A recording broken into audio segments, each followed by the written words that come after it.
Perfect. Red Force, since y'all are all here, you want to go through your roll call here. So who's going to be our 3 Eagles? Yep, Smonty's here. You get 3 Eagles. Be Monty, Fade, Scud.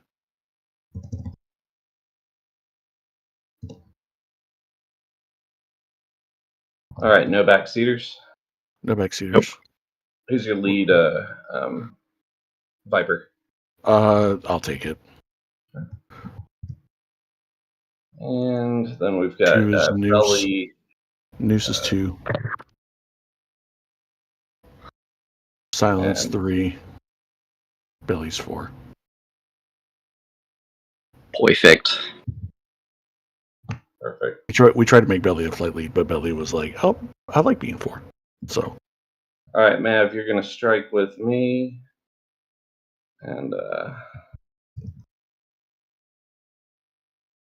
make sure we got everybody.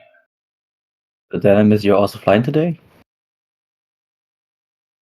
Say that again. I see Dynamis here. I'm yes, not sure. no, my joystick will disconnect when I pull, so I have it all disassembled in front of me, so no. Okay, but you can probably help with the controls and stuff. I don't know. It's really a big chaos for me, so I don't know. Okay. Just jump in the backseat. I heard you just have nothing else to do than make silly comments. Perfect. All right, Wolf Flight. Is that good for you? Bull and Dev, Weewa, and Lika in that order? Yep, all good. Yep. Right, and then I've got it listed as Trident, but it's Neptune. Neptune 7-1. 7-1. Thank you. And they're all here. All right, cool. We got everyone. So let's get started. All right, so first off, for all the TD 505 guys and then the 51st dudes that showed up to play Red Air for us, I appreciate it. This is pretty nice to have some people to go up and practice with, develop some TTPs, and kind of see what works well for us before we go into our next either PvP deal and then also into deployment, right? For the crews for the wing here. All right, so for the mass brief today, what we're doing is we're going to basically pit Blue Force Navy against Red Force Air Force simulation over Tinian and Saipan, where Blue Force is going to try to strike some air defense headquarters buildings, and then Red Force is going to try to make them pay. So Blue objectives is going to destroy Red Air Forces prior to that strike arrival, suppress Tinian and Saipan airfield so that nothing can hit our strikers. Our second objective, and really this is backwards, our primary objective is to strike the 2x air defense headquarters buildings and then retrograde with 0 strike aircraft losses. Supplement to that as we destroy the entire Red Air. For the red objectives, you're going to prevent Blue from striking those headquarters as your primary, and then your secondary is to attrit Blue Air Forces to degrade Blue Force political will to continue hostilities. So you win the war by making us bleed, right? So for events, it's going to be fairly, so for the combined mission brief here, it's going to be fairly simple. Red Force, you're going to assemble there at Tinian and Saipan. All of your Vipers are at Tinian. Your Strike Eagles are at Saipan.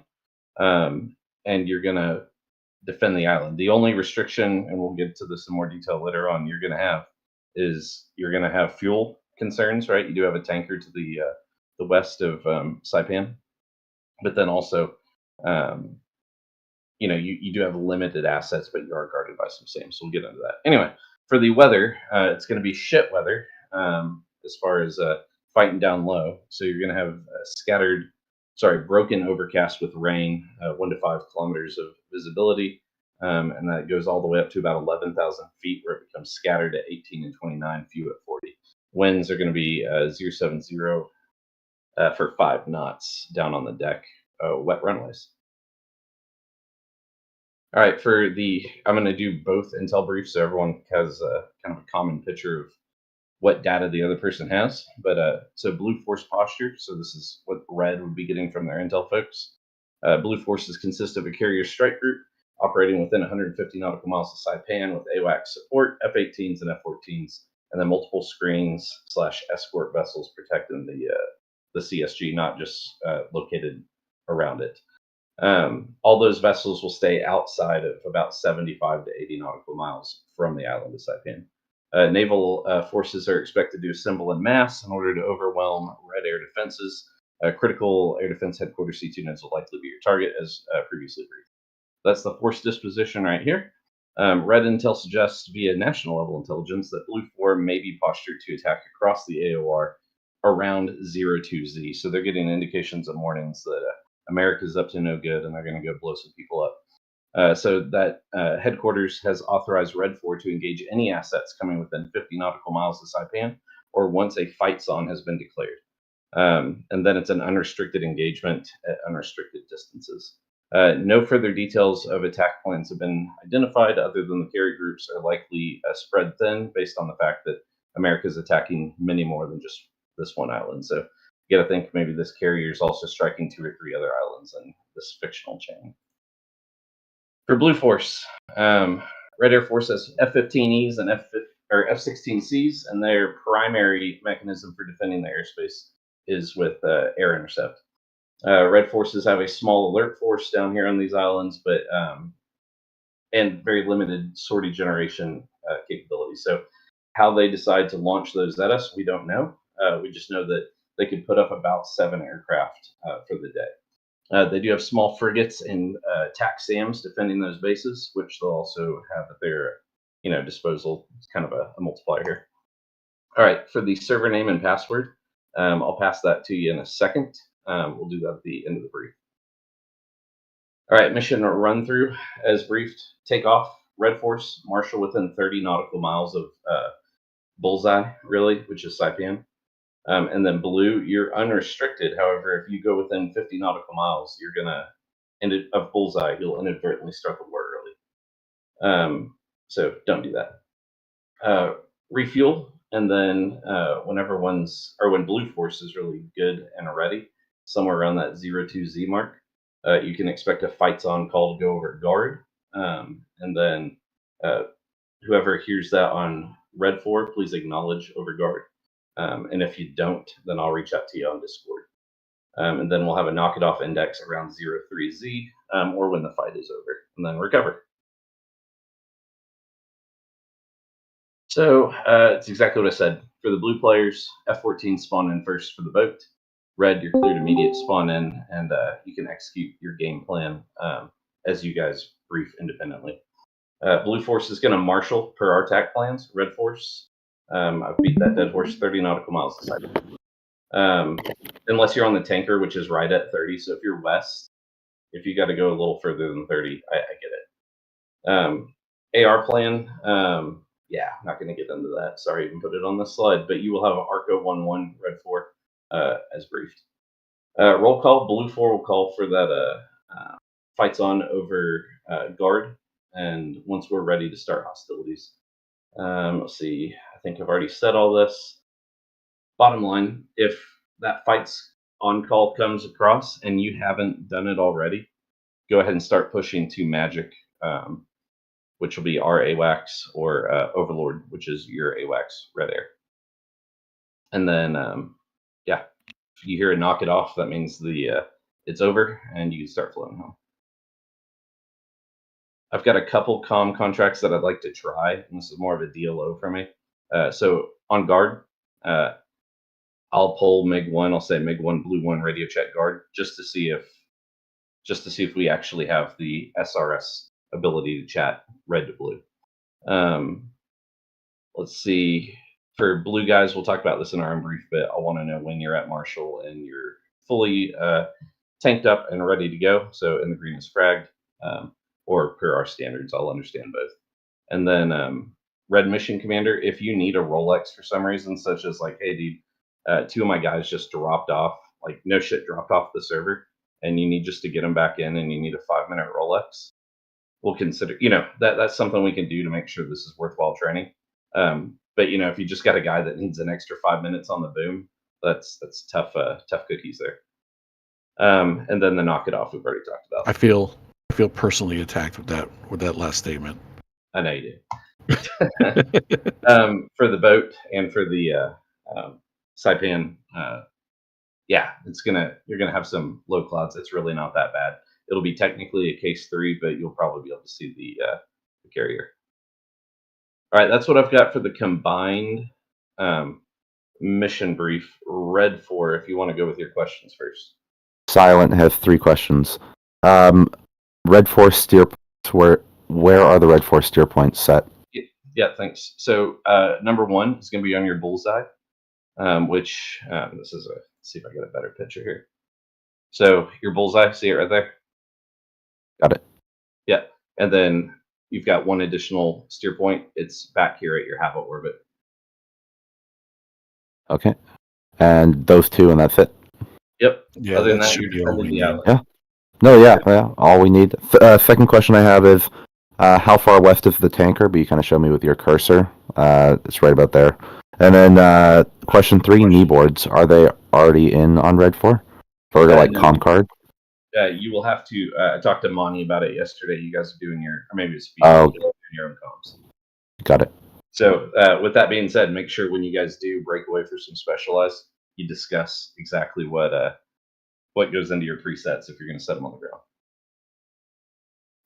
I also passed you on the TD505 Discord. You should have your AWACS and tanker information. So if you guys can confirm that you have that now. I got it. Cool. Yeah, we got it. All right, what else? I have 2 questions. Do we have a common comp plan, and does the Red Forces have regen reloads? So no regen reloads. Sorry, Red Force. We were expecting, originally when I was doing this, I was expecting a very different force ratio. And so for this iteration, we're not going to do regens, maybe in a future one. As far as a common, guard is going to be our common way to communicate between red and blue, if that's what you're asking. Question. I doubt the fight would extend this long, but do we have rearm capability at the airfield? Yeah. Okay. No, Matt, I have a question regarding those comm plans, because basically how I see it, we have Pry and Ox, and then we have the mids. But how you want to set up that guard, can you explain? Yeah, so... Guard receive on USC. There you go. It's only receive. Yeah, for Fine. you don't have to talk. No one only has to talk, basically. Yeah. Okay. Just can jam in 243.0, which is guard. And Silent has 2 questions.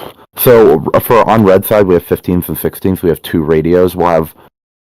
I don't want to get into our plans, but we would ideally have one of our radios for everyone, and then we'd have another radio for more of an interplane. How do we monitor guard while also having both our radios for Our Eagles are going to have to. Yeah. And then also with guard overpowers all the other radio frequencies, so he'll be able to pull up and call it, and it'll broadcast across everything. it's why Right, but we're DLTs all the time. It's just that we're limited with the Viper, so the Eagles, if Which is Yeah. But the planner's Can't guard monitor is for that stuff. no, we only have 1 UHF. Yeah, Cool. but What else? guard Yeah, but should over. You can monitor guard regardless of your frequency. No, no. Okay. Okay. Last one is I was looking through the materials. Do we have like a close up of exactly where those bunkers are? Shit, I didn't provide you one of those. I'll tell it to you now. So, are you familiar with Saipan and Tenian? Not me personally, but probably some other folks. I am. Middle picture here. So, Tenian has a rectangular apron where there's 4 fighter, or really there's 4 spawns right there, and right in front of it is a huge grass field with a taxiway on either side that runs perpendicular into the runway. The Tenian bunker is right in between there, right? And then on Saipan, you've got the heavy cargo main kind of like PAX terminal, which runs parallel to the runway. On the non-paved side of the road, you'll see the antenna sticking straight out of the ground there. So they're essentially within like 2 miles of both of the airfields. They are part of the airfield environment. Got it. Yeah, that's all we need then. Yeah. Cool. All right. With that being said, what I'm gonna do is you guys can either jump over to TD505 and I can ping you when we're done with our planning, and then we'll spin up the server, or you guys can stay in here. It's whatever you want. But Blue Force, we're going to switch over to our briefing room.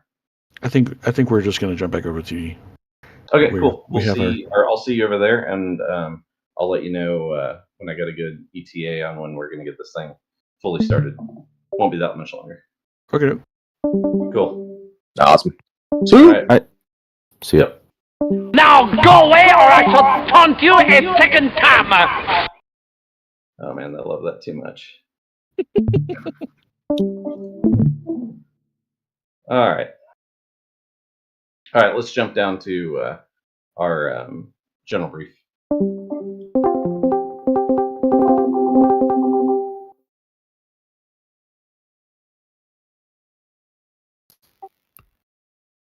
So just to be clear, do you have any immortality on or anything like that, right?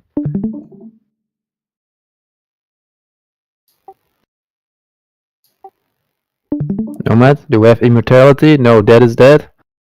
Dead is dead for all of us. Yep. Okay.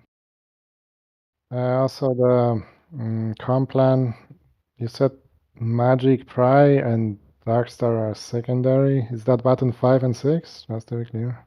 I believe so. Let me pull that up here in a second. But it's per our standard comms for the Marianas map.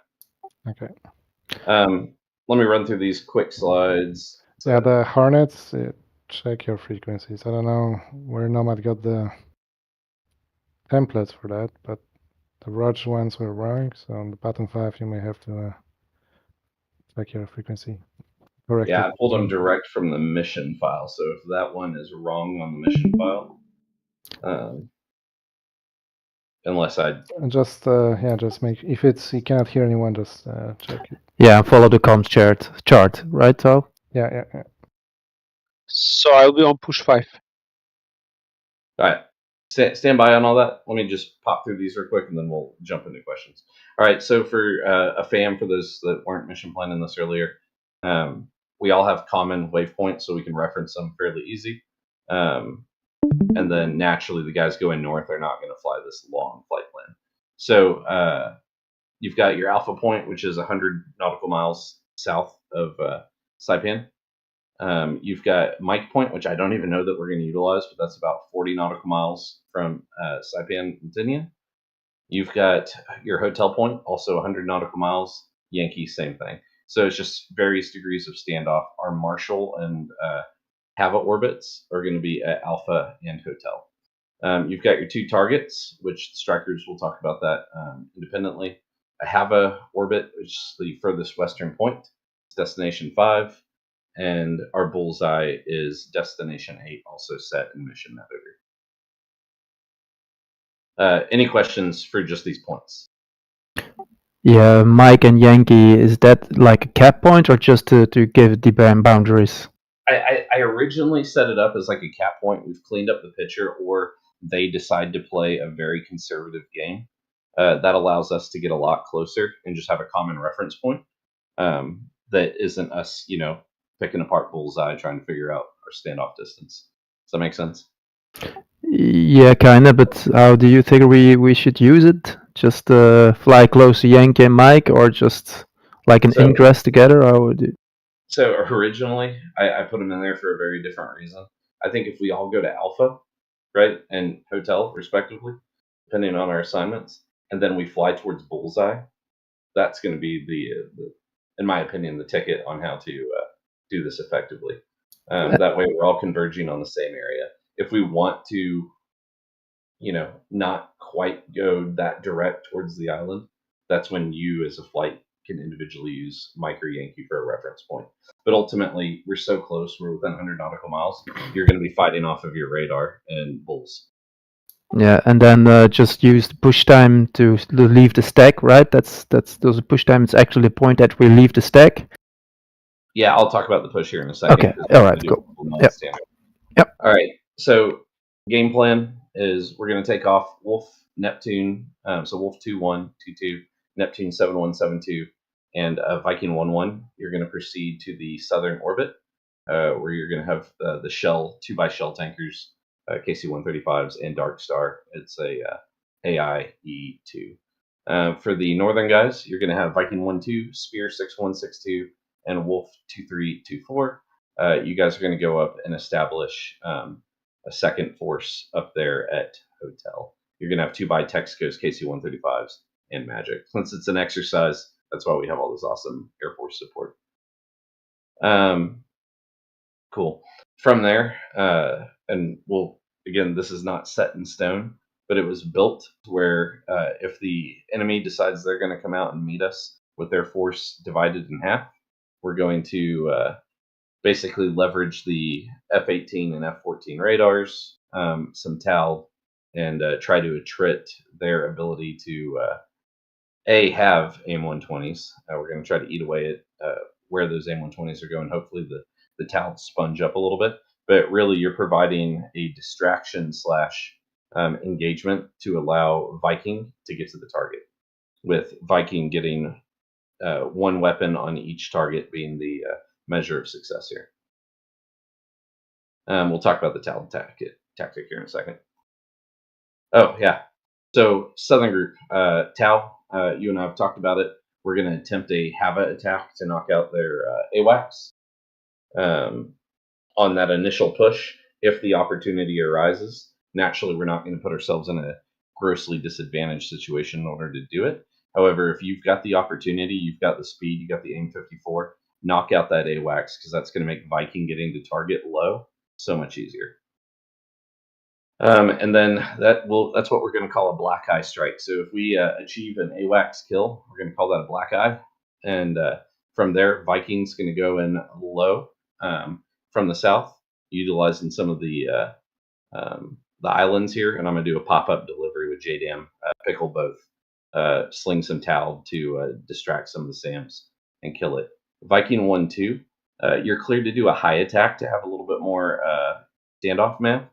But if you need to go low because they're blind and it's just a good opportunity, you're cleared to audible to that.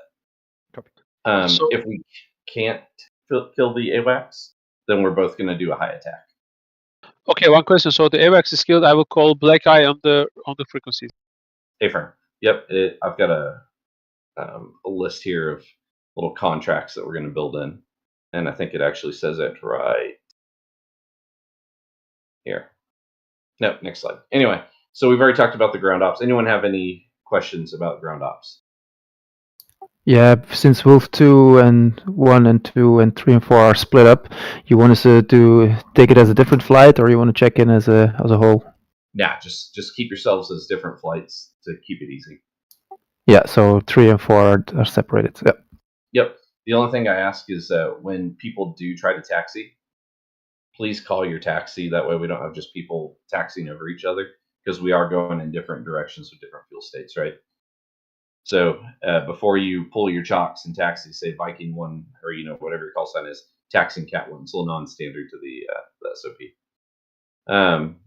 For takeoff, expect a case 3. The Eastern group's going to go 330 for 30. It will be on all your comm cards. The Southern group's going to go 230 for 30 as it arcs out, and then direct. It says direct alpha, but it's direct your whole point, right? These are radials, right? No headings. Yeah, exactly. Yep, standard case 3. Holding for Marshall. So when you get in there, check in with Magic, right? Or you really switch to Magic anytime you're once you're outside of the carrier's terminal area. Reach over to Magic and just check in. But then he will push you to AR Freak once you get close. And what you need to do is make sure that you've got Ox on common, which I think is pulled up on my other computer here. But our standard CVW-66 common. That way, if we have to push you some warnings that they're coming out to get us, we can. Unless Magic, since you're going to be manned AWACS today, would you rather just pass that using your global comm suite? But I don't have the boom frequencies. Say that again. I don't have the boom frequencies for the tankers. Yeah, I've got all of them. My computer just froze up over here. Yeah, I can pass you all the freaks before we start. Okay, if I see any threat, I will go into the frequency and inform the flight. All right, perfect. Yeah, and so I'll have a quick how you doing over. Nomad, just in between what you're saying now. So if we check in with Magic on Pry, but on Ox you want us to be on Common and not Darkstar, because that was back when I didn't have manned AWACS. So the point I'm trying to do here, and if I'm confusing anyone, just let me know. The point I'm trying to get at is when you're on AR, we need to have a way to let you know that there's strikers inbound. Not strikers, sorry, red air inbound. So if red air starts running out towards you and you're on the tanker, I just want someone to be able to get a hold of you. When there wasn't going to be magic here, we had no way to do that other than keep Common up. Yeah, and that's the Common and not Darkstar. I was a little bit confused with that Darkstar and secondary there and the holding marshal. That was my confusion coming from. So what's the Common again? Exactly, what button is that? Can we little can we not just switch to tanker frequency on Aux and stay on Pry on AWACS frequency? That would be the easiest. Yeah, you have to manually put in the frequency then, but that would be easier than switching two radios. Yeah, that's true. Can the Tomcats do a uniform? Yeah, I mean, as long as above 200. Well, shit. Yeah. Okay. Yeah, that's good data I didn't have, so sorry about that, guys. Yeah, stay on AWACS on Pry. Basically, yeah. Once you go over to Magic, stay on Magic, and then manually input, on like button 20 or whatever you need to do, your tanker. Yeah, copy. That makes it way easier. Yeah. All right. So, yeah. Okay. Cool. So check in that it doesn't matter what our aux frequency is. Yep. Correct. Yep. All right. Good errata. I like it. Okay. Tactics wise, anyone have any real questions? I know that Mickey and Tao I'm kind of looking to, and Bullen, you guys all seem to have some pretty good ideas on how you want to treat each 4-ship. So I'll let you all really discuss that independently. But the big picture is that the Eastern group, you're there really to suck up red air and not die. The Southern group, that's our primary strike. However, Eastern group, if you get an opportunity, send Mav in to drop those weapons and support him. Does that make sense? Yeah. Yeah. You wanted to talk about the TELT tactics or releases. Okay, maybe before we get into that, so are we both groups try to attack them at the same time, or is the Eastern one going to engage first to gather their attention? We should probably push the Eastern one first, like we discussed last night. Okay. So let's plan on that. When we call fights on, Eastern group, if you announce when you are pushing, it's not tied to a time. Just announce that you are pushing over AWACS. You won't hear an acknowledgement because I'm not going to dirty up the radios. But then Tao, we're going to take a look at our picture with you having a pretty decent radar and us having data link. And I'm going to lean on you to sit there and decide when Neptune and... I'm not sure about that data link because F14 data link that's quite... No, but I'm saying us 18 drivers, we got it. Oh, okay. So we can help build your SA as needed. And then, of course, we got Magic. I think the Magic should make the decision, but we would have the best picture, wouldn't he? I mean, as long as we, 4 of them go east, I think that's good enough to start attack, or at least 3. Magic, any thoughts? But they will also have the data link, so they will know that you are in the south also. It wouldn't make much difference, I guess. Yeah, but they don't know which group is attacking is more important. That's right. I mean, going the Eastern group first is a good idea, like 2 or 5 minutes.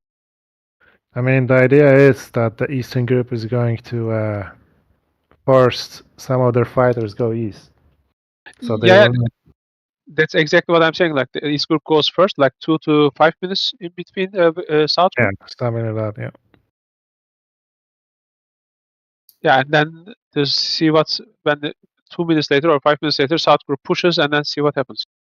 Yeah, that's all we can do.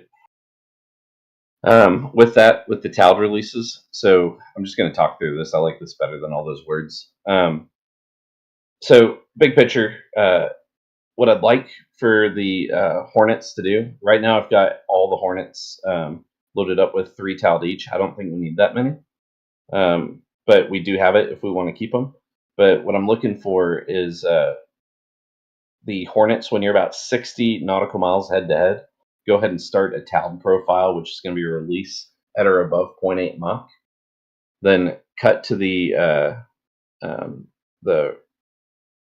we'll just say right or left.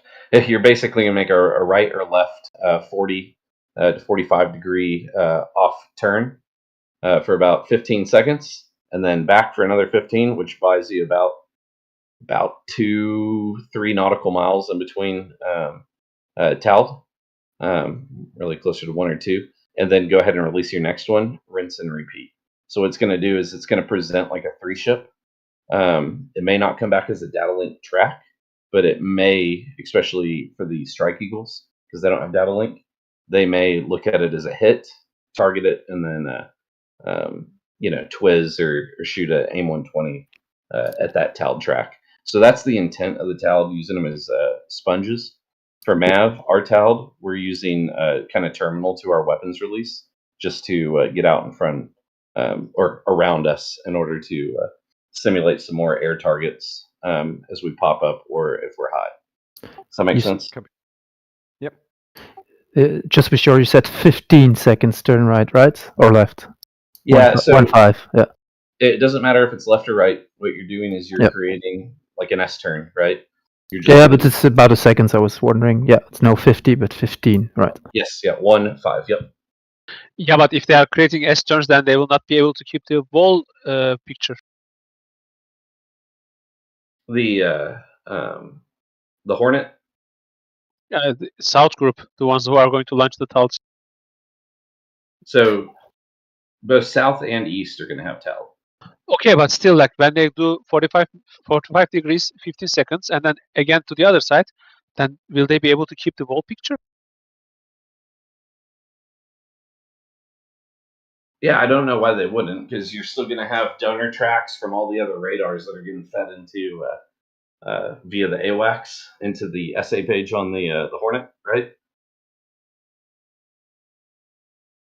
Yeah, you just have to pay attention to your surroundings while doing it, basically. Yeah, because if they're head to head, and then you can miles with the rate of closure, that's really 30 nautical miles, right? That's kind of the way I look at it. 60 is going to seem like 30 when someone else is coming direct at you and you guys are basically matching speed. But if you put them off your wing and you actually get into the dot notch, they may lose you as you make that turn and start to hyper focus on those TALDs. Yeah, and you mean 60 nautical miles on the front group, right? A-firm. But once again, the F-14s will keep pushing, right? Or they will also turn. That's, I think, what Magic is also asking, because the wall between the F-14s and F-18s will be broken. Tao, do you have thoughts on that from our discussion?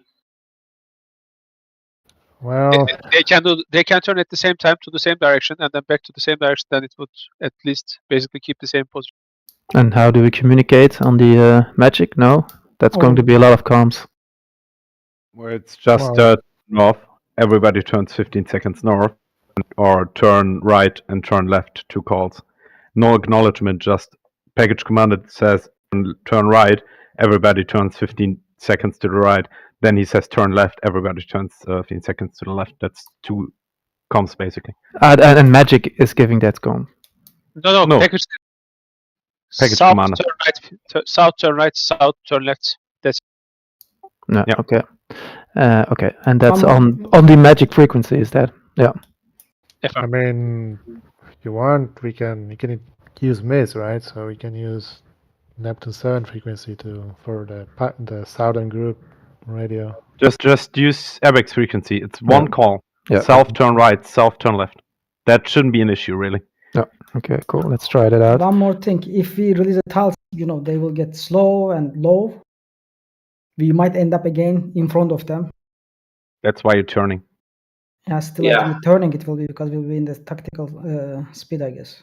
So you're 100% right. They are going to start descending. And like Tao and Mickey and I talked last night, this isn't going to buy us a whole lot of time. This is going to buy you really, let's call it 100 seconds of a believable contact that is out there, that even if someone sees straight through it, they have to now dig through that hit on their radar along with you, right? So you combine that with jamming, you combine it with us getting closer and kind of defeating the advantage that the F-15 has with its pretty far-ranging radar.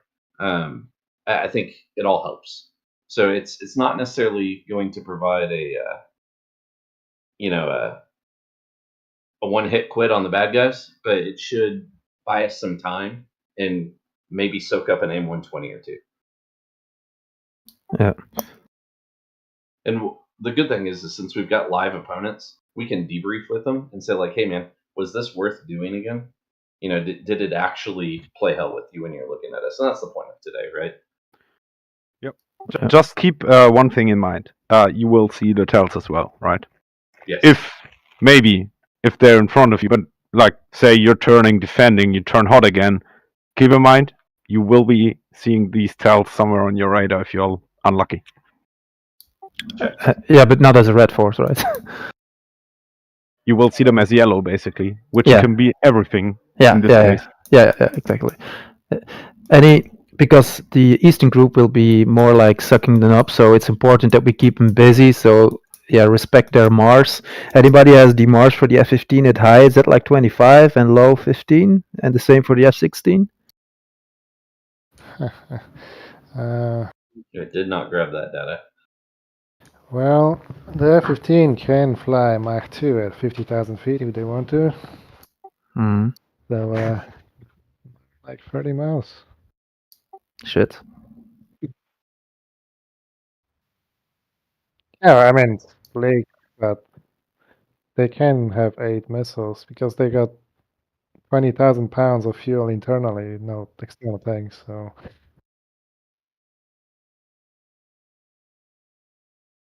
I mean, I think it's important that we just decide which Mars we have to respect and that we stay alive and we keep them busy. So if it's an S around, I think, well, going cold is actually quite effective tactic. So. Yeah, exactly. But then at which point are we going cold? 20, 25 miles. Yeah. I mean, it depends on, bandit speed and altitude. So Yeah. One magical number. So if we decide 25 for high and 15 for low for both the F-16s and the F-15, right? That will match up, no? I mean, on the deck, say 10 miles, but you have the same weapon, right? So. Yeah, you're fighting the 120. The delivery platform will matter a little bit, but not grossly, I don't think. Oh, I think it does, right? Up high, yeah, but not down low. I think. I mean, there is another idea that. You may want to make them shoot out all the MRAMs. So make them waste missiles more than us. So be more conservative on the missiles at the beginning, and then be more liberal in the end, and hope that they will run out of missiles. And then turn back and pay back. And don't forget the notch, right? Yeah. That will be the most important thing today. Shoot notch. Yeah. Okay. If they're going hard on us, we could even drag them all the way to the north, away from the strikers to the south, and then notch all the way south. The north of the island there is SA-11, so keep that in mind.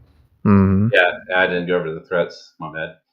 So at each of the runways, there is a SA-15, 8, and 6, which for us strikers aren't going to be an issue at the standoff ranges. We're lobbing these GV-31s.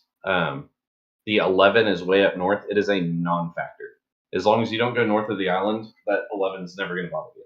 Another thing for anyone that is going near the islands, if you get down on the deck, you're going to be terrain masked by the island itself. So they're highly defeatable. It's really more of a make you feel good if you're Red Force having that many SAMs. So don't overfly the island. So bulls within about 18. I would not go within bulls of 18 unless you're a striker going for your release.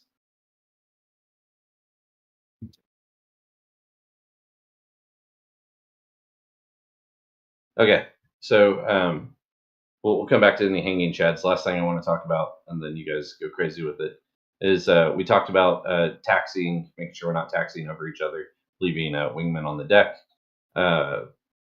Marshal, make sure you let Magic know that you're at Marshal, right?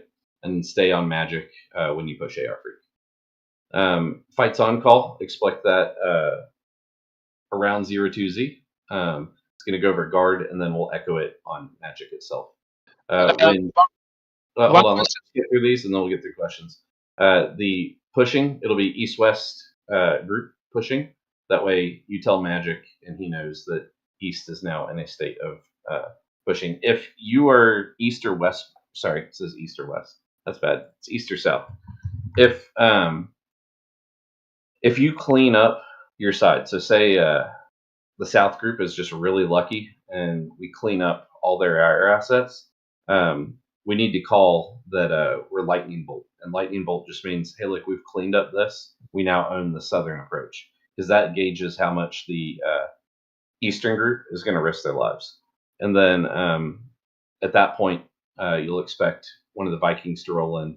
I'll call Miller time once we've got at least basically the last bomb is dropped, straight out of the brevity guide. And then touchdown means that the strikers have dropped all their weapons and are egressing and no longer need any support. If you get that Hava attack, Tau and company, that's black eye over Magic. And that signals to the southern striker that it's time to go low and hit those targets. All right. Now questions. Fight zone, we will decide as the blue team about the fight zone. So when I hear everyone over Magic say that they are AR complete in the green as frag, or no alibis, I'm writing that down on my pen and paper. And when I've got all of us that are in the green ready to go, I'll do a quick poll, and then I'm going to push battery 80%. Okay. Yeah, so that'll come from me. All right. So the roll call is not entirely the same as the established call. Exactly. Established just says, "Hey, man, I've got my flight off the carrier. I'm now at Alpha or Hotel, right? And I'm proceeding to AR, where you're going to hang with your tanker the entire time. So when you're done refueling, man, just go to right observation and stay there with the tanker." Unless you want to go up high. But then once we have everyone good to go, we'll start doing that roll call. That roll call is going to sit there and say, hey, look, I'm in the green, ready to go, if you haven't told me already. And then I'm going to call fights on, and then we're going to push. Roger. So the good news is that means Red Air can't assume that, oh, man, 2Z's rolling around, we're going. It may very well be, 10 minutes prior, 10 minutes later, that all of a sudden they hear a fights on call and the war starts. All right, any other questions for the whole group? We're running in 45 minutes now. Who is assigned the lead for south and east? Tau, you want the south? Okay. I trust you, man. You got this. Yep. If you don't, let me know. Yeah, it's okay. I can lead. All right, cool. So we'll say Tau for the southern group, and then who on the eastern side wants it? I mean, tactically, I figured one of the Tomcats. Yeah. Mickey, Whitey, time to step up.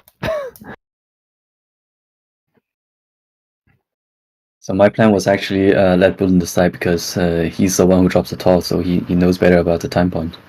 No, because we will be given the time points when the turn. Yeah, we're going to get that from Magic now. Ah. Okay. So The only thing you need to do basically is call the right left turns, and maybe keep a bit of a picture. That's all. Okay, I can try. I mean, that's It's- what this is all about. yeah, it's not like leading the whole group. It's only saying when turning right, and yeah. Yeah, but you are a little bit in charge of just keeping the integrity of that group and making sure that you're not overcommitting that group, if that makes sense, right? So Yeah. Yeah. Okay. Let me try and see what happens.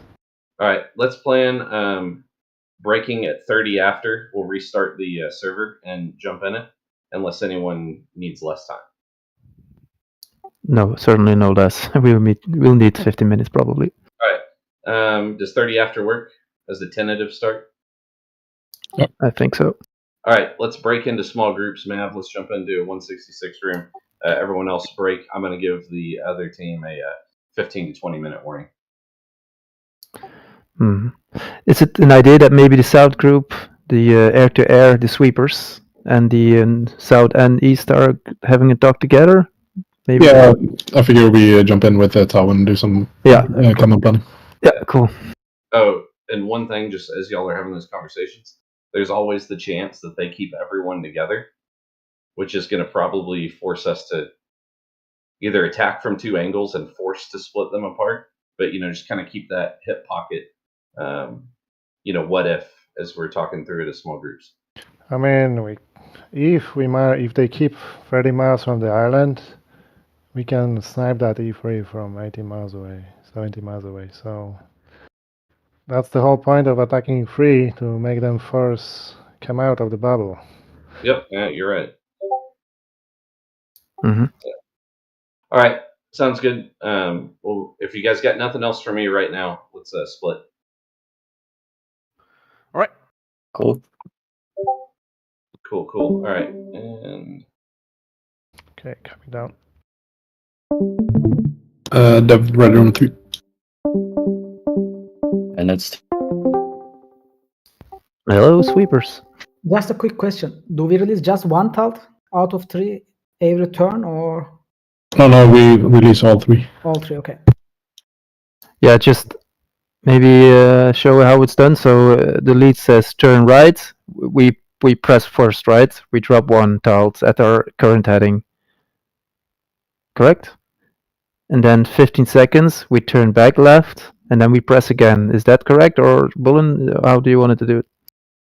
Yeah, I figure let's just coordinate with the Tomcats first. Okay. Yeah, I figure so. The easiest way probably is like the east and south group are on the same channel. I mean, they're on AWACS, right? Yeah, true. Yeah, I figure so. We'll probably fly with you. So from the tanker, like we fly formation with you, and then as soon as we push out to formation.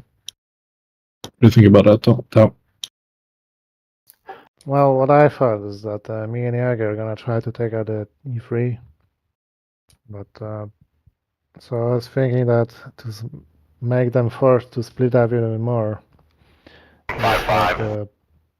Tomcat's gonna take the far west side of the formation and try to approach from southwest towards Tinian. And if they come to us, then they come, and then if they come towards to intercept us, then the middle is gonna be more free for the striker to sneak in.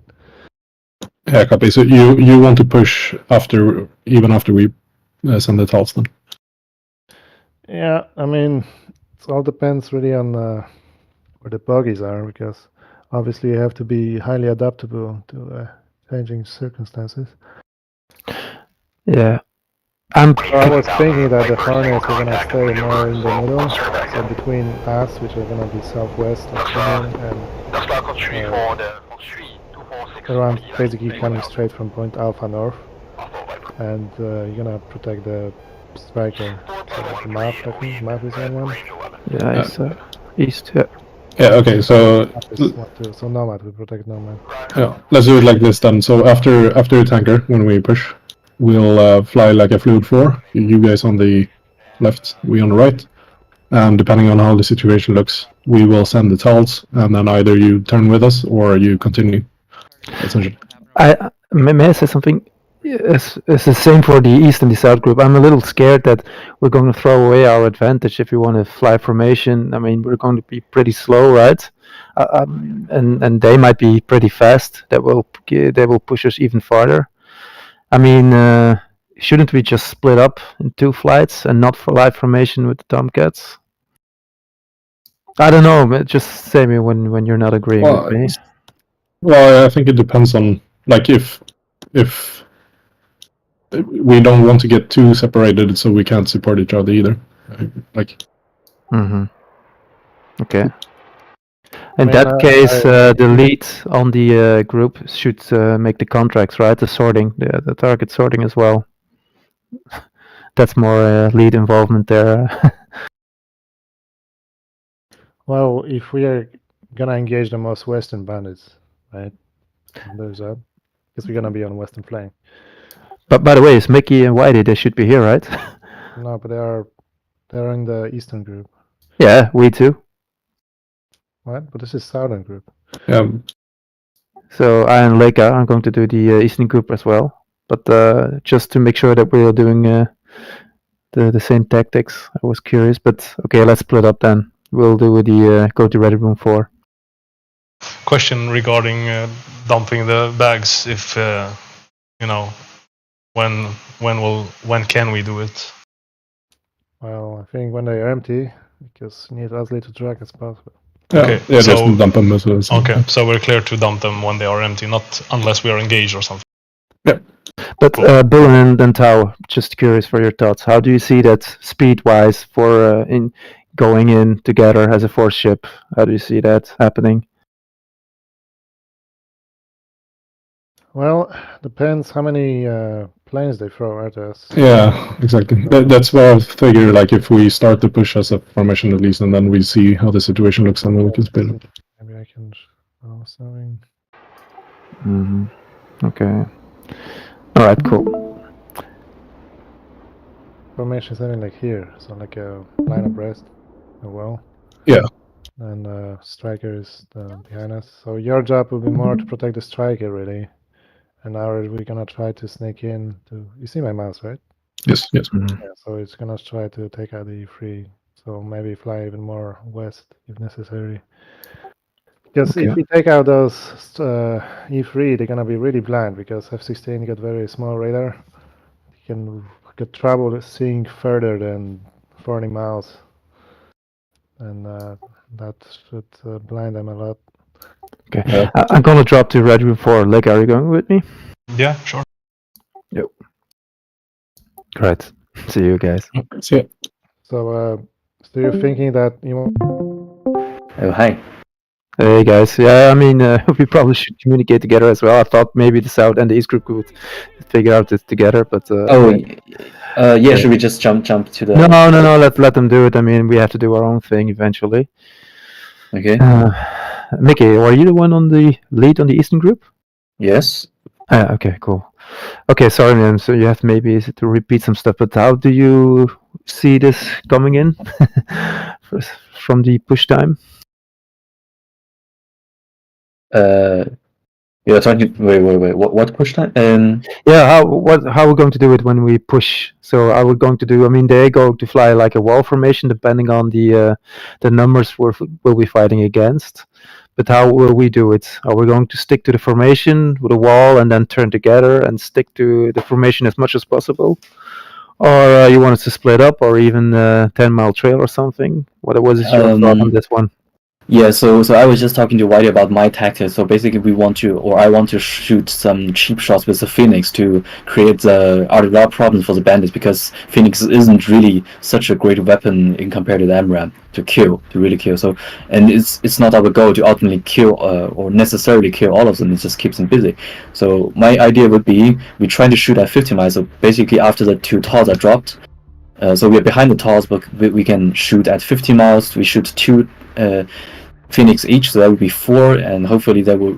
So each bandit gets a missile after some, I don't know, some seconds or 1 minute or something, and this will force them to defend. And at the same moment, we probably are already inside of this 35 miles of board range. So probably me and Whitey should turn cold, try to make the distance, because the bandits are hopefully defending, and once we get 40 miles or something, we turn back and can make another maximum shot to keep them busy, but this time probably with STT. The 30 miles you were talking about aborting, is that the from the Mar, or you mean the 30 miles from the Bulls? It's from the bandits. Ah, cool. But if So they're basically- defending, of course, you can push and you can go banzai from that point if they're defending, or you want us to push further. Wait, so first thing, Viva and Lika, you are flying in the East group? You switch with Dev and Boon? Or? No, we were always flying in the East group. Yeah. Ah, okay, then I mixed up. Yeah, so I would say, so the Eastern group don't really have such a bigger opportunity in compare with the Southern group, because they can try to shoot down the E3, right? So and we're going to push first. So basically, I would say we have a lower acceptable risk. So I would probably not go to Banzai in the first round already. Mm-hmm. Probably if the bandits are outnumbered, then we can do that. But I want to try to use the advantage of Phoenix. That is, we can create longer shots and make them have the missile on their RWR to force them defend. And at the same time, it makes no sense if me and Whitey have to defend some Amram, because it's defending Amram of Strike Eagles is probably very hard. So that's why I say 30 miles, because the moment we are pitbull, even before that, if we reach the 30 miles of range, because we can always abort, just abort, and the missiles should just turn into active. And we Tomcats turn cold to play it safe. So that's roughly my plan. So should we then stick like 10 nautical miles behind you guys? Because if you fire, you're gonna crank left or right. But if we are, basically we don't have any, because we're not going to fire at 50 miles. It's no use to be in front of that. So we will be overtaking you if you are playing formation with you guys. So or we stay with you all the time, even if you crank, or just decide that we stay like 10 nautical miles or more behind you. What you think is best?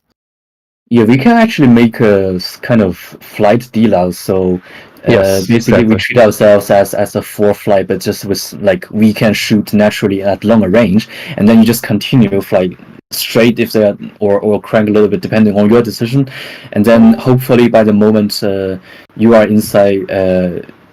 Or what was I called, pitbull, or me and Whitey turn cold, you are already in this range of shooting AMRAMs, or even if the missiles from the F-14s didn't really find the target. So basically we are forced to defend, and then there's your Hornets and also in the range of your AMRAMs, right? And me and Whitey, after turning cold, we can turn back and shoot another round.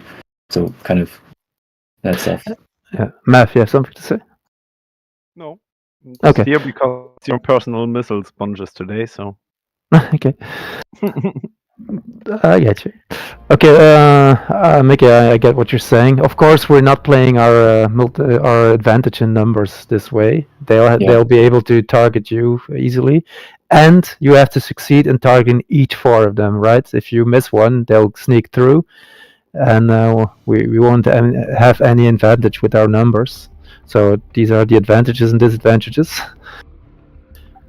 So what will be your initial formation when you ingress? I would say a normal wall formation would be good. So we would be in wall formations. Probably if we turn right first, then probably let me think.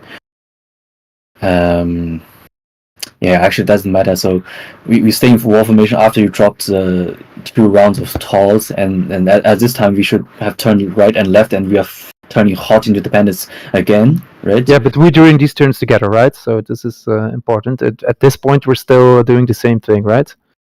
Yes, I think so. Yeah.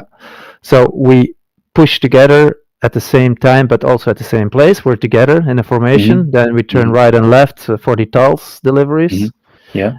And then probably if we do that at 60 nautical miles, the talls, if we turn right and left one more time, we'll be exceeding the 50 nautical miles for the engagements for your phoenixes. So in that case, that wouldn't work. You know what I'm saying? If we start You to mean release we the are going- calls at 60 and we start turning, like Yeah. right, 15 seconds. Yeah. I release another talls after 15 seconds when turning back. That Mhm. will be 30 seconds. They'll probably, then the closure rate will be high enough that you guys will exceed the 50 nautical miles by then. Yeah, it could be. So like talls, I also personally hope that the talls can make some confusion, because we are not like dropping a talls just to, for nothing. So Well, they won't be able to fire at that distance, so it's not a big thing if you are able to fire at 34 miles, right? yeah, 45, 44. Yeah, it's 45. Yeah. Still will be good enough. In the worst case, even if me and Whitey have to defend for ourselves, we still have the tall before us, or more or less, or we can just turn cold, do a split S and just accelerate and go behind the tall. So that also builds somewhat of a defense against the missiles.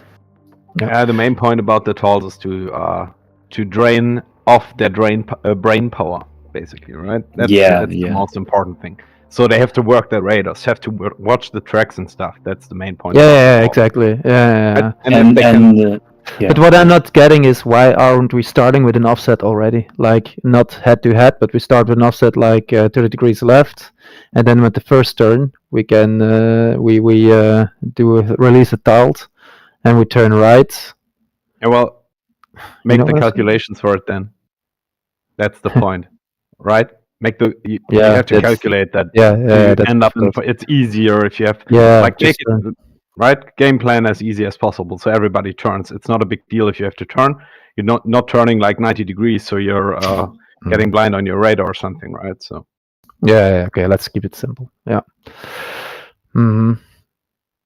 just one thing where I'm a little bit concerned about is when you will be engaging with the phoenixes. What are we doing? Are we flying straight ahead when you do the crank, or we stay with you with the crank? That's the only thing what I'm worried about. And of course, the talls have less impact if we are way too far behind. Right, you should push further. So they're shooting. I mean, you don't have to crank if you're shooting at 50 miles, right? At around 30 miles, that's when I would be concerned about the missile. That's true. Yeah. So you shoot at 50 and you push on. Then then the Tomcats shoot, and then they start to crank to create some separation. That's the whole point. And then the Hornets push further to get into the weed, into the west, right? Yeah. Let's do it this way. Yeah. The Tomcats then can turn out again. Let's do it this way, and we, if we can, we fire an MRAM as well, of course. And then even at 30, release at 30, I would say shoot at 30 or maybe longer if you're a little bit fast. You don't have to worry about me. I'll keep my own SA and I'll stay behind you. If you need me, give me a call, right? Yeah. If somebody's merged or something, somebody's in a dogfight, and we need to delouse him, then I can jump in there, but it shouldn't be a priority, right? My priority should be to sneak in and get the JDAMs off. Yeah, we can find you on the mid, right? I'm on AWACS. Okay, for that matter. Okay, cool. All right, so this is how it's going to be. Yeah. All together, we push. Even if you crank, we try to fire an MRAM as well, and you try to. The Tomcats try to target 4 at a time. Exactly. So if there are more than 4, then probably I will be shooting one more, or depends. If they are like we facing 6, it's actually a better situation, right? So me and Whitey will just be playing like revolvers, but But again, they only have 7 aircraft, so if we are freaking 6, then kind of an easy game, right, for the Southern group. Yeah, and we push just. I'll keep an eye on you guys because you guys will be sticking. We'll be hawking you. I mean, we just push at 200 if no relics. Yeah. Okay. Sounds good. All right, and then we'll try. You has what's your mission block? It says flight level 310. Okay, we're at 29, I believe. Like you know, from ahead, from out of Yeah, ahead. I think Wolf 2 says 290. Yeah, I okay, cool. I'm not in the plane right now. Yeah, I thought it was 29. Okay, but so we climb up, right, to you. Yeah. And then yeah, don't go too fast, and then we'll ingress. We won't. Yeah, I mean, there it starts. You probably feel like you have to be slow because we have to climb out 2,000 feet coming from the Marshall, so it will be a little bit slow at the beginning. So maybe we'll have to push a little burner there to make some speeds. Okay, I see. Yeah. Okay, but we'll be hawking you, and then we'll be forming up on you because we will have the visual. You will be blind of us because you have to look down. Yeah, agreed. And one more thing, what Texaco do you have? There's one. There are 2 Texacos. Which one are you going to take? Oh, wait. So we can take. Yeah, I can look myself, right? but yeah, but just seeing my MDC here. Let me just take 1 and you take 2, I guess. Or wait, flight level 200 and 230. Yeah, actually make no difference. But if considering like this climb rate issue, probably we should take the lower one because we are easier to climb from 20 to 30, inch 30, right? Mm-hmm. Just looking here at the MDC, but okay, cool. Oh yeah, there it is. Yeah. Okay, so we take Texaco 1 at flight level 220. Is that okay for you? Yeah. So we will be taking the Texaco 1 at 20, inch 20. Yeah, cool. Deal. Great. It's matching up with the MDC, so that's cool. Okay, should we jump into the server already? I just saw a Nomad hand here already. Hey. Yes, Hey, Mav. What? Okay, no, nothing to say. Okay, are we allowed to hop on the server, or did Nomad say anything? Server, but wait with spawning because Tomcat spawners. Yeah, we and they all have to be fast. I need to switch to VR, so. Yep. Okay, I'm gonna go to the toilet real quick. Do it. Are we gonna stay on this Discord and just mute ourselves? No, I thought Nomad said something about Discord being reachable. Yeah, that's why I'm muting.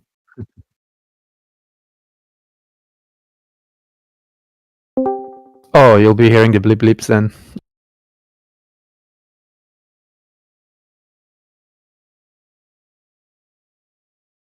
I hear that rain. I don't like it. Oh no!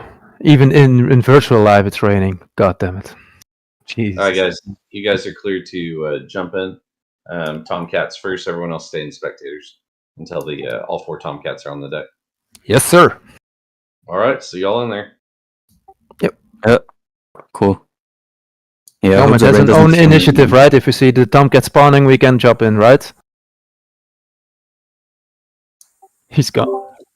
Yeah. So yeah, I mean, when there's 4 on the deck, you guys are clear to start. Yeah. No word from you. Yep. Yep. Okay, to the toilet, guys. See you.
Tomcats.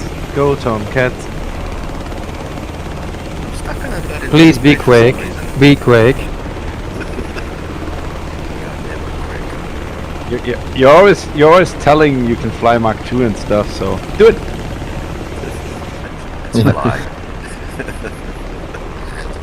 Now it's just chance to actually be quick. Be quick when it matters. There you go. Am I in? Because I'm still on the loading page.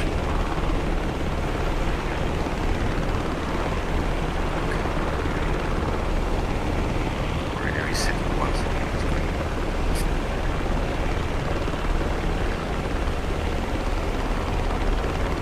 Are you guys in already? I'm waiting for you. Mickey is there now, so. Yeah, 1 Tomcat extra.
Big 1-3 radio check, prime.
I feel the need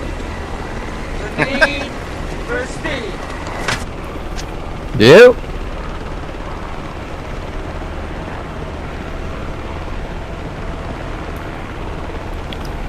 Whitey, how are you doing? I'm stuck on the loading page for some reason. I actually checked it earlier tonight and I'm fine.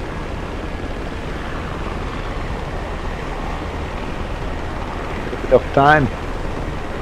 It's an old system. We lost 3 undersea cables, so maybe that's it. I don't know. Lost. Okay. How can you lose a cable? Something about a rockfall in the Congo. Okay. Something. Lost 3. Who snapped 2 weeks ago and then one snapped last week.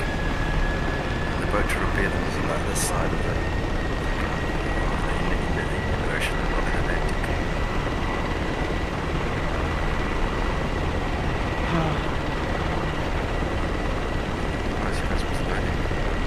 And now, just in a moment, we'll see no waypoints are there.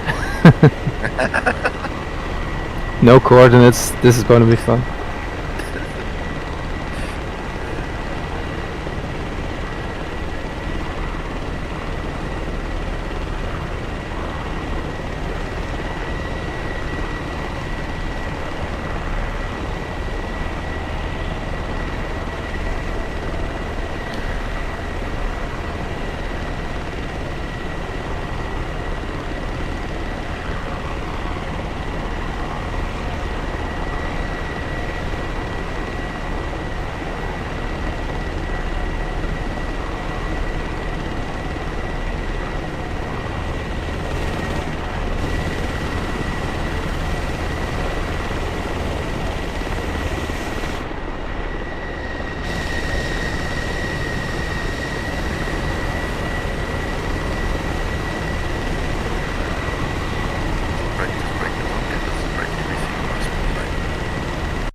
think it's just a Tomcat.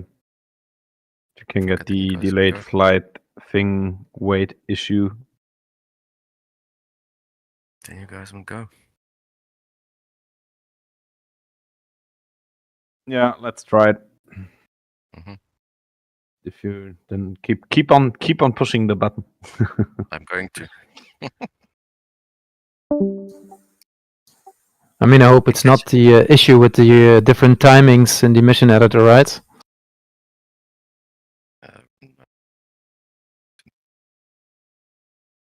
In that case, you can wait forever.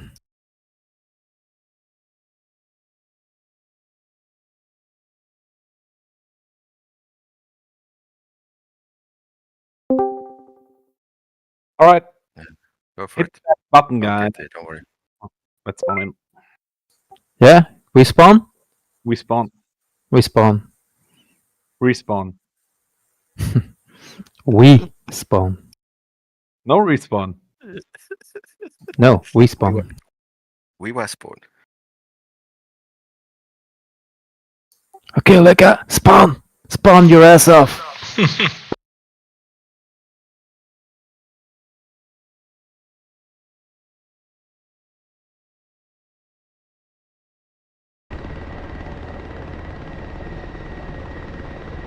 Oh, that fog looks sure interesting.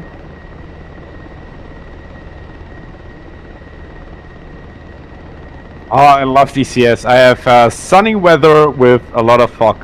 That looks weird. Yes, I have to say, magical place. Yeah, magical place, exactly. That's one of these, it looks fine in VR things. Alright, I'll mute myself and see you guys on Freak. Go ahead. See you, man.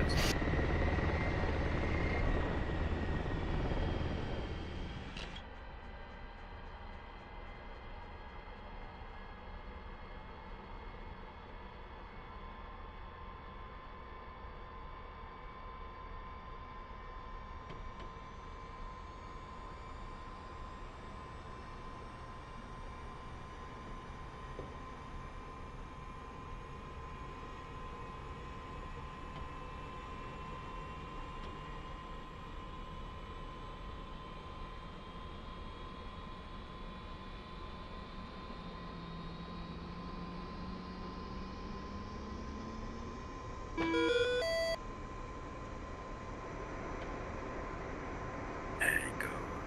Something's happening. Roll left, roll left. Flight controls. Flight controls.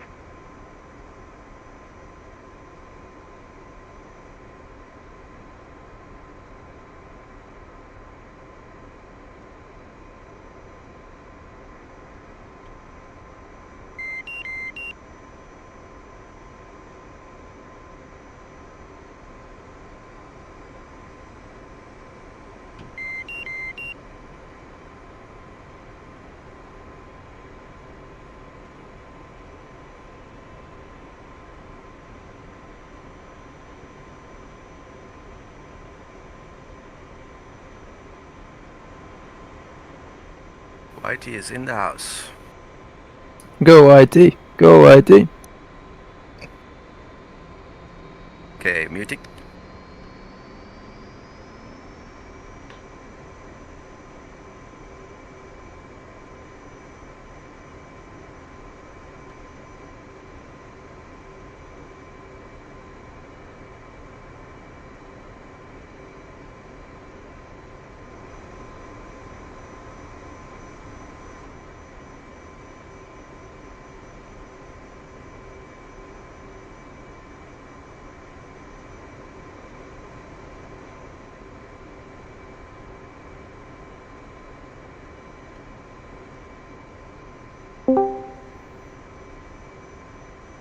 Hey guys, don't forget to take your Jahimics with you. We're no longer in 1994.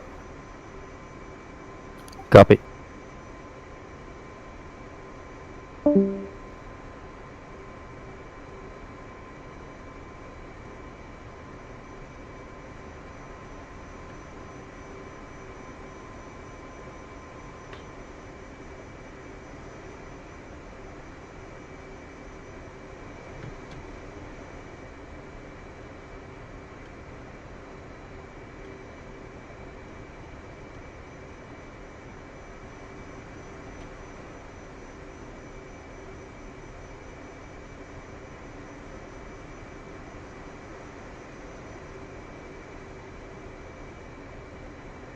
Radio check.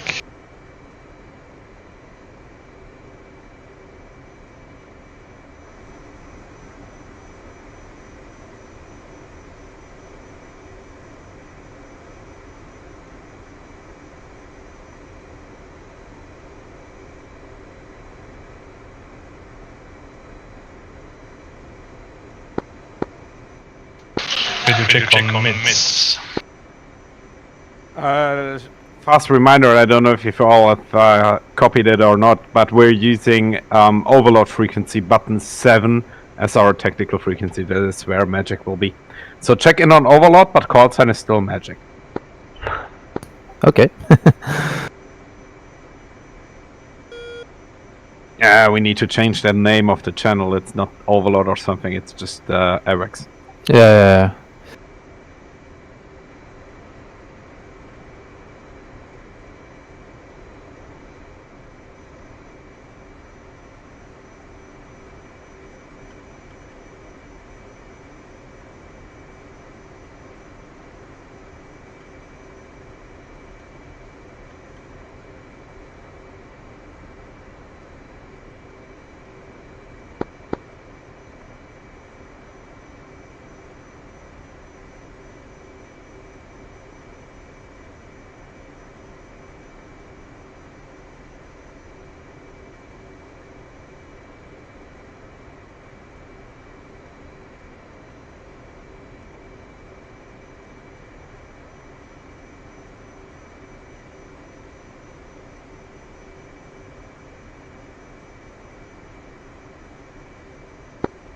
Wolf 2-3 check.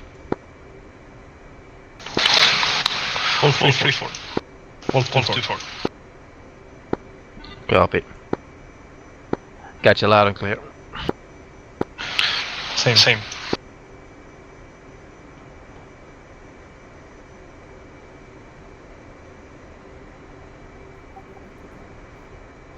Wolf 2-4 is green jet. Wolf 3 copy. Stand by.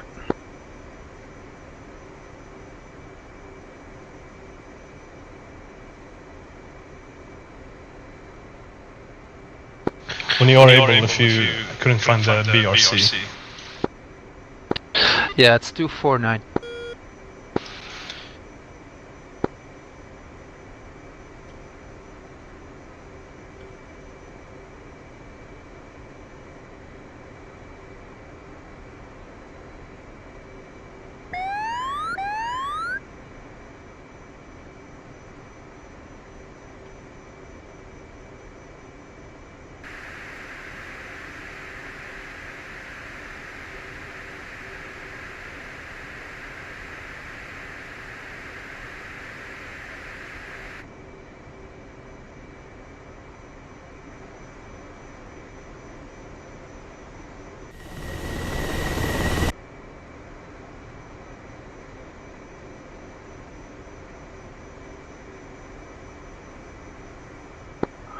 And Wolf 2-1-2, taxiing to Cat 1 and 2.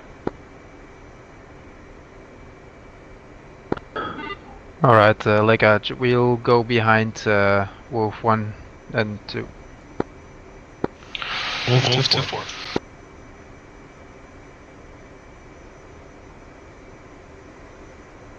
Please, if you can keep in mind, I'm not so familiar with the com frequency names. Yeah, so I'll call for you. Yeah, just when switching to which button is easier for me. Yeah, no worries. I'll do that. And 203 and 216, taxi to Cat 1 and 2 behind Wolf flight. Oh, I thought there was no lights on board. On Blaine. It should not be.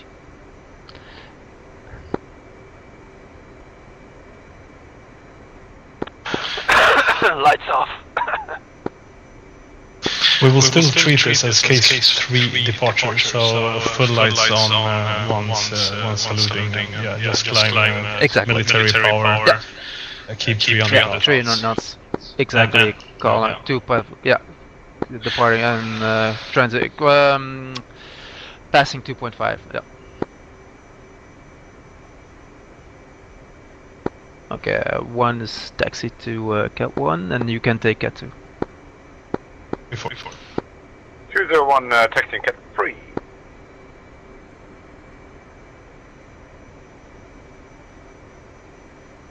Chief, remove the wheel chocks. You checked your modex, Leica? Wheel chocks are now removed. Yes, sir. You mean by like skin? Yeah, your skin. Changing it now. Yeah, you're behind, just besides me, right? I I see you. Yeah, I see you. Yeah, cool. So UK Cat 2, copy. Request refueling. Request rearming. Confirm departure radial. Confirm departure radial for hotel is 330 for 30. Copy. Yeah, different. Refueling complete. 201 is texting to the back of the boat. Crew wouldn't check me, so I have to wait.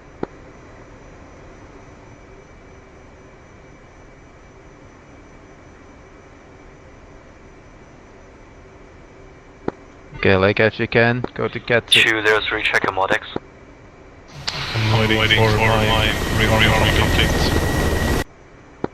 Yep. They're fine now.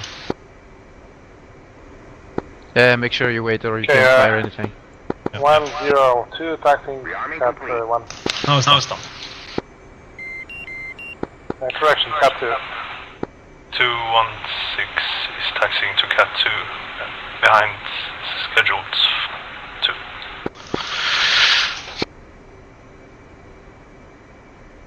Alright, since that my spot is taking by Tomcat. They didn't listen.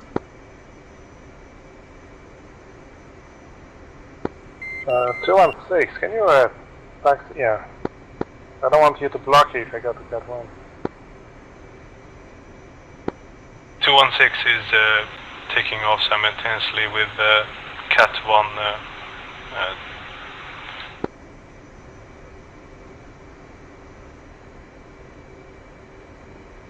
Could you take it? Take the top of them? I guess we have to meet up in the air. Tell my number 4 has the Cat 2 already. Can you? Yeah, he can sneak in between you. Okay.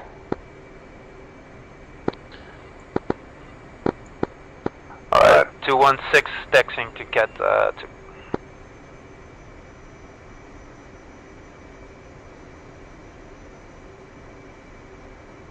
Alright, 102 takes Cat 1 then.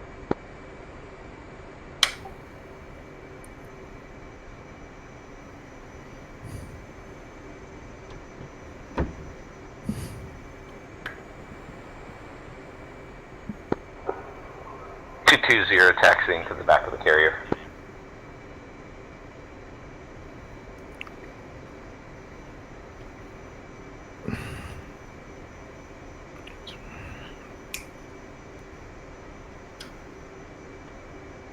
You are Viking in Discord.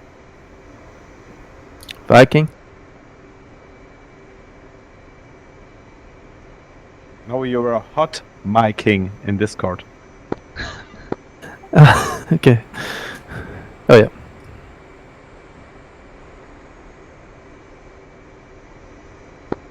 Alright. Wolf 3, Wolf 2-3 is launching.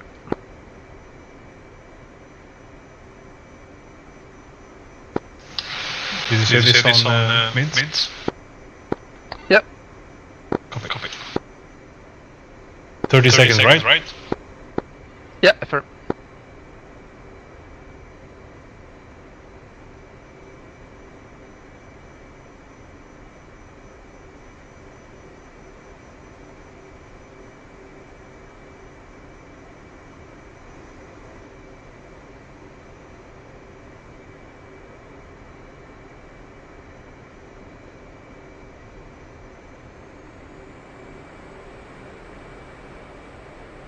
before launching.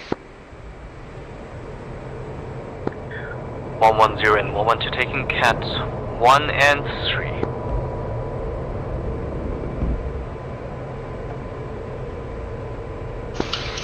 Well, 4 is airborne.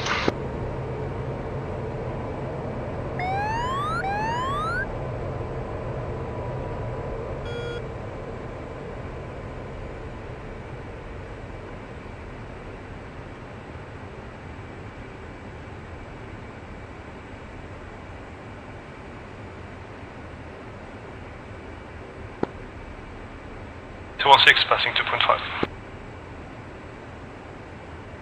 Am I correct saying this on channel 1? 201. No, on 2, you're good. You're departure. 1. And Bone, you're still on tower. Don't forget to switch to departure.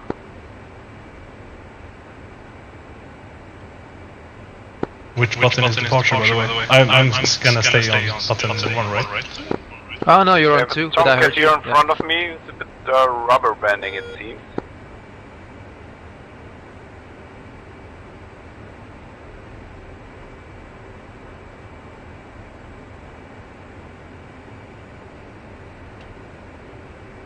Oh no, I can't hear you when you said, passing 2.5 miles outside the material. Oh, I'm on button 2, on the button 2, alright. Did that on button 1. 216 arcing. 203 arcing. 103 airborne. 0.8 miles behind you. Didn't speed up beyond 300. Yeah, just climb out to our mission block and then probably we have to descend a little bit for the tanker. Copy.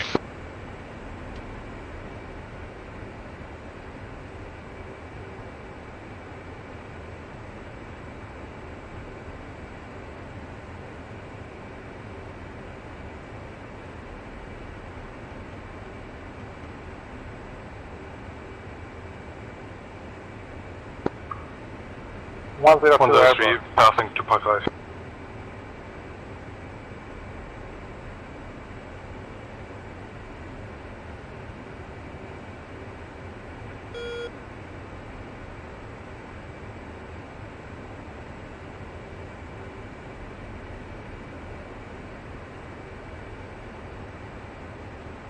Hey, I'm about to rejoin you. I don't know why. Yeah, visual. 102, passing 2.5. Checking left. Before. 103, arcing.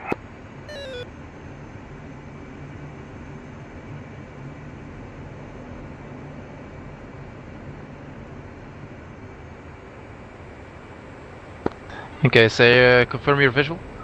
103, by Angel 10, Kilo. I'm your 8 o'clock. Yeah, I'm visual with you, yeah.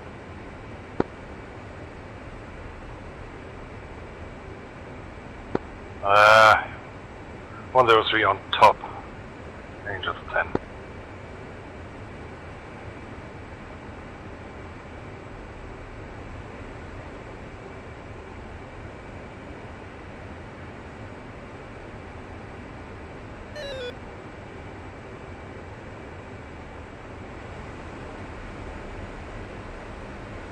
And yeah, I can stay left cruise for now. 201 airborne. Back. Before. 103, checking left. 3-4. 102, arcing.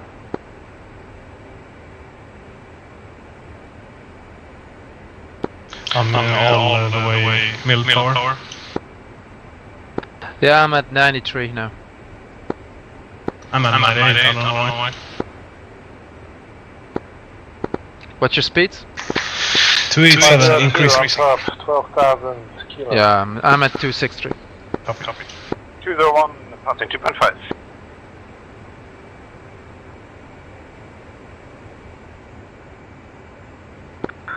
Airborne.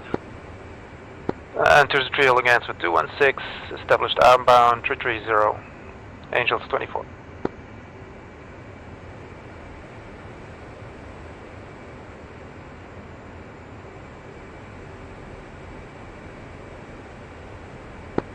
And checking left.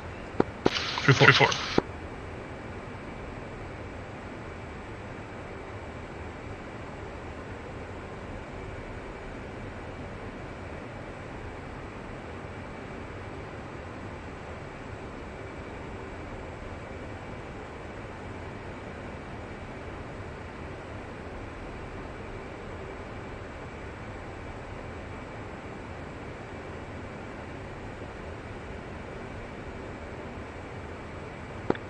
Zero passing 2.5 kilo.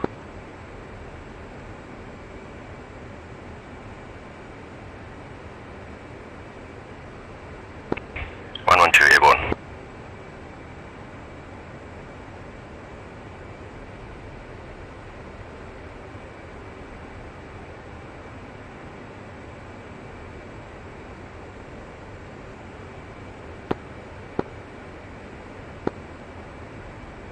One marking on top, Angels 14. Okay. Kilo. 10 arcing.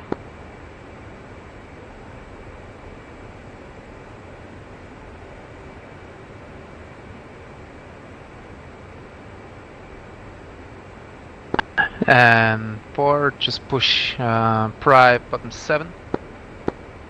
Bottom 7, 3-4.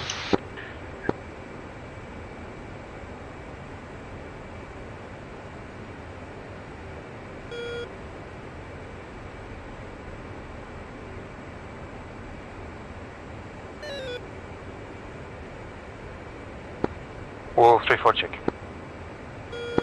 3-4. 4-4. Sorry for that. Wolf 3-4. No worries. Magic, Wolf 3 and 4 checking in, Bulls 143 for 78 as fragged.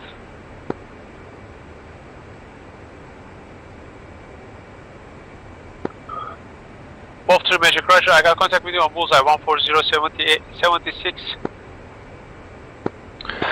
Wolf 3-4, copy. Check speed. Yeah, you're able to catch up, right? Yeah.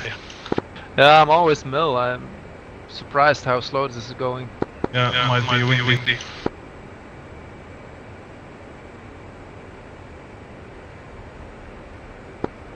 Magic, Viking 1-2 checking in, Bulls 14898, 22,000 airstrike.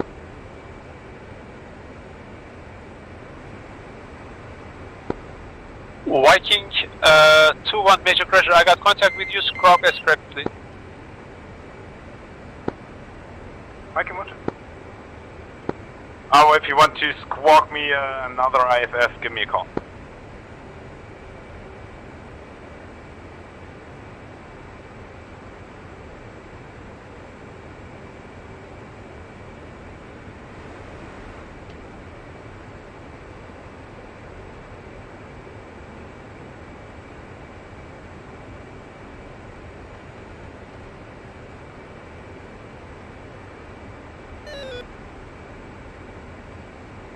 Alright, let's program Texaco 1 on our Ox. 3-4. Viking 1-2 squawk 1102, please. Squawk 110. Say again.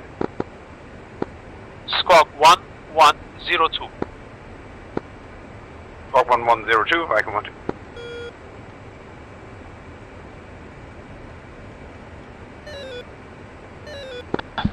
Checking right. 2. Confirm 86 miles from Texaco. Not Texaco yet, yeah, referencing waypoint 3, but just seeing Texaco on the takeout now.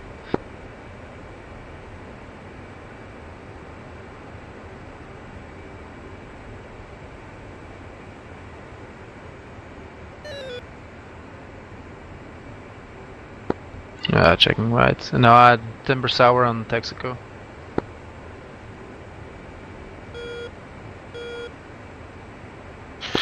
I have Timber Sweet on Texaco, 87 miles, heading 055, approximately 87 miles. Yeah, Timber Sweet, but no ranging. Be advised, stretch range 55 miles.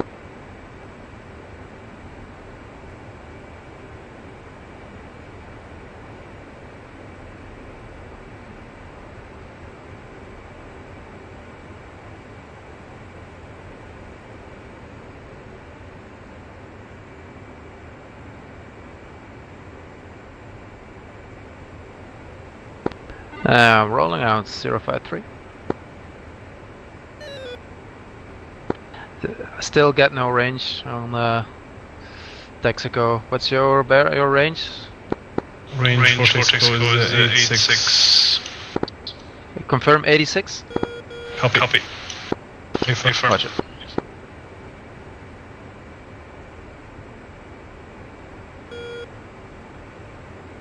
Yeah, I got him on the SA page. Yep.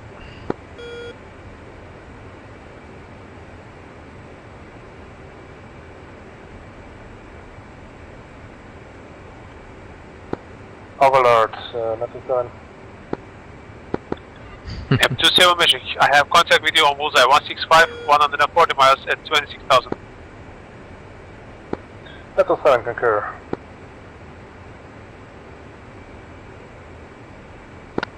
Confirm you have Neptune 7. Texaco 1 on your aux. Stand by. I'm programming that my manual, but you can pick yeah, anything you want. It's I only have button 10, it says in the kneeboard. What's the manual frequency? Yeah, but we're not using Pry for the tanker, so you have to. We cannot. Yeah, so you have to program the aux. So in that case, yeah, just pick what you want. You can do the manual. Magic Viking 1-2 request vectors for Texaco 1. Copy manual. What's the frequency? Frequency Viking is 1-2 Texaco, bro. Make sure 242.1. 242.1. Copy that. April.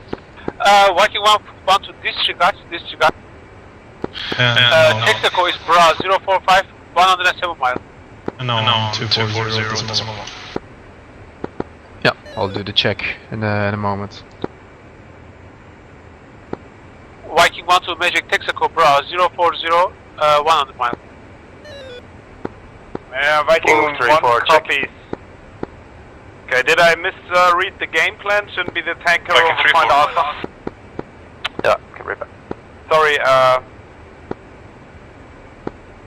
Point Hotel.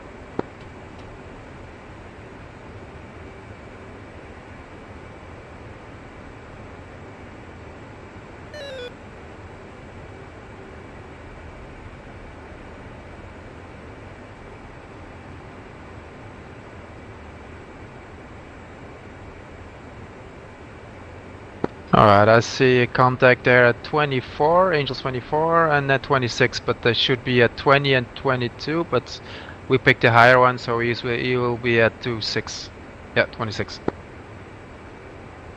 Report. Magic, Viking 1-2, can you confirm on my current heading that I will stay outside of 50 nautical miles of the AO? Viking 1-2 Magic, Roger, with this heading you will be safe out.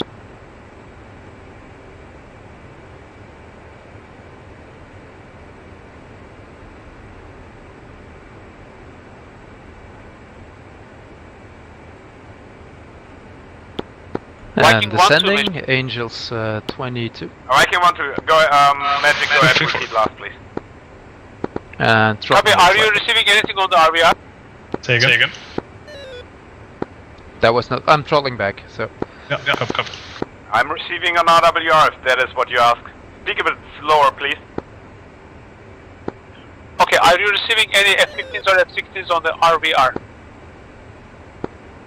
Affirm. 2 times 15, 116. Copy that. Be advised, possible threat range 40 miles. Wolf 234 copies as well. Viking 1-2 copies, but you can confirm that on my current heading 050 direct point hotel, I will stay outside the ADIS of Saipan. Viking 1-2, that's a positive. You should stay out of the area, but I don't know if they are committing right now. 60 miles closest contact. Viking 1-2. Heading toward the back end hour. Yeah. According to SA. Yeah, I got him on the SA page. Thanks.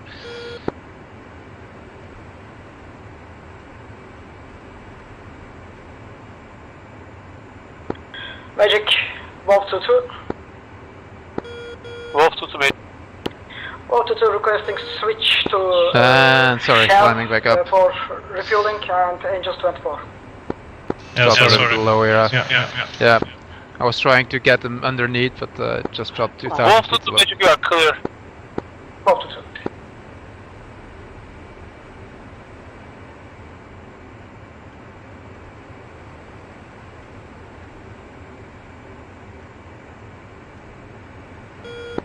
Magic, Wolf 2-3, can you confirm Texaco 1 is at Angels 26? Texaco 1-1 is Angels 240. 240, copy.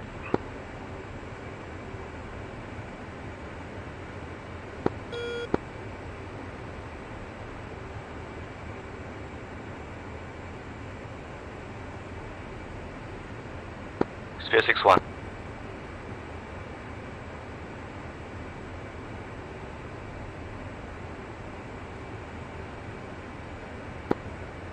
Sphere 6-2. Magic, Sphere 6 flight checking abstract. Increasing. Spear 6-1 Magic, Roger, I got contact with you on Bullseye 110, 81 miles, 31,000. Sphere 6-1.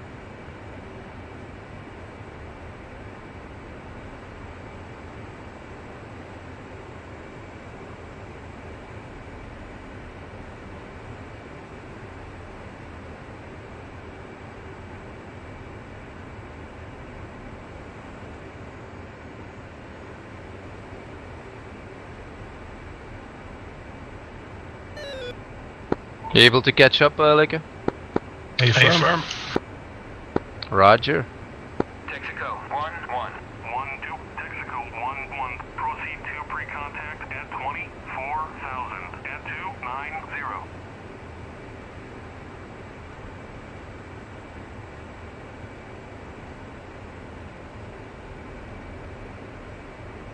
Texaco 1-1-1-4. Request rejoin. 1-4. Texaco 1-1. Proceed to pre-contact at 24,000 at 290. And leveling off.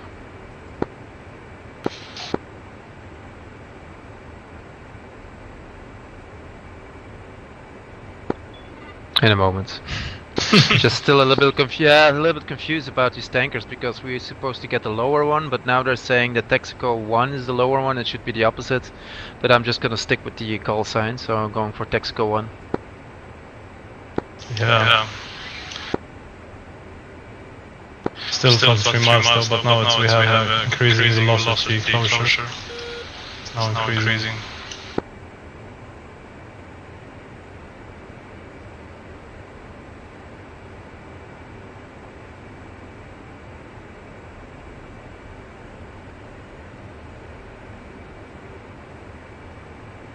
He is flying north. He has heading 000, so just intercept course. Yeah, but he will turn around. I have him on visual and on the radar. Gonna check left in a moment. Copy that.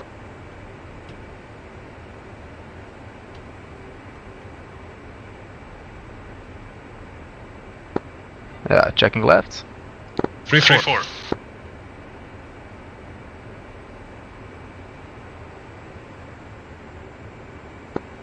Wolf 2-3 check. Wolf 3-4. Texaco, this is Wolf Magic, Viking 2-4. Currently 20 miles out. Viking 1-1, Mission, go ahead. Trail request. Viking 1-1 is 50 rejoin. miles east of Alpha. Request tanker assignment.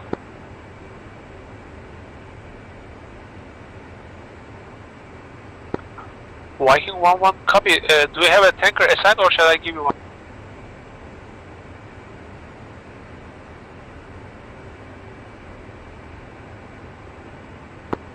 Hey, Magic, just pass the least crowded tanker, please.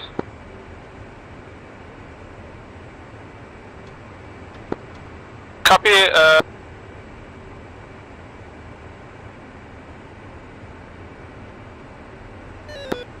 Shell 1-1, Angels 24, Bra 26044, tracking now north. Viking 1-1. Magic, Neptune 7 checking in at Alpha, requesting tanker.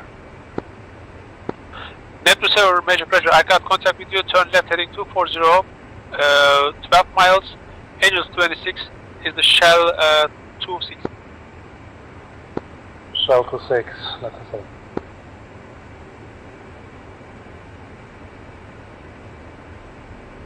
Yeah, Texaco's turning now, so now we'll be able to intercept.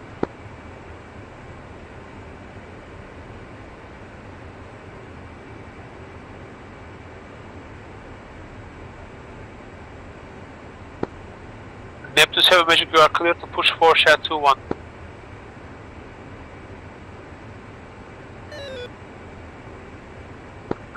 Viking 1-1, Shell 1-1, Bra 250, 30 miles, checking north, Angels 24.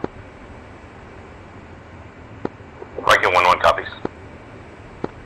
Magic, Will 2-3 is going for Texaco and switching. Copy that.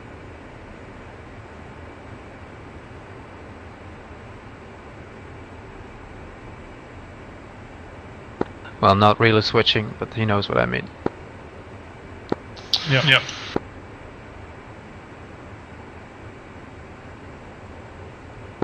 I know it.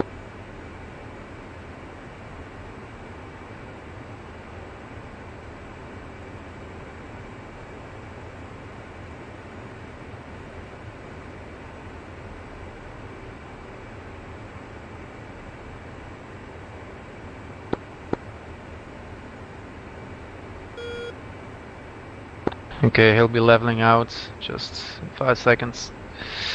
Just turning left.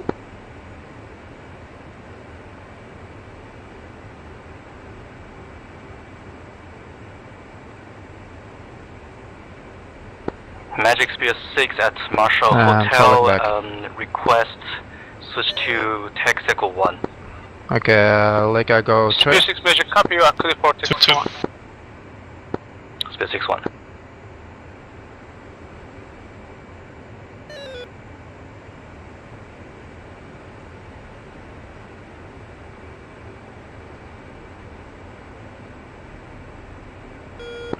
Spear 6-1. Climbing. Spear 6-2. Texaco 1, Spear 6 flight. Magic Viking 1, oh, 2, you saw that movement? vectors for Technical 2. Yeah. Pulling a little bit harder here. Sure. Viking 1-2, copy Sam. Just cross this line there. Texaco, Bra 020, 30 miles, checking south, Angels 24. Traffic high, F-14s. Blind. No fact. Okay, reference. About 8 o'clock now. Oh, roger.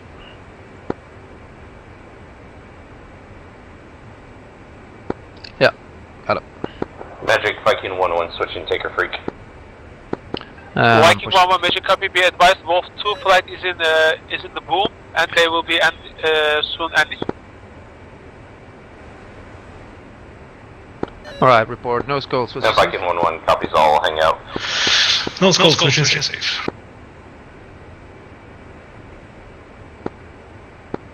Okay, he's flying 280. Viking just 1-2, about. I had a nailed for 15 for a second here.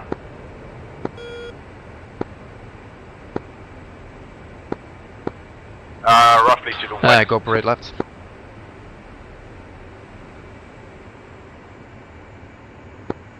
Sorry, correction, not nails, but like. Say again, last command. Yeah, go Viking parade 1, left. 2, Texaco 1. Yeah, copy. Bra 030, 40 miles, checking south.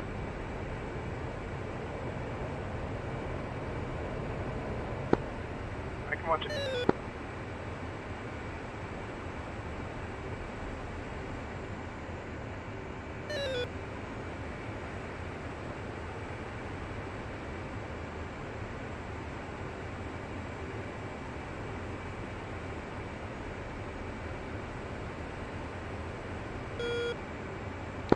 For in formation.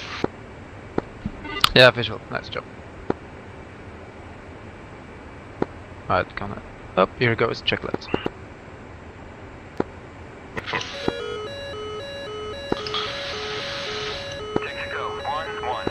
Viking 1-2. Pike 15. West. Move to 3, Pike's 15.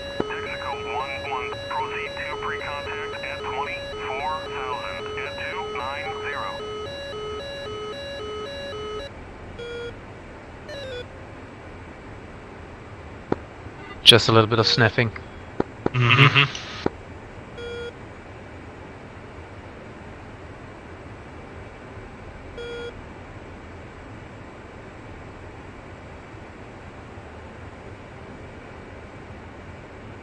And slowly reducing.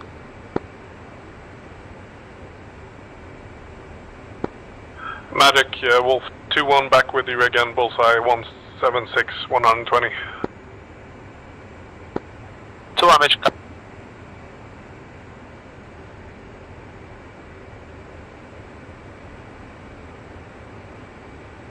Texaco 1, move to 3, left observation, request free contact left hose.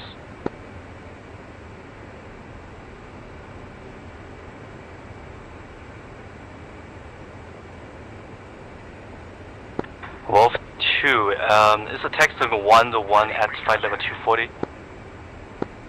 Hey firm, but I kept to the call sign, so Wolf I'm 2, I'm done going for Texaco 1, so...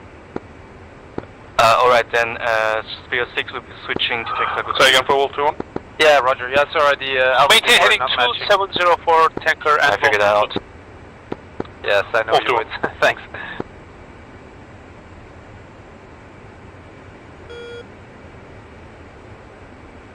Ready, pre-contact.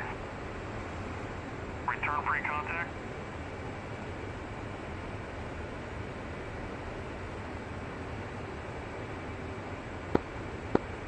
Ready, pre-contact. Return pre-contact. Ready, pre-contact. Return pre-contact. Alright, we're gonna switch frequency. I think this is actually Texaco 2, I think. Just gonna try one. Ready, pre-contact. Contact at 24,000 at 290.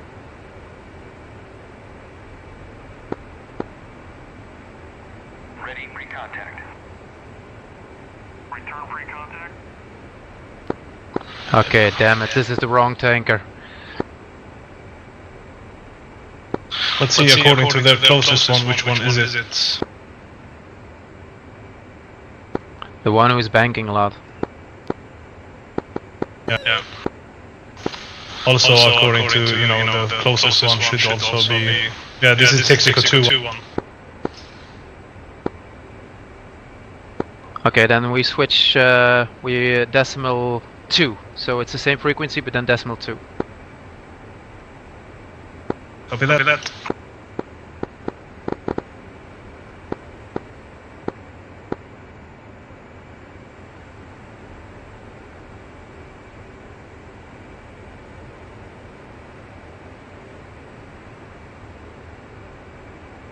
Texaco 2-1, Uzi. Texaco 1113. Request rejoin.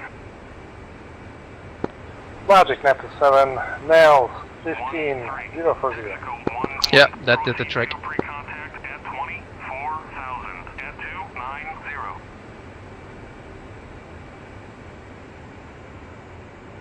Now it will work.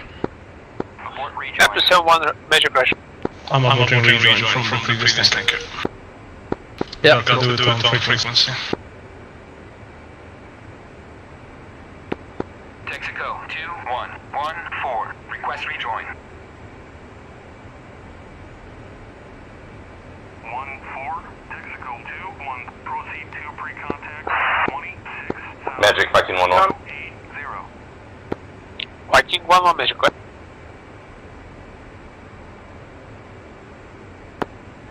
Viking 1-1, major crash. Yeah, be advised, Wolf 2-1 is going to be about 7 mics late. We'll likely push Rolex 5 minutes if you can pass that. Texaco 21. Copy that. 32. Request rejoin.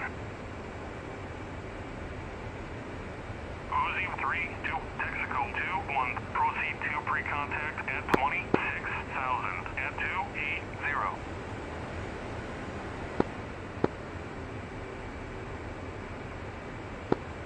Wolf 2-3, Viking 1-2, you're up on this streak.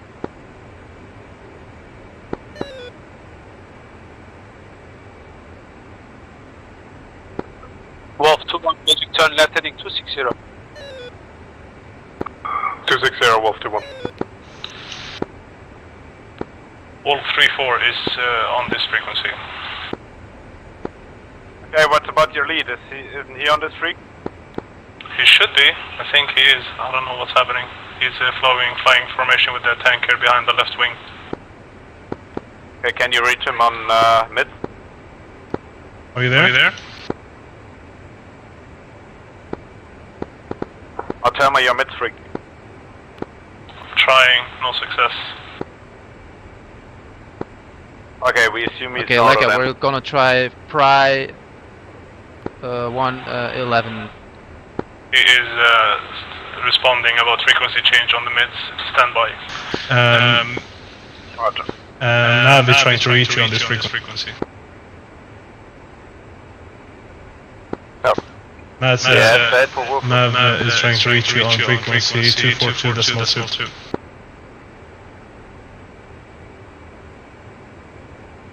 Yes, I didn't hear him. Yeah, are you on 242.2? I should be. I'll check again.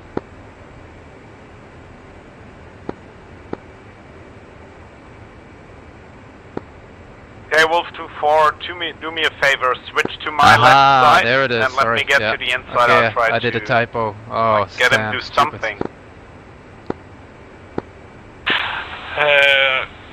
I could not receive your last message, but 2-3 is now on the correct frequency. If there's something, you can say it again, or if you want to speak with him, he's on correct frequency now. Okay, Wolf 2-3, Viking 1-1, how do you read? Yeah, Wolf 3 is on frequency. There we go. What's up? Yeah, just figuring out this mixing up of tankers, but I think I'm on it now. I should be okay. Yeah, Freak should be 242.2, this is Texaco 2. Texaco 2113. Yeah, Roger, I'm on it. 13. Texaco 21. Proceed to pre-contact at 26,000 at 280. Ready pre-contact.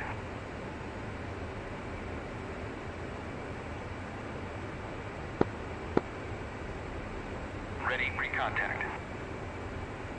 Cleared contact. Woohoo! Alright, finally. Sorry, guys. Texaco 2 on Wolf 2-4, request pre-contact right house. You're taking fuel. Crossing under.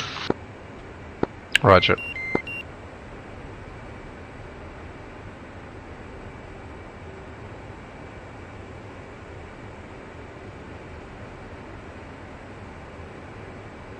Ready pre-contact. Magic, Wolf 2-1 visual with the tanker, request descend to Angels 24. Wolf 2-1, Magic Garage, we are clear for Angels 24. Wolf 2-1.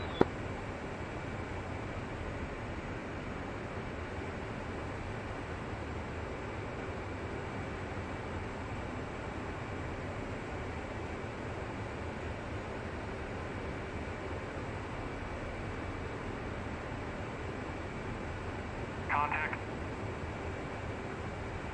You're taking fuel.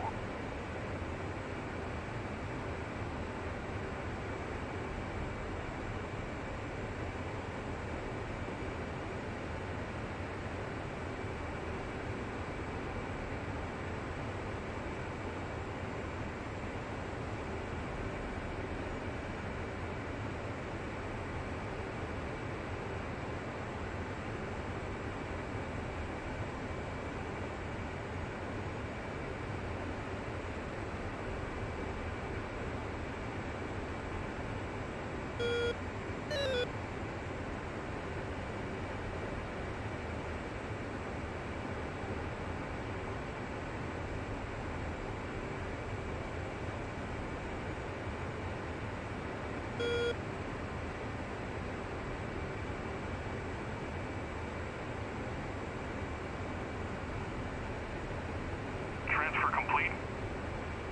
Disconnect.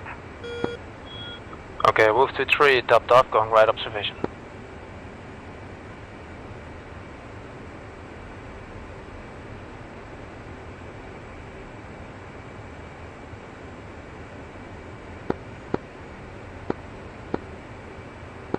Viking 1-2, Texaco 2-1, Viking 1-2, request pre-contact left hills.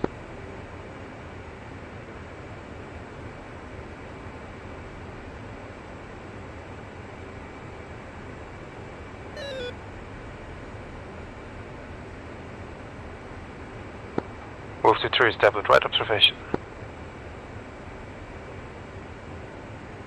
Transfer complete. Disconnect. Texaco 2-1, Wolf 2-4, topped off, switching right observation. Visual. Return pre-contact. Wolf 2-3, spike for 15. Yeah, we have trust. These guys are playing with us, isn't it? Ready pre-contact. Alright, Texaco 1, Wolf 2-3, leaving formation. Alright, follow me, checking left, climbing. 3. Magic, Viking 1-1. Viking 1-1, Major, go ahead. Viking 1-1's AR complete in the green, no alibis. Copy that. Contact. Magic Spear 6-1, I just got spikes from the Strike Eagles. Can you confirm with them the exercise hasn't started yet? Spear 6, Major Pressure, this exercise did not start yet. 6-1.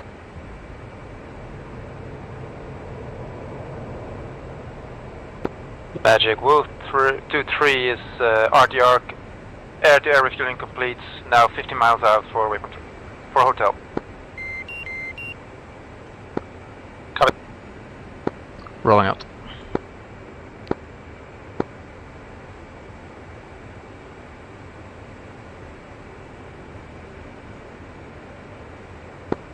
Right, see if you scan for those Tomcats. Copy.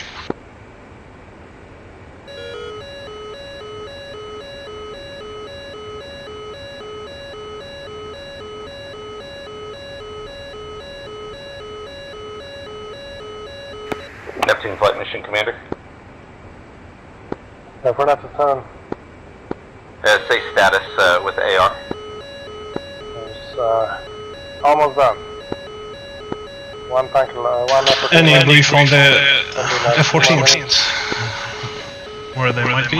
Yeah, I think they're Spear Flight Mission right Commander. behind.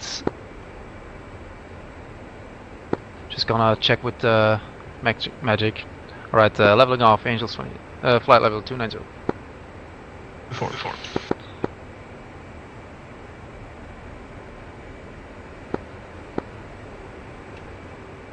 Magic Wolf 2-3, can you give a status on Trident?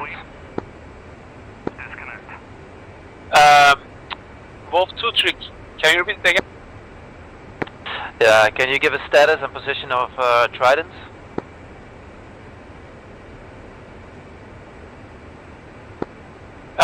Wolf 2-3, Spear 6, flight Broad 2507 miles.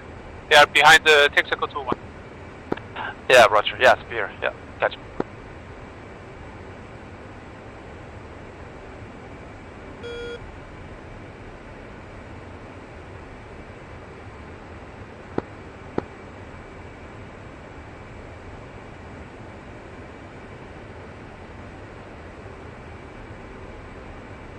Are we gonna use York stick between us? Checking left, checking. Yeah, checking left. Two.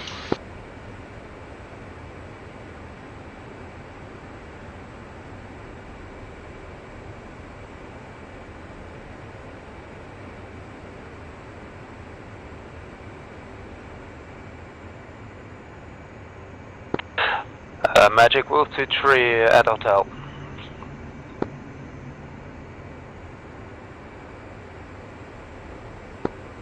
Wolf 2-3, copy, can you repeat the last? Wolf 2-3 on station at hotel. Copy that.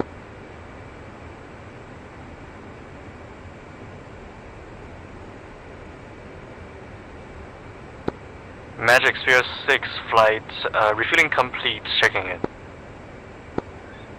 Confirm Spear 6-1. Sphere 6-1, flight is refueling complete. Spear 6-1, Magic, copy. Magic Viking 1-2, AR complete, en route hotel, 2 Mike. Neptune, Magic Neptune 7, AR complete, ready when you are. Viking 1-2, Magic, roger, copy. Neptune 7-1, copy.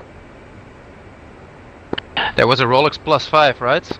All Yes, players for Mission Commander, roll call, Neptune I flight. think it was Wolf 2-1 maybe. Neptune 7, Wait. all green.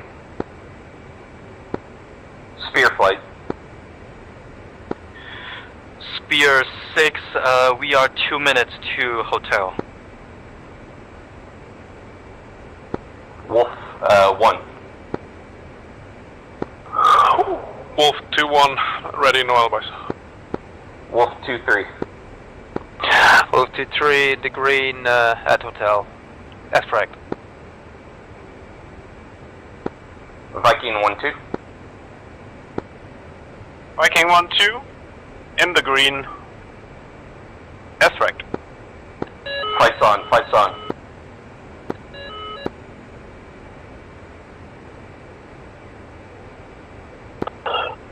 Fights on, copy. All fighters be advised, hostile 3 group, Champagne. Northern group, Bullseye, 09033, 33,000, Marshall. Southern group, Bullseye, 215, 30. Flight level 320, Marshalling. Middle right. group on the Bullseye, 30,000. Nick 1, Game Master, fight on. Right, combat spread right. Before. And fence in. Before. Reference heading, reference speed. Magic, Neptune 7, confirm, game on. Yeah, speed 2, Yes, 3, confirm. 4 Fights and on, 7. fights on. Lights on, that's okay. Neptune 7, be advised, hostiles, Bullseye, 215, 36. Single group, 2 ship, capping, flight level 325.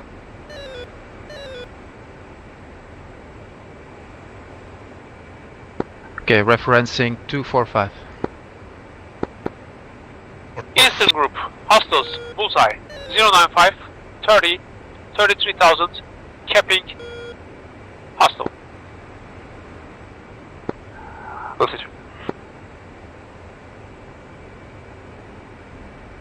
Okay, they're going cold. Okay, what about Spear?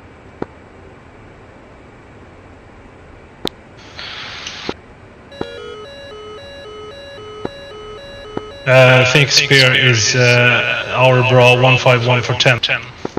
Yeah. Yeah, got him on the SA page, and I see him. Yeah, they're behind. What's the speed? Wolf 23 to 61, confirm your airspeed. Speed 265, Angel 20. So that goes the same for you, 265. Wait.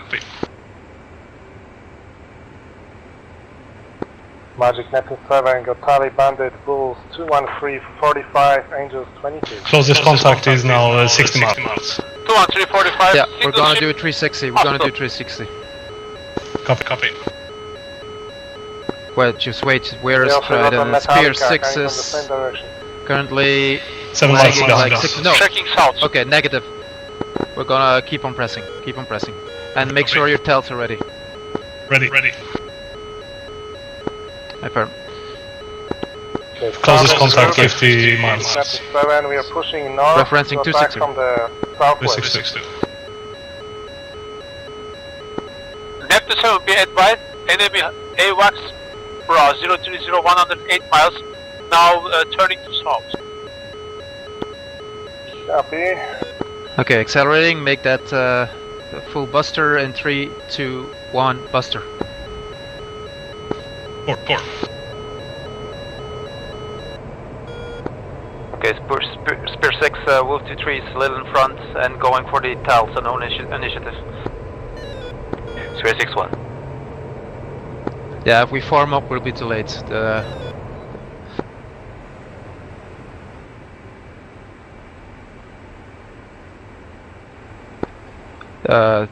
Force speed.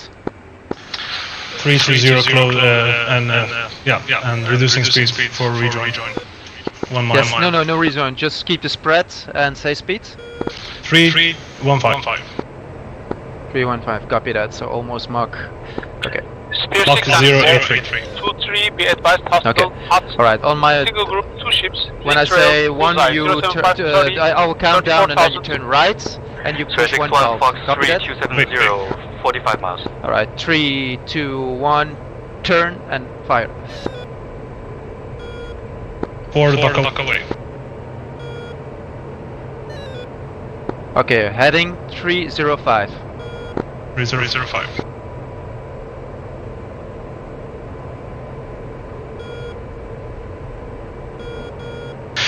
Still buster, still full buster. Yeah. Okay, turn back in hot.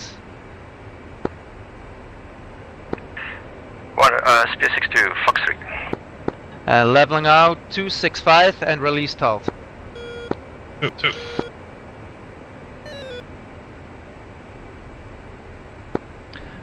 Walk away. Alright. Magic, turn confirm right. the altitude of E3. Now. 29,000. Copy, tally target.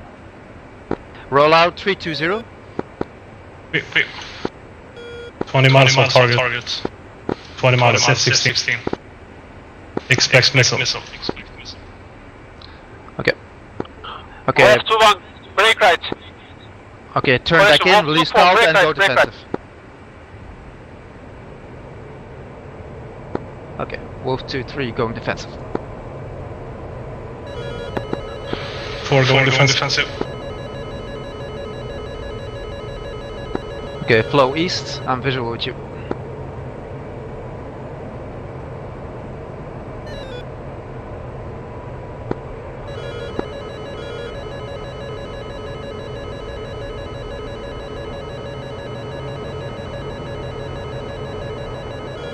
Okay, they'll have to go cold because of the Tomcats, so don't go drop too low. Okay, stay above Angels 20, go back to Angels 21. Copy. Remain on full buster.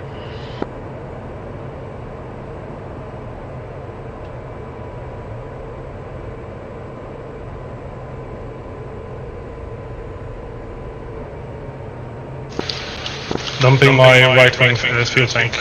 It's empty. Gotcha.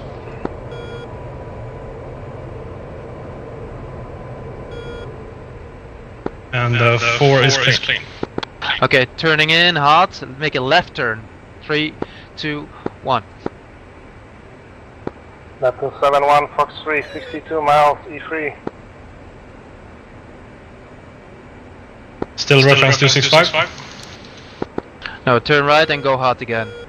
Okay.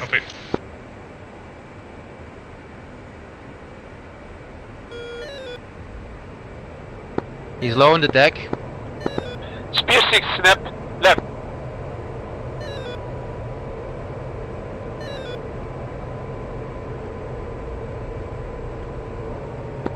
Wolf 2 Okay. 4, break left, break left.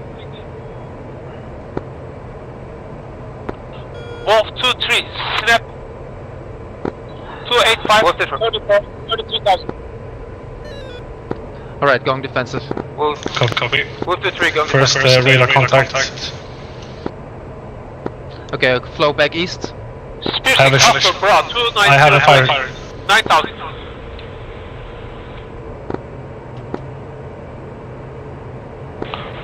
Fox 3, Wolf 2, 4.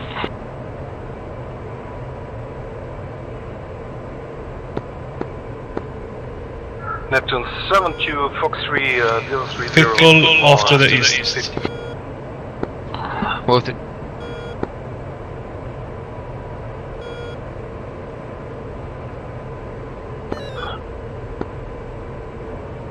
62 Fox 3. And I am trailing you by 11 miles. 3, go cold.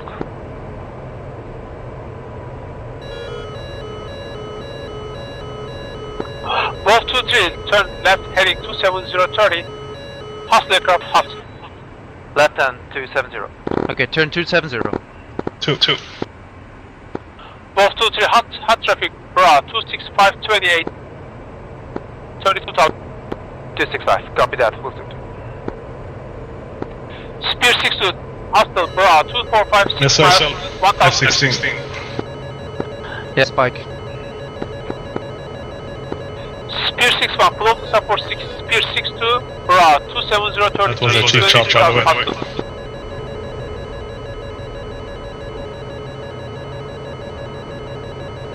Still going cold. Wolf 2-3. Defending missile. Wolf 2-3, engaging Bandit 81 for 31. Like I confirm. And 4 is clean, turning. Still want me to turn right? Neptune 7, turn right, Negative, heading go 100, 40 miles. 270. Engines, correction, flight level 290, hostile aircraft, 2 ship. 60 splash 1. Okay, they're going cold. Okay, go gates. Copy.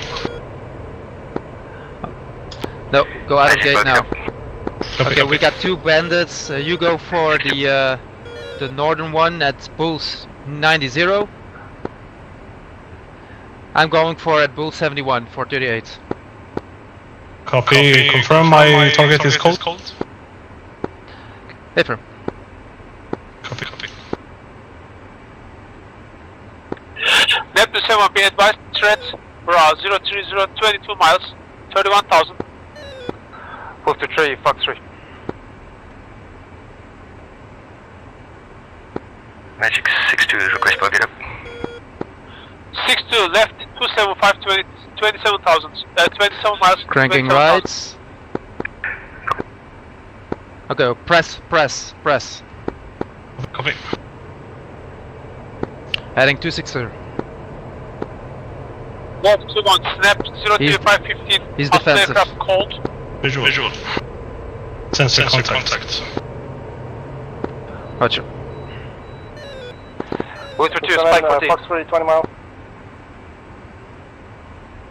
20. Okay, keep high. Don't dive. Go high and keep on pressing. Yeah. Wolf 2 more. Initial my target is turning hot. Okay, you go for the 27,000. Hot.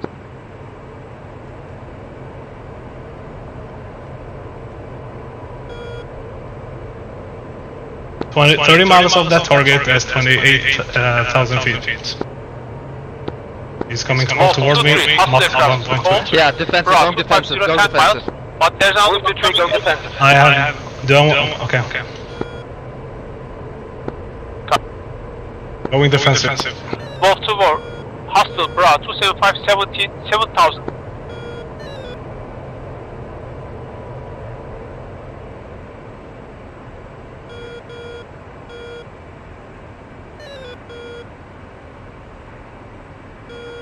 Missile, going for the deck.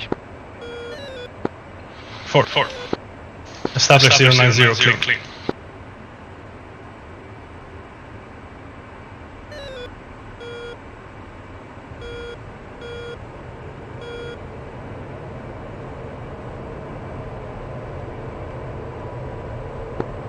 Spear 62, turn right heading 290 4 miles, 1000 feet, hostile.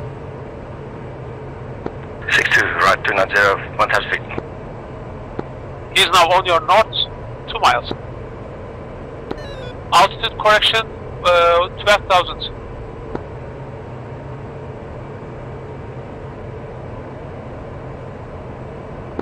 Spear 62 now, hostile bra 0704 miles.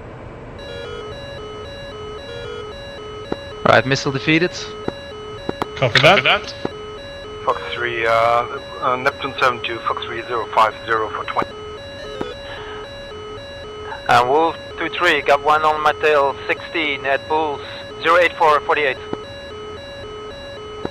Wolf 23, copy, turn right heading, 18.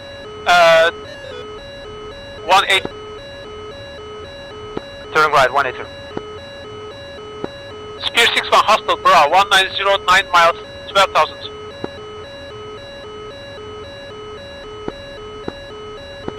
Wolf 24, snap 260.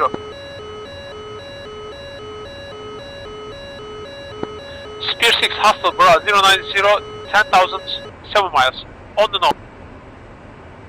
62, Fox 3.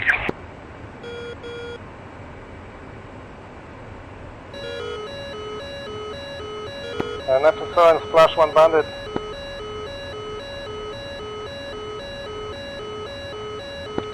Neptune flight, copy, hostile bra, 120, 29 miles, single ship. 62, splash 1. Copy that, eastern group, hostile bullseye, 09020.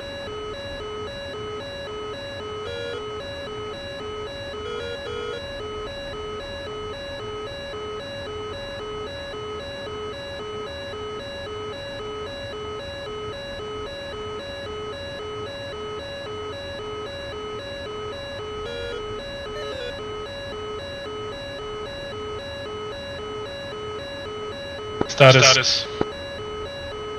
Yeah, still engaging, but bandit is splashed. Okay, turning back east. Copy. Magic Sphere 6-1, radio check. 7 miles. On your 6. Now on your 9 o'clock. 30 miles target. Alright, copy that. Left heading 260.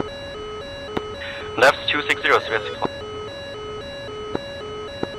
Wolf 3 to be advised, hostile aircraft, bra 270, 37 miles, 30,000.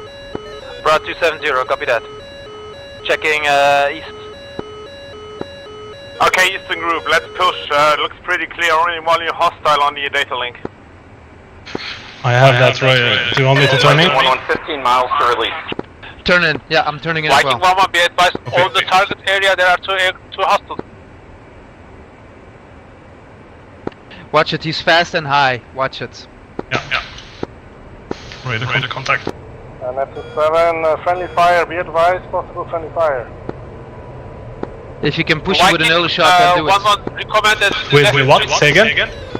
If you can push him with an early shot, then do it. Copy. Spear 6 to hostile, bra 255, 22. Fox 3, bandit 35, hostile 35,000. I'm hot as well. Viking 1-160 to release.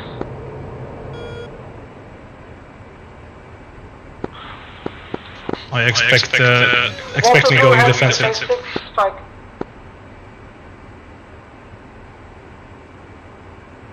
Magic Wolf 2. And Mr. Pitbull off to the east. Wolf 2 request bogey dog. Wolf 3. Wolf 2 turn left heading 020. Magic, there is a SA6 at the left. Left. Magic, Wolf 2-3, pressing on Bandit, Wolves 9-5-4-2-1. Viking 1-2, committed to outer ground target. I need to run for 30 seconds, be right back. I see one kill, one is going down.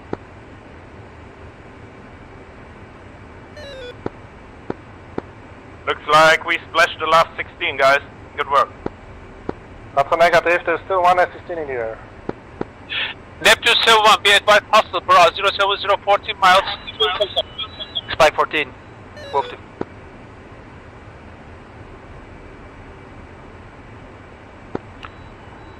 Wolf 2-3, Fox 3. Fox 3 zoomed to 0 for 40. Correction 20. Cranking left. Viking 1-1, you are clear for the target area.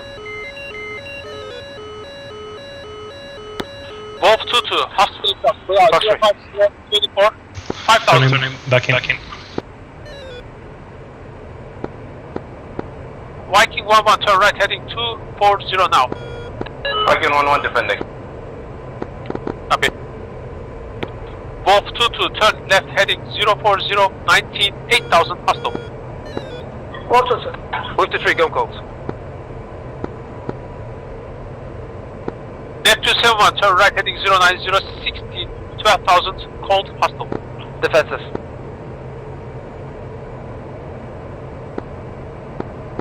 Wolf 2, hostile, bro, 030, 50 miles, 12,000, cold. Wolf 2-2, targeting. Magic confirms Sphere 6-2 is wounded. Sorry. Fox 3, Wolves 14149. Hostile. Viking 1, you are cleared for the target area again. I have no assault. Viking 1 recommitting.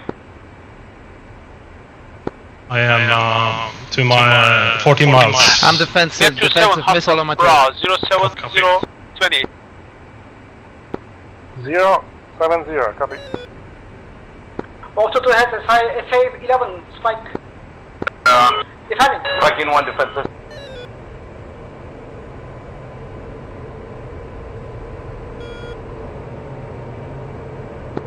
Sphere 6-1 targeting Bandit to the north. Viking 1-2, turn left, heading 190. Left 190, Viking 1-2.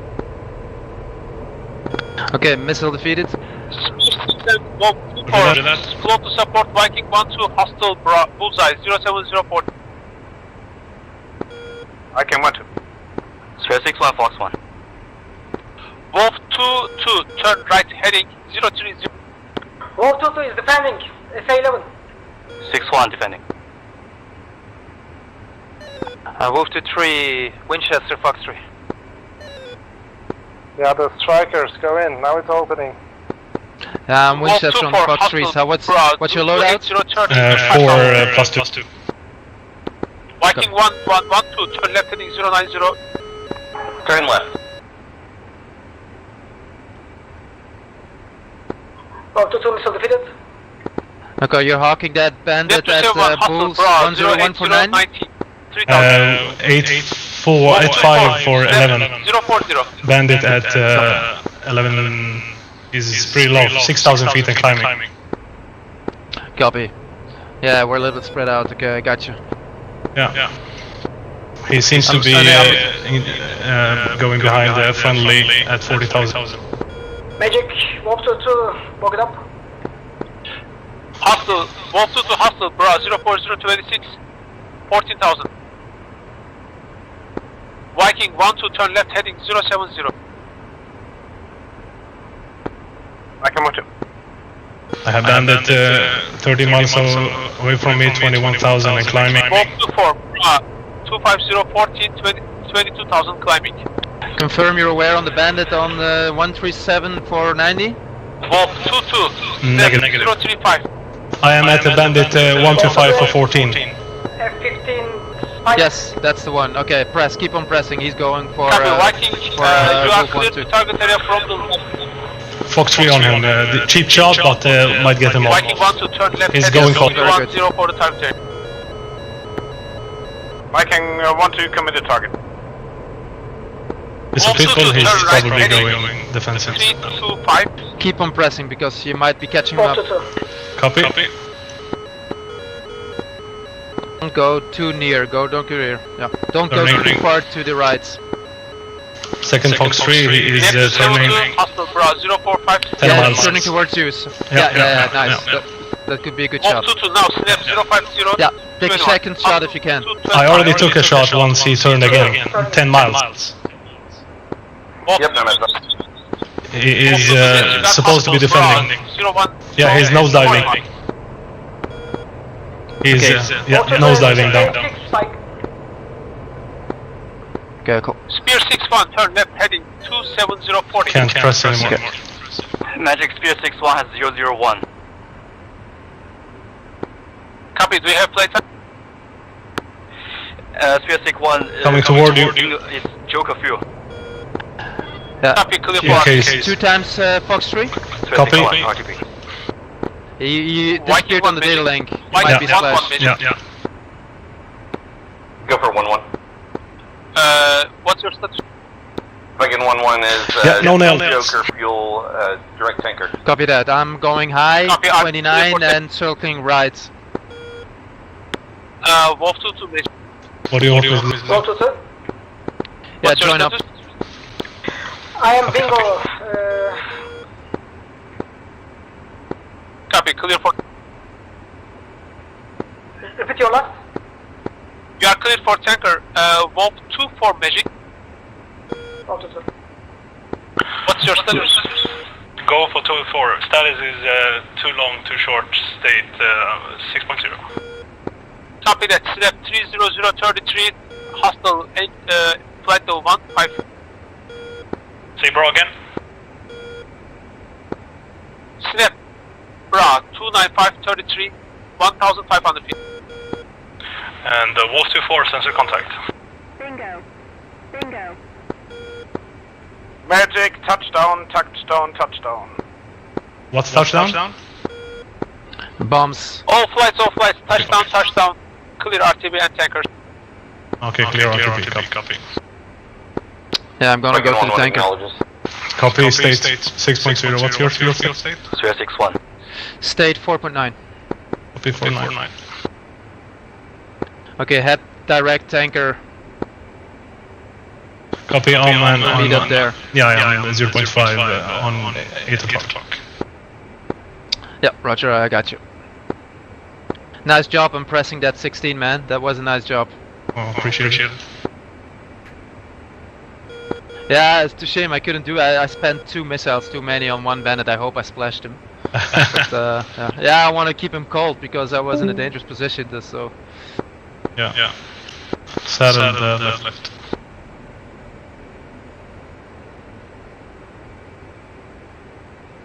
Oh! Okay, nice rejoin. I was just drilling hard. I thought you were like 10 miles away. Oh, no. I was, when you told me to meet you at the tanker, I was like 0.5 miles from behind you. And I just used your turn. Yeah. Yeah. Okay. Okay, nice rejoin, mister. Yeah, appreciate it. Okay, let's look him up. And maybe now go for the same tanker, so that was Texaco. Man, that was confusing because they mixed up the altitude. I really had to think really hard. Viking 1 to Magic, speed up. Say again for Viking. Alright, let's go Buster. 3, 2, 1, Buster. Buster. Viking 1 to be advised, hostile chasing, 315, 9 miles. Okay, be ready, maybe you have to support. But he's way too low. Copy. But he's low and slow, so it might be no factor. Keep an eye on him. Yeah. 23 miles, but he's south. He's tracking. Now he's turning. He's going west. I think. Yeah, he's not tracking. He's not pushing anymore, so that's good.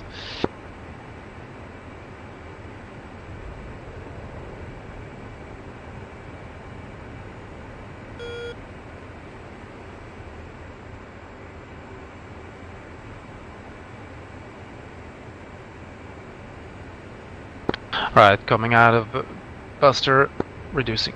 Magic Viking 1-1. Keeping 350 for now.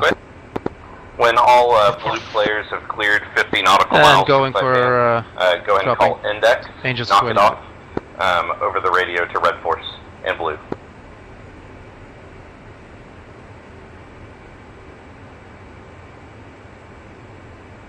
He's still pressing now. How copy? Yeah. You want me to intercept? Copy that. Magic, Wolf 2-3 is keeping an eye on that bandit. Pulse 142, Wolf 2-4 is ready to support.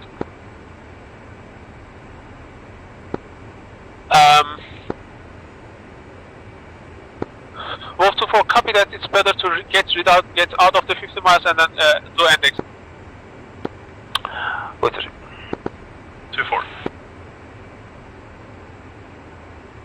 2-4. He's still pressing.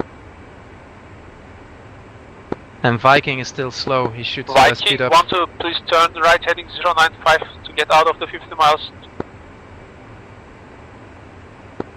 095, Viking 1-2.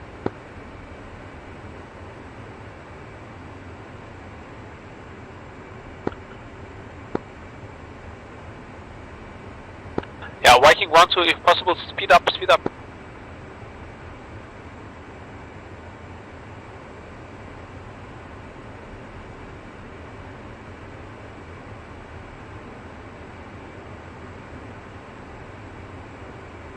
He's really pressing it. What's the range? He's like 31 miles. 31 miles from me. Don't Okay, 11 make me off. drop my tanks.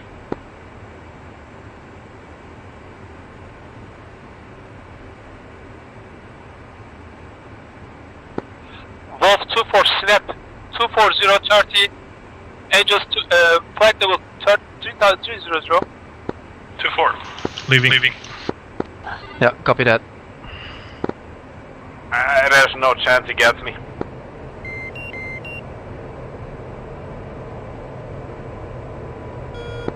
But it's cool nonetheless to see my number 4 helping you out. Well, that's 2-4, Oscar Bra 2023027, 32,000. Within short firing range. Watch out, you're not hitting. I'm I'm gonna turn in show of force. Wolf 3-4, I can take a shot. turning in show of force. 2-4, Fox 3, bandit at 32,000, flying Mach 1.5. Be aware, Viking. 2-4, Magic, copy, index. yeah, abort the missiles. He's going cold, That's okay. exactly what the Viking does. And I am rejoining you. Okay, for 2-4, Viking, Bra 170, 9 miles, 33,000.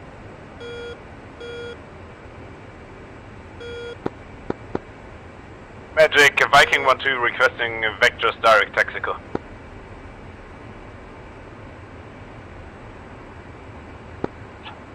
Viking 1-2, Texaco Bra 06546, checking south, Angels 26. Viking 1-2.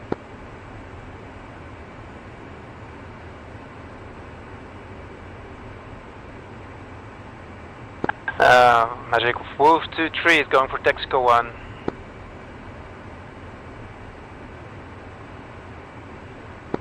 Wolf 2-3, copy, Texaco 1 Bra 06040, Angels 24, checking south. Wolf 2-3, copy. Magic Sphere 6-1 request switching to Texaco 1. Sphere 6-1, Magic, copy, are clear for go free. 6-1. Trailing 5 miles. Yeah, Viking 1 speed is 350, I'm gonna keep fuel, that speed for switching now. to You'll be able to catch up when we're there. Shell 2-1. 2-4. Viking 1-1, copy.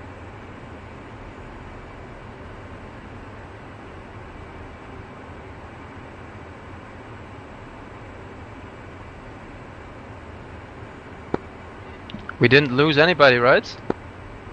I didn't hear anything about that, so hopefully everyone's alive.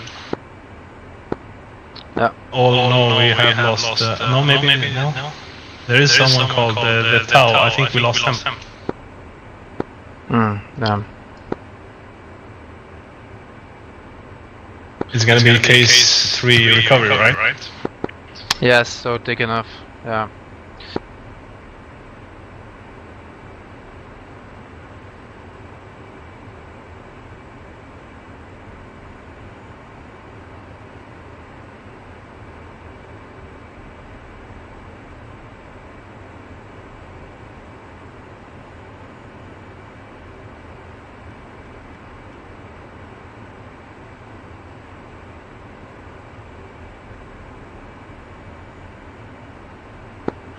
How many missiles did you defeat?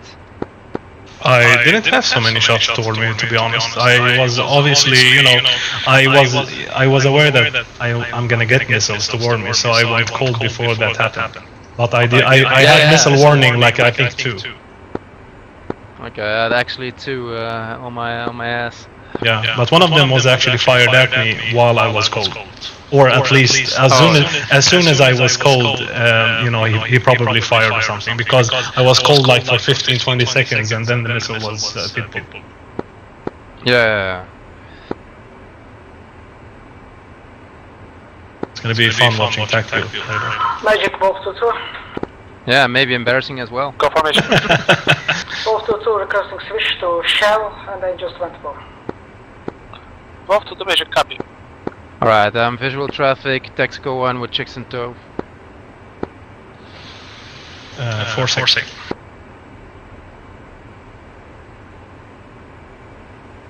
Magic Viking 1-1. Go for Magic. Yeah, emergency fuel. Can you clear underneath me? Hey, there's no the tanker.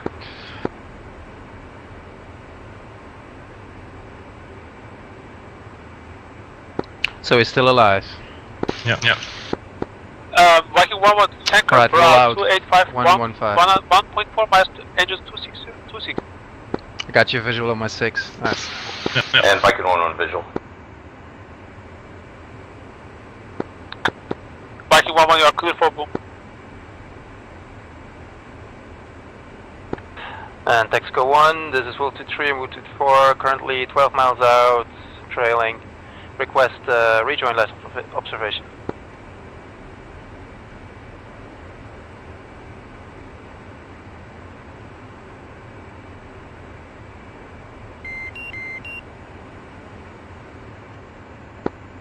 Leica, was that for a derusting flight for you?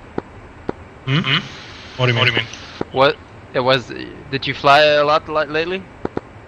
Yeah, but I often fly with a Swedish group. So okay. Yeah. I'm usually do BVR and air-to-air radar. I'm like the instructor guy in my group for the air-to-air and air-to-ground and stuff for the Hornet base at least. Yeah. Okay. Cool. Yeah. Saddle left. Yeah, visual, and tanker's turning north, so this will be a better intercept. Yeah.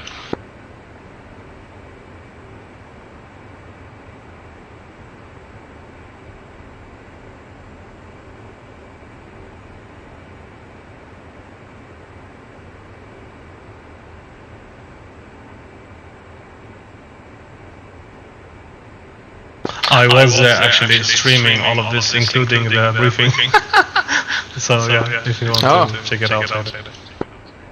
Yeah. Okay, please skip the confusing about the tanker. Yeah, but wasn't your fault either. Yeah, but one thing was my fault. I mistyped and I didn't press enter hard enough. Okay. That was after the first confusing. So and then it's hard to relay that you didn't have the right frequency. That was a little. I discovered that pretty late. I discovered when you said, "Didn't you hear math?" Then it was at that point I discovered it. Yeah, that's why you have wingman. Exactly. I don't see anything wrong with that. Too.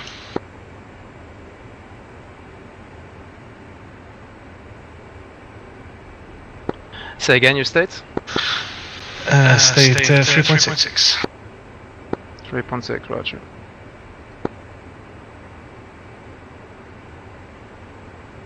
And report no skull, switch is safe.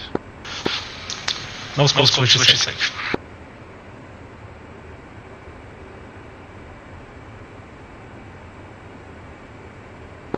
Magic Viking 1. Go for Magic. Yeah, if you don't mind passing to the tanker crew that I'd like to thank these USAFE tails from coming from Europe all the way to the Pacific to help us. Okay, gonna lead him. Viking 1 Magic, can you repeat the last? Nothing. Magic from Viking 1-1, all flights are cleared to RTB once they have required fuel.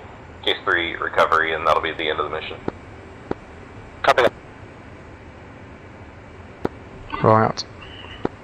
I usually use the radar bearing for the tanker, the heading he's having, and I used to use it as a course line on the second.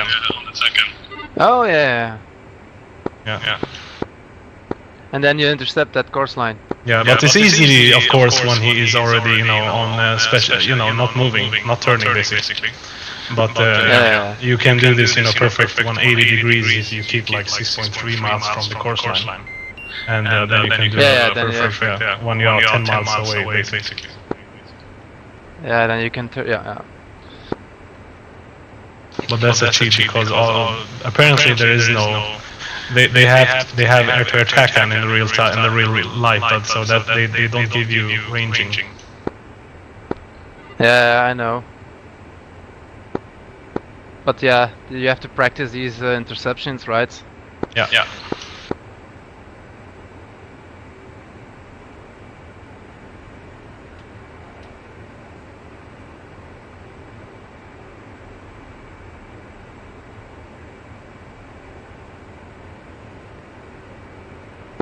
Sorry for asking again. What was your state again? State 3.5. Okay, I'm at 3.1. I made the mistake, and I think you did it as well, to drop the tank before it was empty, right? You're right, your wing tank. No, I actually stopped the center tank from taking fuel, so I dumped my right wing because it was actually. Viking 1-1. Yeah, cool. Go for Viking 1-1 is AR complete, RTB at this time. Viking 1-1 Magic, copy.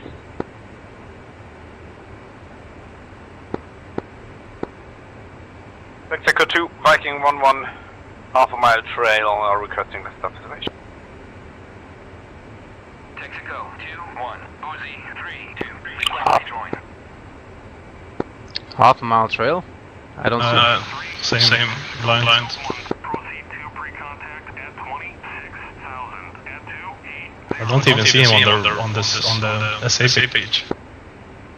Viking 1-2, be aware, there's a flight of 2 Hornets, 3 mile in trail, we are blind on you. Okay, you're talking Texaco 1-2 because I'm off his left wing. Oh, okay, that's closer than, okay, I thought you said 1 mile. He's maybe on the other tanker. Oh no, he can't be because he's on this frequency.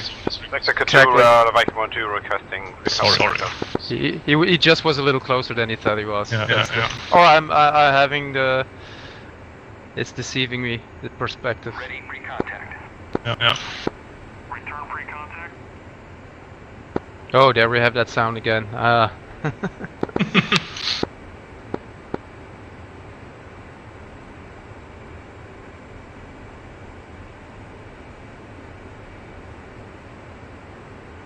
Ready pre-contact. Cleared contact.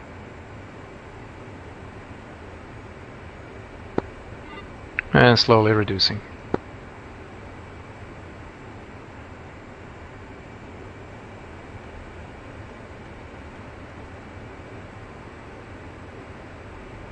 It's going to be a long ride home, 130 miles from our current position. Yeah. And Let's take the fuel for it. Yeah. Contact. I mean, I'm going to fill her up like 9,000 or so. Copy.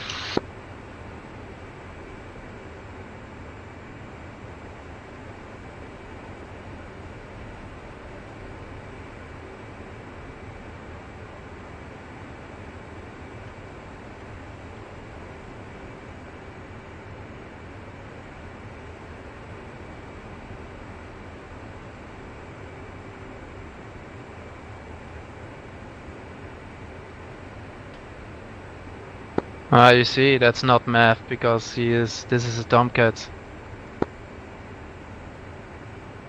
Yeah. Which is starting to worrying me that we're doing the wrong tanker.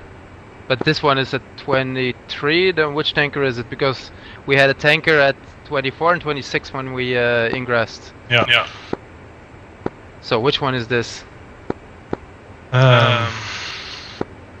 Let's ask Magic who is at this tanker. Maybe? Yeah, I'm gonna. Magic, Wolf 23, can you confirm my tanker at my nose is Texaco 1?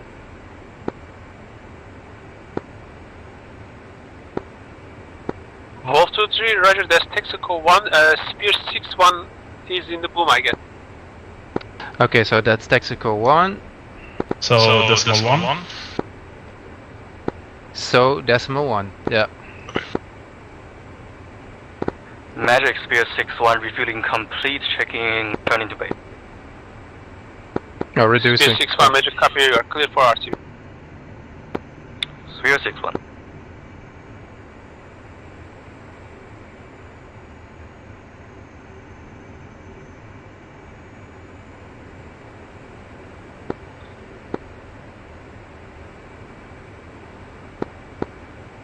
Ready, pre-contact. Return pre-contact. Return pre-contact.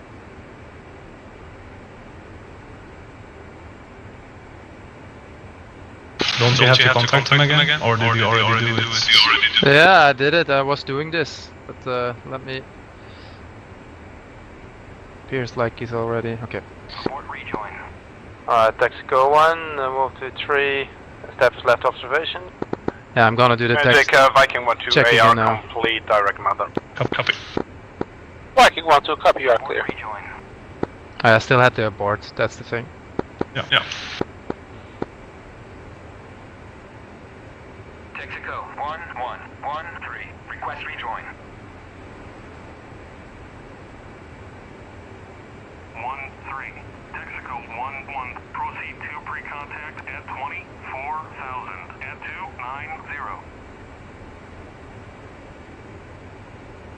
And Texaco 1, Wolf 23 is going left hose.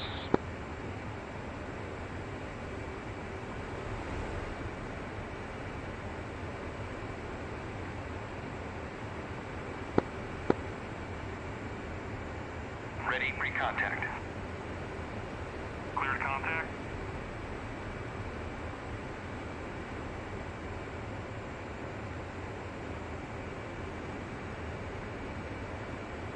Texaco 1114. Request rejoin. 1-4. Texaco 1-1. Proceed to pre-contact at 24,000 at 290.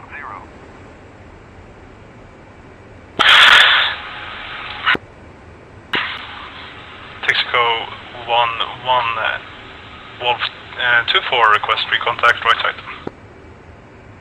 You're taking fuel. Return pre-contact. Uh-oh, I hope it's not anti.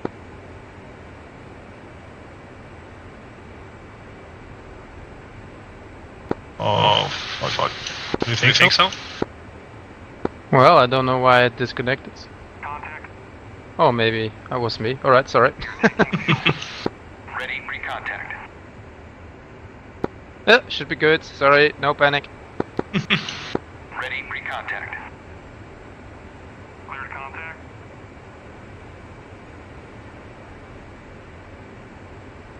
So, mother was like 140 miles? 127. Okay. Yeah. In that case, then 9,000 should be way more than enough. Yeah. The good thing is, it's at our 11 o'clock approximately. At the optimum. Yep.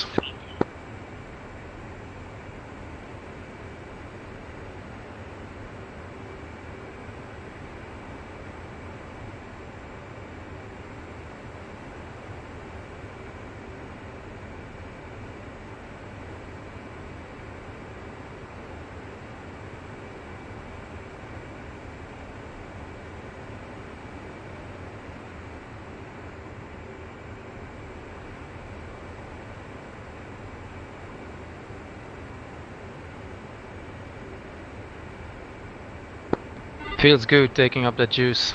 Yeah, and coming home. Yeah. I mean, looks like we hope the bomber hit the target, and then we have a mission success. Yeah. And we defeated the Americans, that's the most important thing. The Air Force, that's the most important thing. Yeah.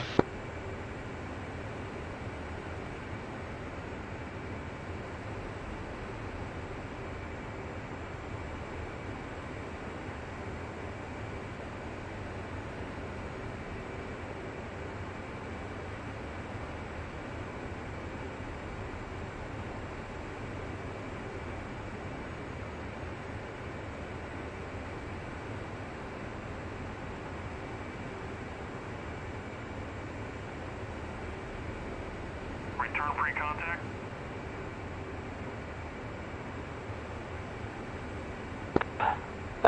Wolf 2-3 is stopped off, going right observation. Oh fuck, 8.1. I am holding position. Yeah, Magic Viking 1-1. Just fill up. I'm waiting. Go for Magic. Yeah.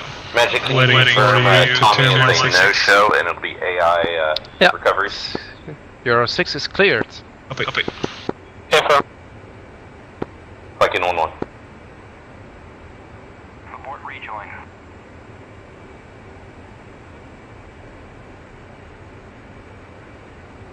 Contact. You're taking fuel.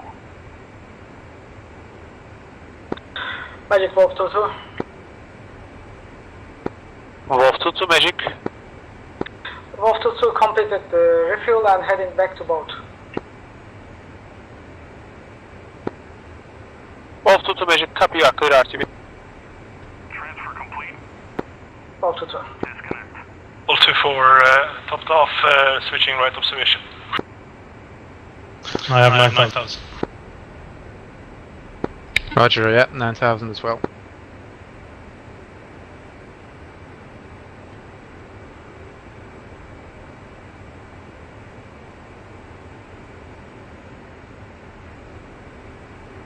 Settle on the right.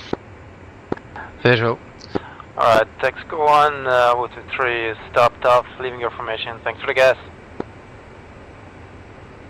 Alright, climbing.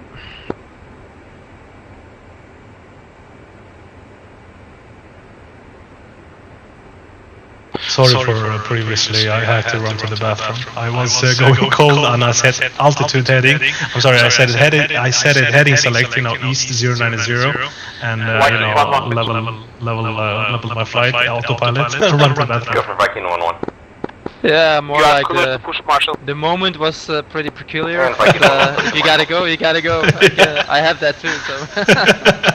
Yeah, I thought I had to go, otherwise I wouldn't be able to focus. Yeah, I know. I know the feeling. We all know the feeling, man. Your excuse. But yeah, I must admit the moment was pretty funny.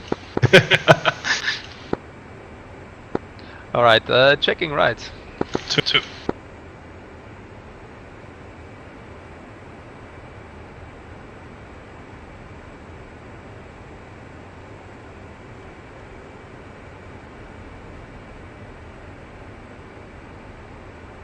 By the way, I'm going myself. If I'm on this heading towards motor, I'm going to do a quick piddle back as well. Yeah, sure. But make sure I'm on the right heading. Copy.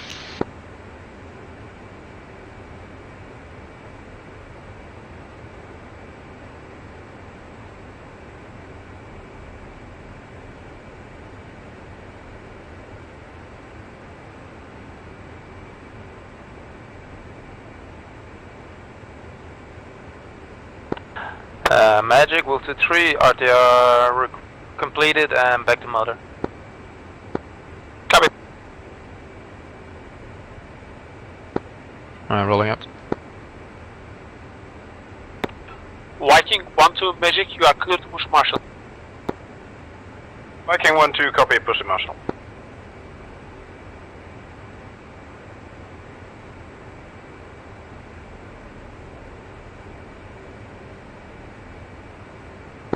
Leveling off, and then I'm going to use my piddle back.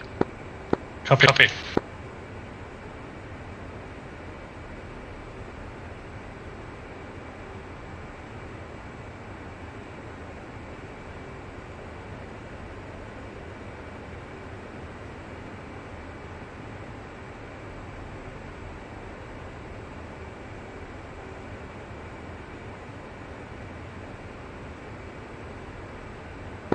Alright, be back in a minute.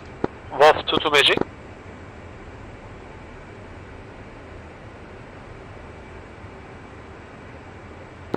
Wolf 2 Magic.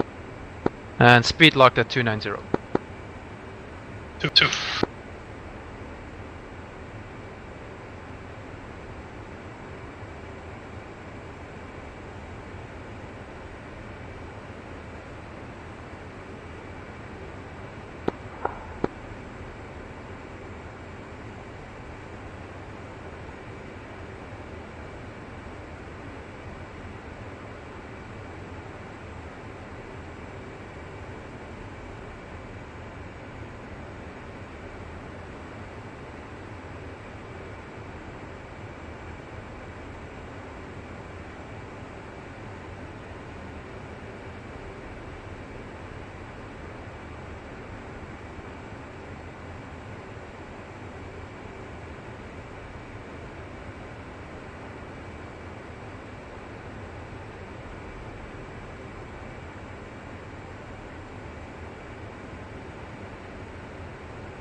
And I'm back.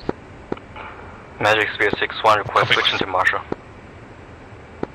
Spear 6-1 Magic, copy, you are cleared for Marshall. Spear 6-1.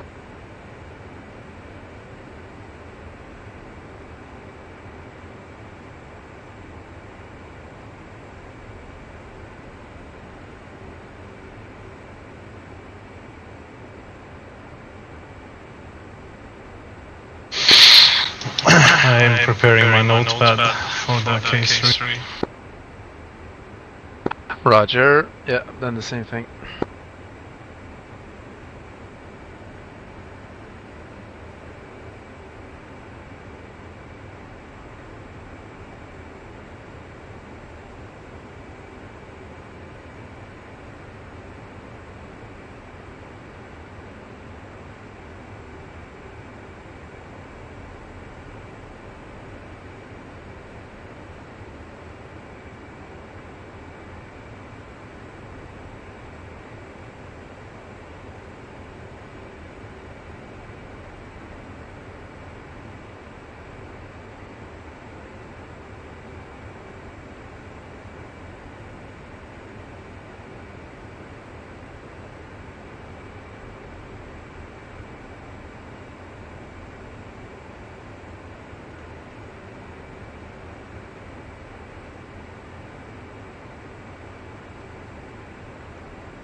Magic Wolf 2-3, request push Marshall.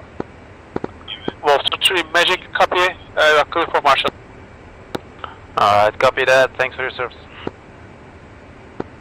Welcome.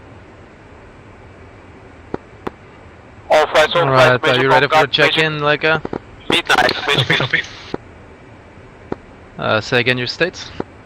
State is 8.2. 8.2, copy. Magic, Viking 1 And push to price Region 16. Guard, go ahead. Button 16.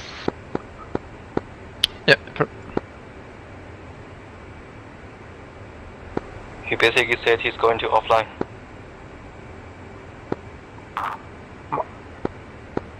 Marshall 203 holding hands with 216, marking mom 040 for 48, Angels 29, state 8.1.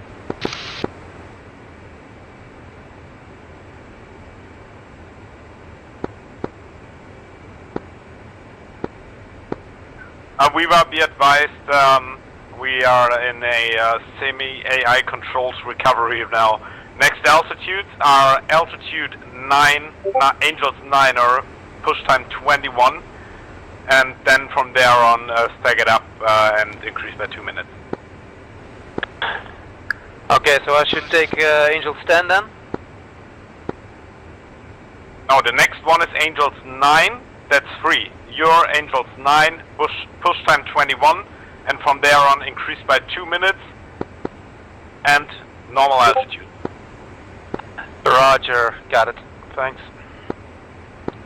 You know the final bearing and stuff? Just use AI comms. Oh, okay, it's okay to do that. Yeah, right, will do. Just ignore the altitude and the push time and stuff. Yeah, Roger, thanks.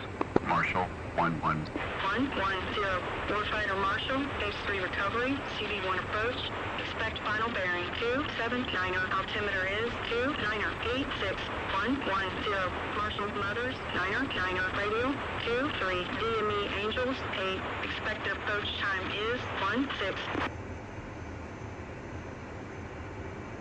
110, Marshall on the 9er, 23, DME Angels 8. Expected approach time is 16. Okay, so yeah. So I'm at DME 24, you should be at 25, Angels 10, and the expected approach time for you is 2-3. How copy? Copy. 2. Marshall at 99, Angels 10, if I remember you saying correctly, and what was the altitude? Say again. Angels 10 for you. Okay, Angels 10 and the DME was 23. Sorry, I have a little bit hard now. What was the... No, I'll say it again, no worries, no worries. Just for everyone on this frequency, be advised, you stay on Marshall, do not switch to approach. Stay on Marshall. 53. Also 2. Marshall on 99, that's all I remember. Viva, do you have what was your push time again? Okay. I think I'm the one before you. Viva is 203 is expected approach time 2-1. Okay. Descending. Damn it. So I should be 2-0? No. 2 minutes interval. 1-0 copy.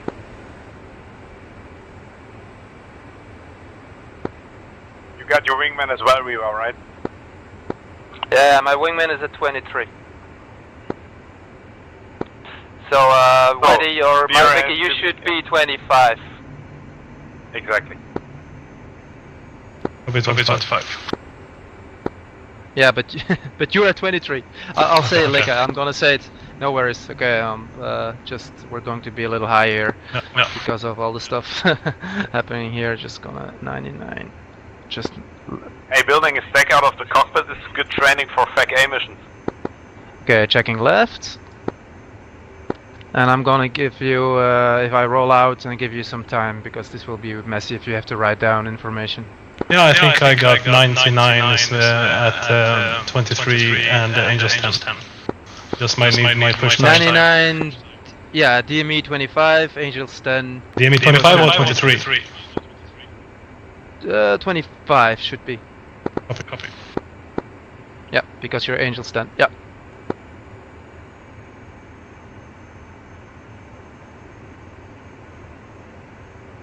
And final bearing 2779. Final bearing 279. Yeah, roger.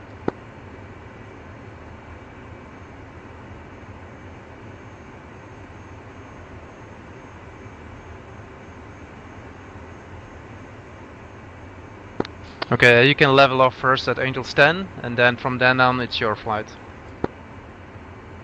Copy. Yeah, sorry about that messy, but it was so many going on at the same time, so that's why we're dropping a little bit like this. Don't worry about it. And by the way, you have an explicit hook. Yeah, same too. And I saw you overshooting, yeah. Alright, you level off here, Angels 10, and then I'll see you on deck, mister. Thanks, same to you. See you, man. At least you will be hanging over the clouds, I'll be right in it, god damn it. Yeah.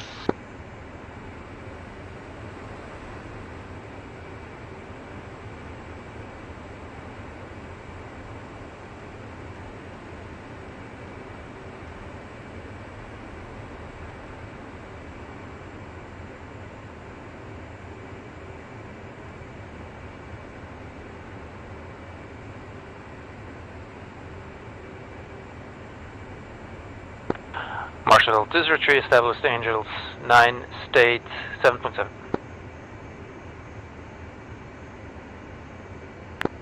And Marshal 216 established Angels 10, state 7.7. And Marshal 201 established Angels 8.8.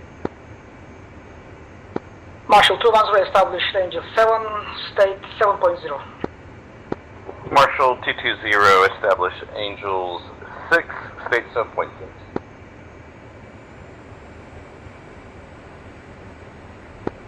Okay, I have an issue. I'm also at Angels 8. I guess I need to take another stack. Yes, you Yeah, you should be at Angels 11. Well, when you're climbing.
Well, under established Angels 11, state 617.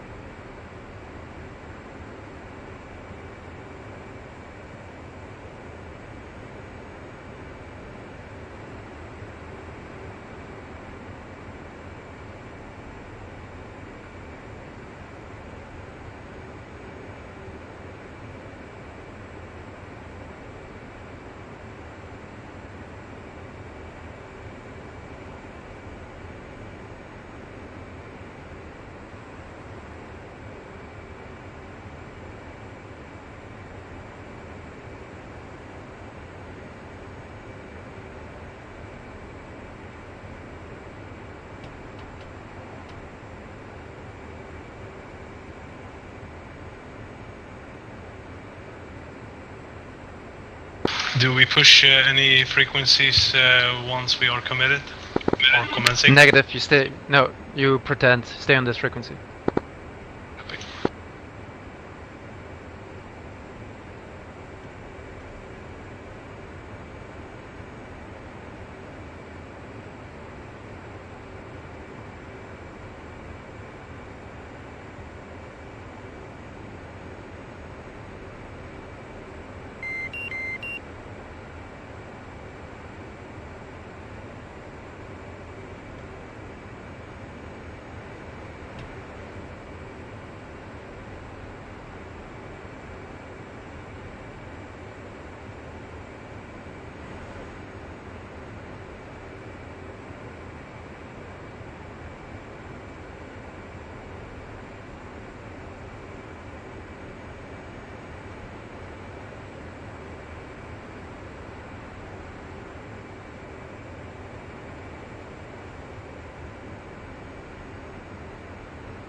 Marshall 220, commencing state 7.0.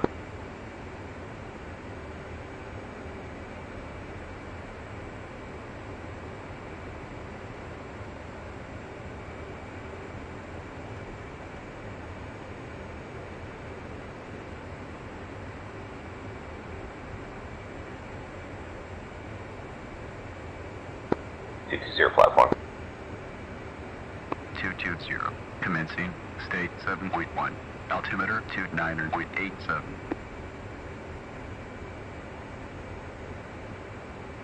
220, radar contact 21 miles. Expect final bearing 279. 220, platform. 220.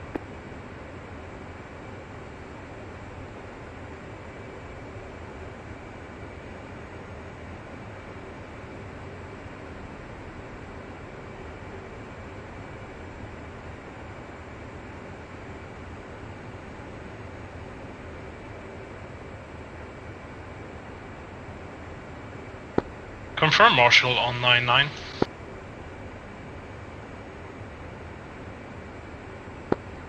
Yeah, Marshall 99. Yeah. 220, checking in 18 miles. 220, approach, final bearing 279. 220.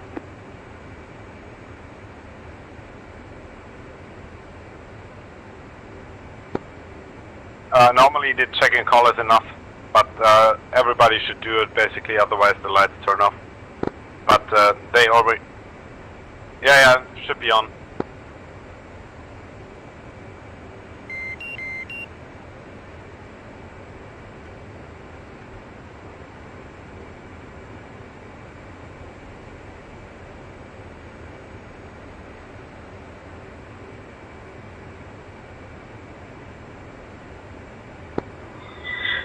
Classic, state 6.229 of decimal 8.7.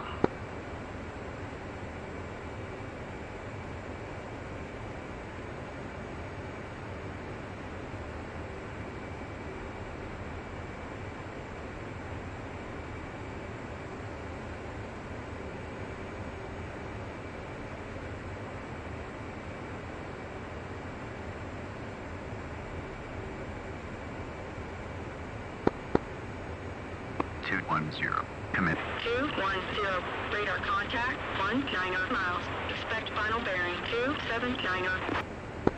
210, platform.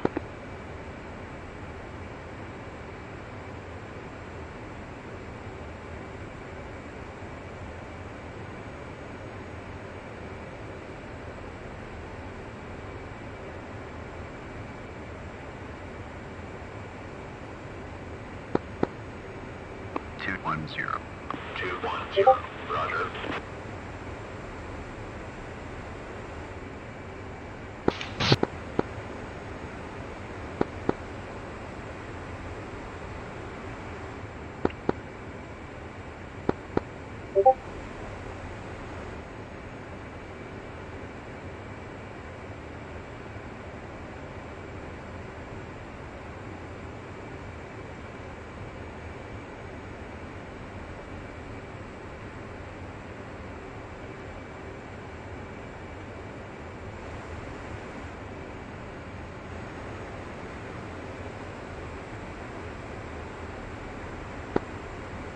The one commencing altimeter 298 pre.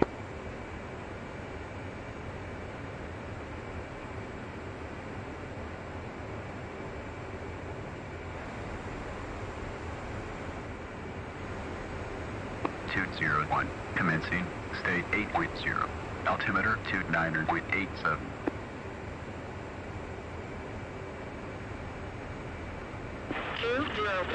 Radar contact, 21 miles. Expect final bearing, 279er. 201, switch approach. 201.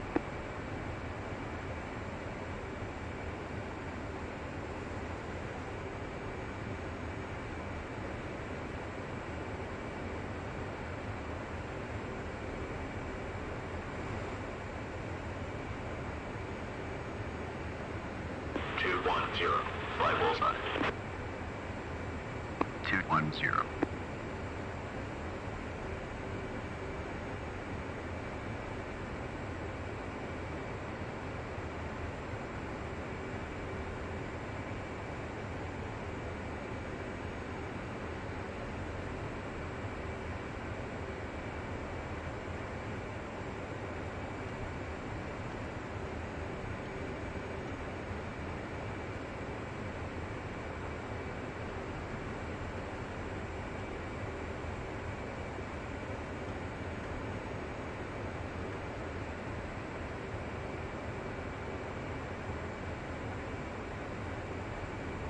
210. Final radar contact, 8 miles. 210.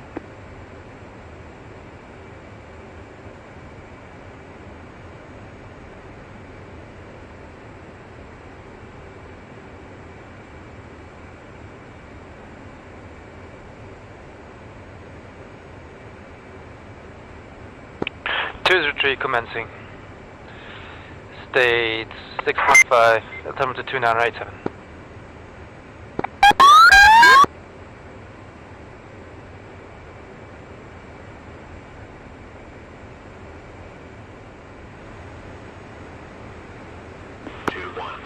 ECLS lock on, 6 miles, St. Needles.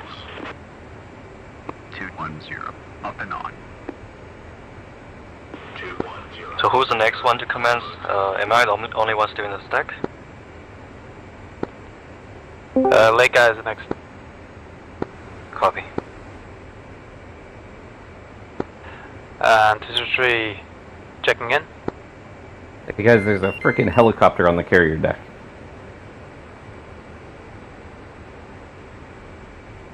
Be advised, there's a helicopter on the carrier deck. I clipped it.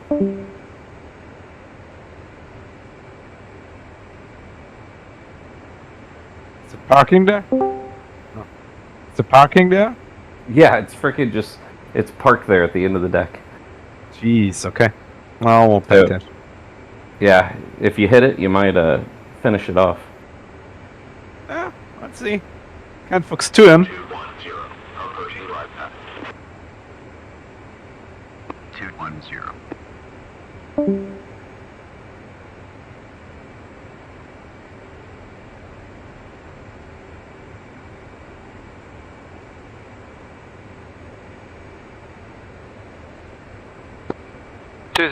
Platform.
0, on bypass, on course, 3/4 of a mile, call.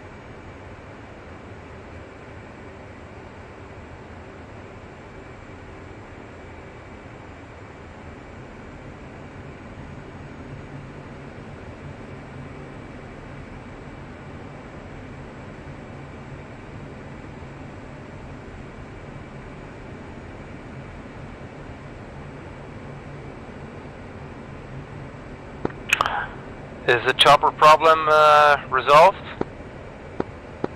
028. We'll see. I'm about to find out then in a couple of minutes. Yo.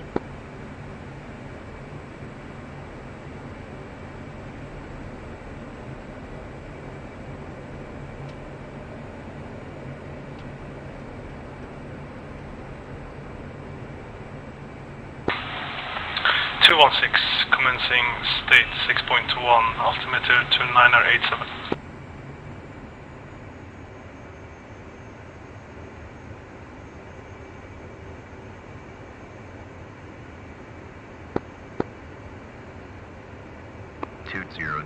Checking in, 3 miles. 201, approach, final bearing, 279er. 201.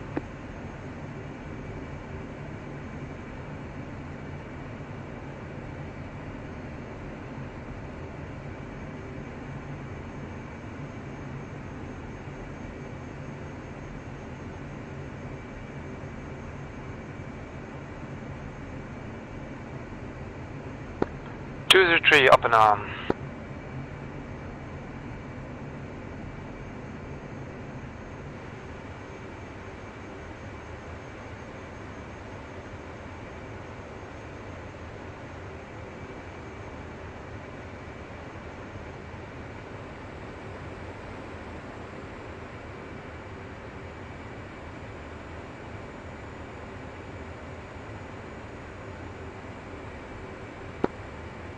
The one Hornet ball 600. 216 platform. Altitude. Altitude.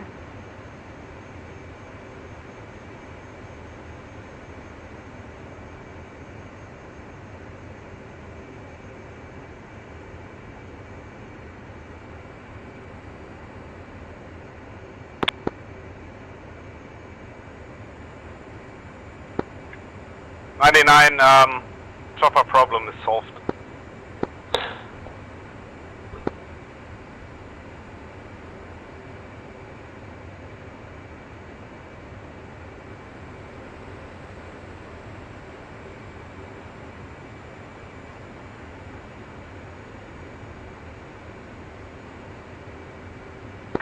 One 0 commencing state 5.5.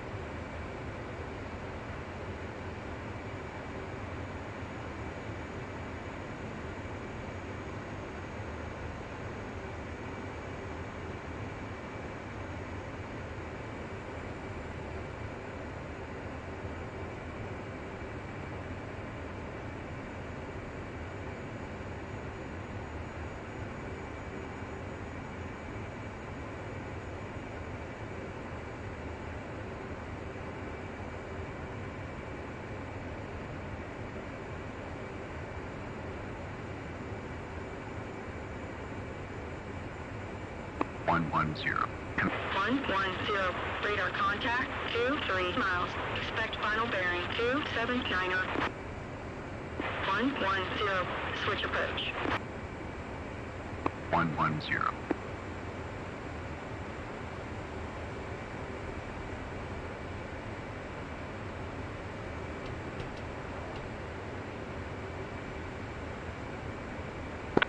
Two to 2 Hornet ball 5.9er.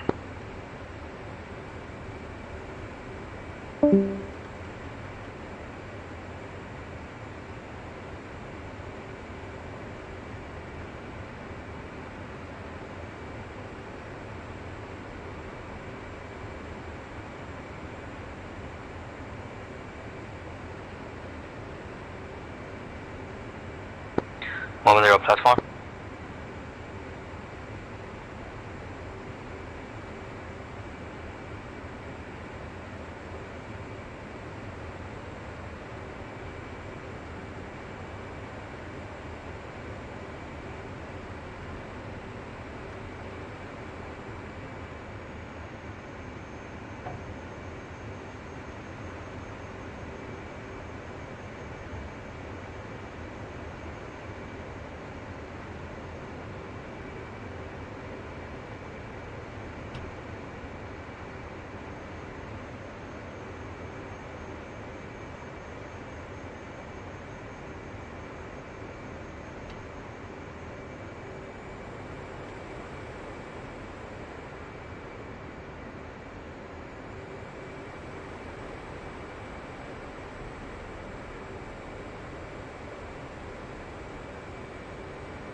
216, up and on.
Check. 110.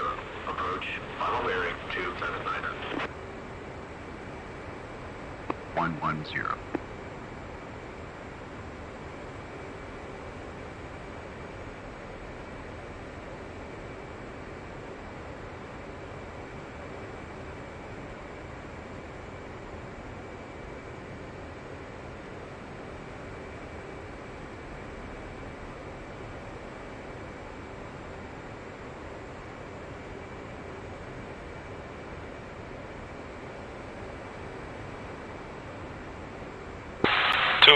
Hornet ball, 5.5.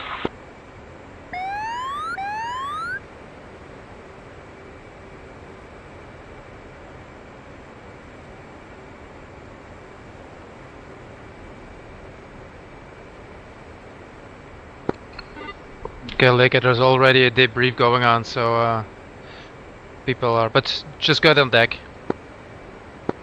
and leave your Hornets, and then we can drop. Copy.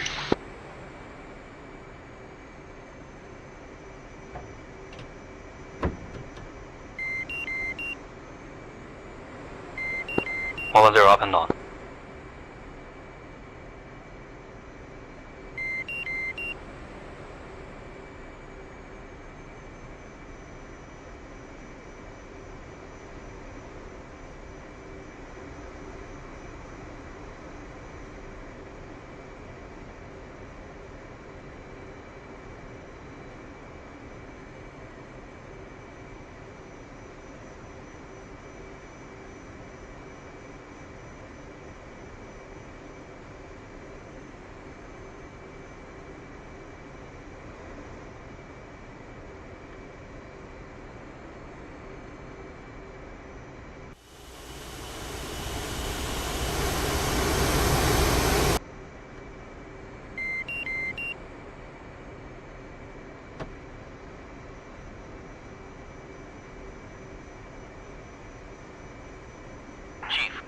Chocks. Copy. Wheel chocks are now in place. Ideally, he'd be somewhere out here, away from this.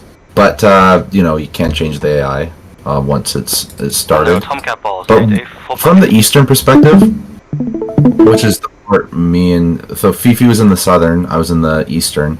As for Talds, it was pretty much no factor for us. Because we set up a bit of a grinder here. It's 6 miles. I was lead shooter. I went cold. Belly went to support. He fired on the other hot bandit. The Phoenixes were a good they put us off balance because we're not used to Phoenixes. So we would defend for too long. Sometimes Scud got sent out here. We had goalie cap. So Red's plan was what was in that hastily drawn screenshot, which we discussed. We would have the F-15's orbit, the center of Bullseye. We would have one group of 2-ship Vipers out to 060 30 miles, and then 150 30 miles. And that would give us 42-mile separation. And we could arc this down or arc this up, depending on what picture we saw from the carriers, because we didn't know exactly where you were going to come from. So this was the idea. And you can see, just when fight's about to start, we have our F-15s doing circles, and we have Fifi and Noose out to the south, and we're out here to the east. We engage, crank, shoot. Hey, Silent, before you go into that, let me just show you our plan then. Okay, yeah. So did you saw those us, the F-14s coming for AWACS on data link? So, okay, that was funny. So myself and my wingman, that was our kind of area that we were supposed to be watching. And we were watching you guys kind of start sneak over that way. And we were like, there's no, they're going to go X and tanker. Like that, nobody does that. And then the other half of us was, yeah, they're going to X and tanker. And you guys, and you're kind of breaking up. So by the time that you guys made it out to the AWACS and tanker, it was too little too late, and the Southern Vipers were already engaged, and so we pushed an F-15 out there to try to intercept. But again, it was too late. We watched it happen, so that was kind of on us. We probably could have kept it from happening, but we watched it happen, and you guys had the perfect missile and the perfect jet to go do that, right? I mean, that's shooting down a tanker and an AWACS with a 14 is that. I mean, I'd be drooling at that opportunity. So our initial game plan was looking at my screen. We were going to split the force more or less 50-50, 2 Tomcats and 3 Hornets in each sector, with a eastern group and a southern group.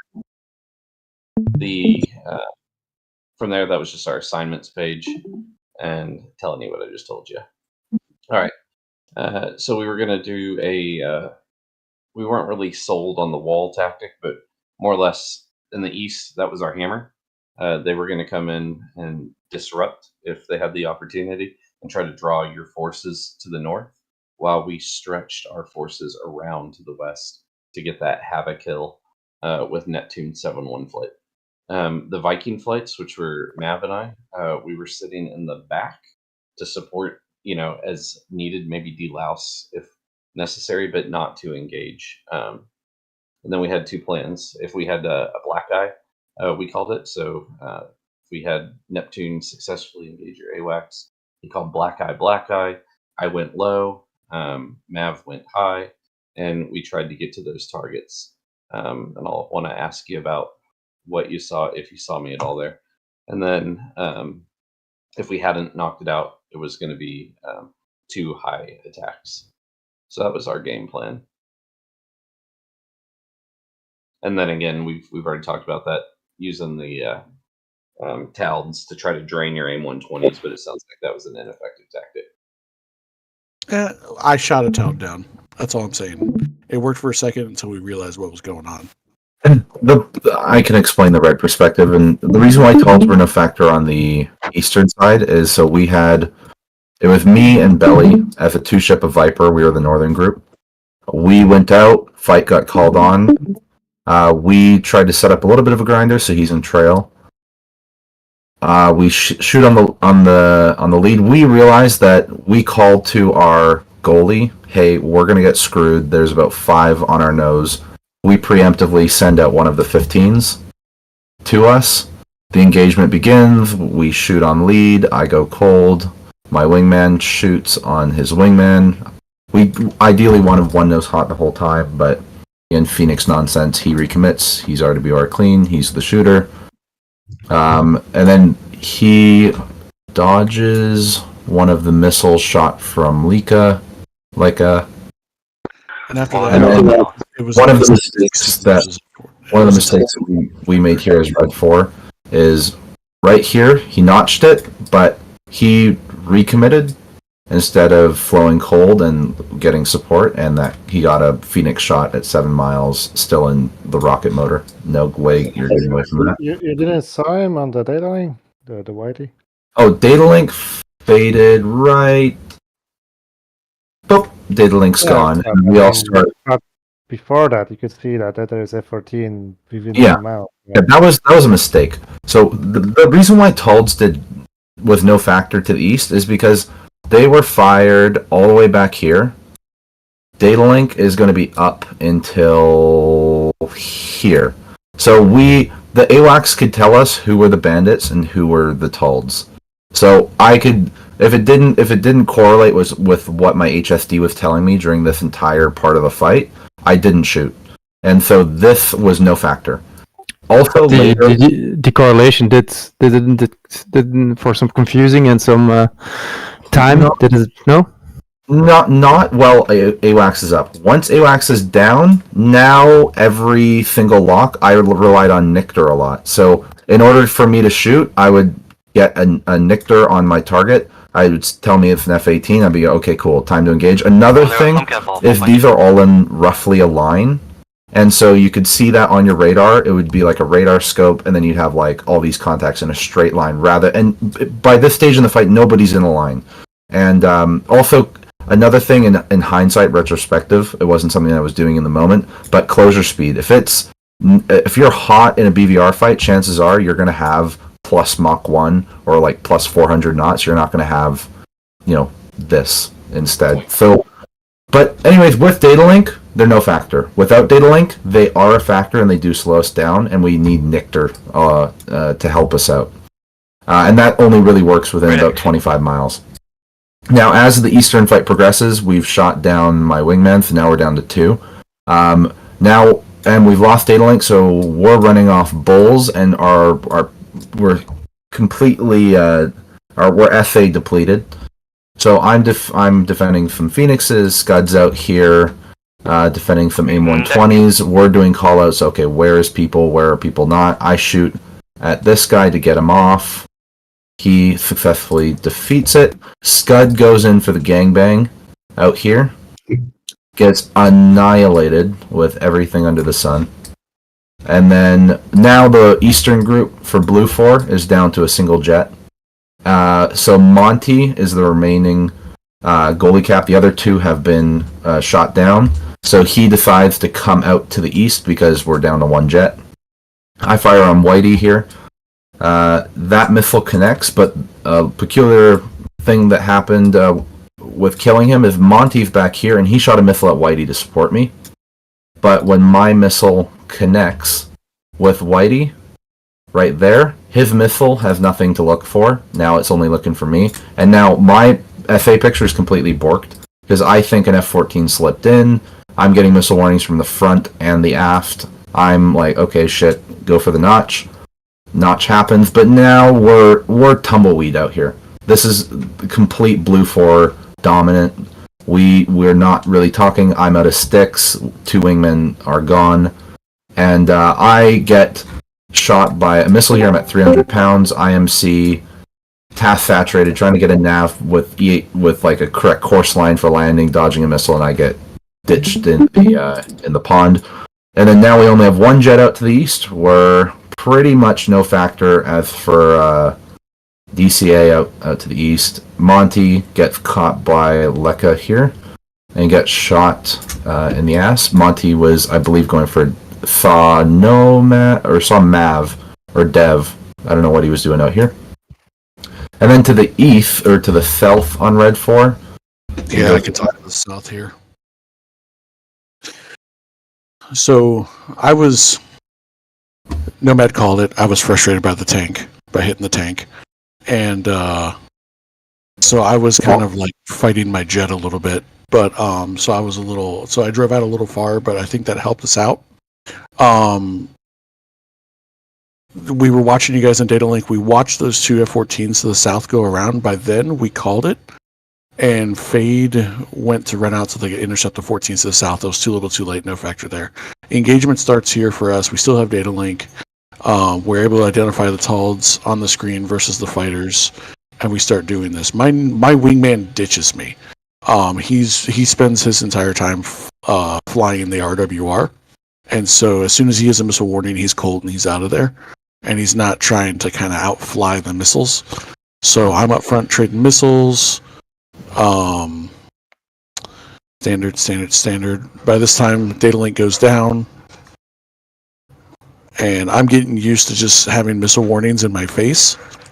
So I'm just trying to fly and fight. We're pulsing our jammers on and off and stuff like that. And so I'm used to shooting with a missile warning in my face, and I didn't quite honor that last one, and that's what got me killed. I'd also say, and East was already gone by that point. So one of the main points improvement for Red 4, I think, would be general speed management. Because on the southern group here, of course, our distance, our speed's 0.6, 0.6. Once the engagement starts, we're launching at 0.7, way too slow. Yeah. And so this whole fight, Red's slow. And so that leaves us vulnerable. Out here, speed was okay, but we got overextended here with our Eagle. But speed was the main factor down here, and I think credit to Noose. I mean, he was in a jet. He rarely flies, so you can't give him. You know, he was not as used to that jet. And wow, Noose actually goes after the guys. I never saw this. He goes after the guys that went after our AWACS. Because Noose, at this point, Noose thought he was fighting the same group that I was fighting. Noose thought I was still alive. Noose got completely tumbleweed. He had no idea where he was. All of Red 4 was tumbleweed right about here. Where's Scud getting killed? Scud getting killed is right about there. AWACS, right there. That's Red 4's tumbleweed completely. Right here. And this is where the holes happen. So why the F-16s were so slow? Was there just bad... No, so they were slow because this is pilot error. Okay. F-16 is slow. This is just poor speed management. Out here we had me and Belly fly a lot of BVR by ourselves. So like we accelerated to Mach fire, maintain Mach, defend, recommit, maintain Mach, fire at Mach. So our speed management here is good, but we can sharpen up. That's definitely a spear at us to get better with our recommitting and our cold and not pulling too hard on the stick. And I noticed that was the case with our F-15 that got shot down by the AWACS group here. Is with Fade, a spear that we can improve on. Is here, he's maintaining Mach really good, split S sort of maneuver, starting to snake, understands what's happening, but right here he pulls, he starts to pull down to like 0.6 when he doesn't need to. And if he just maintained that speed, we're at 14 miles, he's in an F-15 with 2 giant engines and fuel, he could come back to our SAMnet, but instead we're getting crazy with the speed management. Just 1 second, because it's getting later and later here in the good old Europe. Can we get someone on Blue 4 to also give some perceptions of what Blue 4 was seeing here? I was about to say that that's pretty much all of Red 4, and then boom, pass it over. I mean, I can find a southern group. Yeah, if you don't mind, Tad, do you have it up, or do you want to silence? No. Okay, so our plan was to come kind of like a wall from the strikers. So the Nomad was here the goalkeeper, I mean the main star of this package, right? Because he's the striker, and all us are basically expendable to let him pass through. So our idea was that we're gonna engage E3. And honestly, I didn't expect that you're going to allow us to do it. I don't know if you don't know the range of Phoenix or something like that. Because, I expected the F-15s are going to be on us long ago. And you're going to be flying here, basically, already. And so our plan was really that we're going to occupy as many planes here so that these guys will have less to deal with. And we're just gonna keep pushing your E3, so high value asset you have to defend. But they just let us do it. So yeah, there's that. Then we find Fade. The Jaeger thought that he's getting fired upon by Fade, and I guess you SCT him and you get a launch warning or something. So I fire Phoenix, but I know that at this range it's not going to connect, so I decide to push him, and I know it's a bit risky because kind of close to island, but thought we got opportunity here because far away from the bandit. I got trouble keeping lock on it because he was cold and he was in my 0 speed Doppler filter. So I have to switch to pulse STT. And I managed to close in. I didn't know that you were that slow. Yeah, that's definitely a mistake on your part. I saw that he's trying to engage here because closure speed increased, so I fired, but honestly I should fire it much earlier than this. But I guess he was so slow, I didn't expect that it's gonna be that slow, so yeah. So I just killed him in cold. It's kind of a waste of missile from Eager part. So yeah, then we saw that F-16. At this point, as you can see, this Emran do this 360 thing, and I was worried that I'm getting engaged by friendly somehow. So that's interesting. So I start doing some maneuvers. Yeah, and then I didn't expect to get that close to island. But yeah, I was pushing the nose here. He engaged the Jaeger here.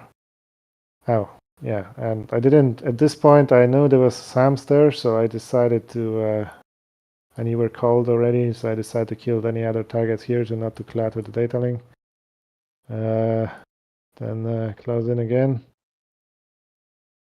I kind of saw those launches, but still I managed to proceed. I only have one Phoenix left, so I was not sure because you were not deadly hot on me, so I was not sure if it's gonna connect or not. So I fire Fox 1 to see what happens, and he took calls. So yeah, it was. I mean, if there was not that SA-11, then I would close in and kill you. But yeah, SA-11 then found me. Here the AWACS told me that you were close to me, but you went under my radar, couldn't find you. And then SA-11 found me there. Jaeger, similar story. He got defensive at 120. It was actually pretty close considering the distance. But he defended to the deck, bleed energy. Yeah, the notch is not really a thing in F-14 because F-14 RWR is quite realistically made, so it's kind of hard to find notch position. And he just flew in the middle of two SA-6s, so no surviving from that. That's a rough way to go. Yeah. Yeah. So you did a good job until you get overcommitted into the SAMs, basically. Yeah, I never even know that I was over the island. So I must say I was totally fixated on this. I don't know what was left of F-15 or something like this. And suddenly the whole thing lit up and poof. Yeah, and that happens. That was kind of our fail-safe plan, was to fall back just to the island and just hover over bullseye and sit underneath the SAM coverage as well.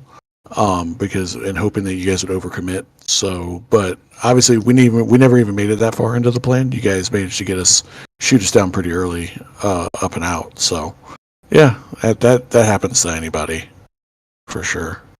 Yeah, I mean, from my perspective, that's the most stupid death from our side, totally preventable as well. So that was just stupid flying on our part. Yeah, and yeah, so Wolf 2 and I can take this. I think me and Dev had a really good flow. It was really easy to work with Dev here because I essentially always knew where he was, and we had some good SA on Fifi and his number 2. So we sent the TALs first, and then we didn't expect you guys to be that close to us when we pushed. You were within 60 almost immediately, so we sent all our TALs at the same time, and we were banking on cranking into the TALs basically to make it harder for you guys. And then it was like a really good PVR duel essentially. But at the point we saw that both of you went cold, and then that your number 2 went cold much more. So essentially, Fifi, you were alone. So I called the press on you and into the merge. Absolutely. Yeah. So and I think and Dev was with me all the time. So I think he did a really good job there as my number 2.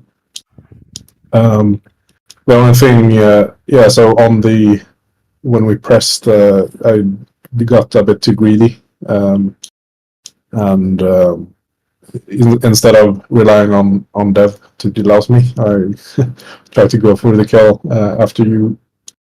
I didn't realize that you fired a 120, so I didn't commit to the split S that I should have, and I tried to go for a kill instead and got killed. But then Dev came in and cleaned up.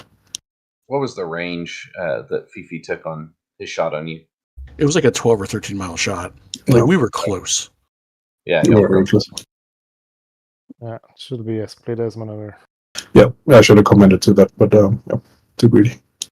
But I think what happened for Bolin and I, like both of us, I think we were so used to defeating missiles and then seeing that missile indicator going off that that one last time that we didn't quite honor it as well as we should have. Yeah, exactly. Yeah, I mean, you should be dead a long was- time ago. You know, you should. That was here. that was a fun fight. Did you It feel was this really one? fun. Did you feel this, Phoebe? The way you could hear. So, I was jamming a lot as well, and I've noticed that like sometimes it's DCSism. Sometimes the missiles will explode when they're being jammed. I don't know. I've seen that a couple times in DCS. Look at it again. It went after the chest. That is why it didn't hit. It went after the chest. I was comboing the jammer with the chaff and cycling those two. But he got hit before. Yeah, I thought I saw I got hit, but I had no indications that I was hit. Oh, here. And maybe it's attacking. Yeah. It could be a tactic thing. Could be. I mean, it's like that near miss. Sam that's going to come up and touch me. I saw it go over me. I know it didn't hit me, but it still gives a box. So it makes me critically close. The tactic calls it. Yeah, I saw that on external as well. It didn't hit you at all.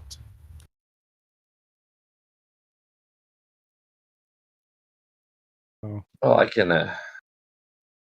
Or what? Actually, what happens to Dev after this? Very dangerous. Yep. Yeah, I think Dev gets Fifi and then one other guy as well.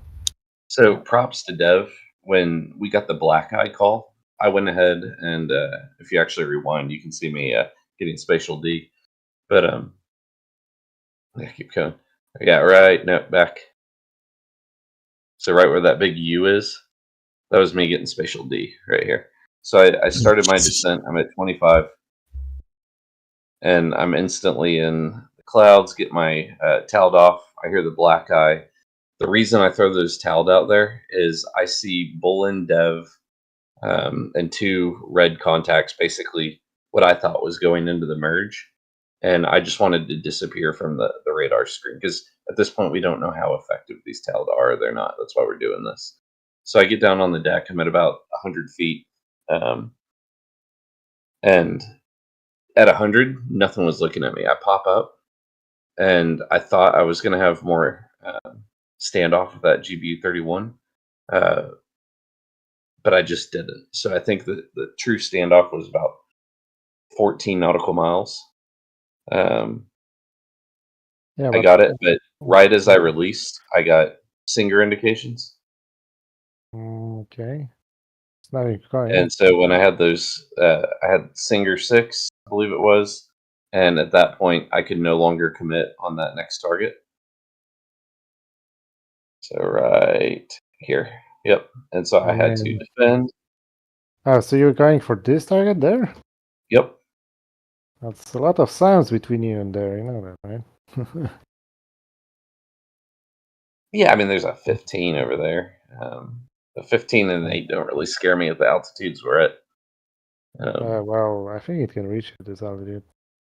Oh no, they can absolutely. But you have to imagine, I'm on the deck with the water, right?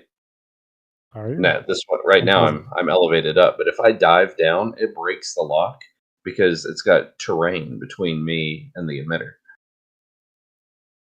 Okay. So you don't dive to the deck.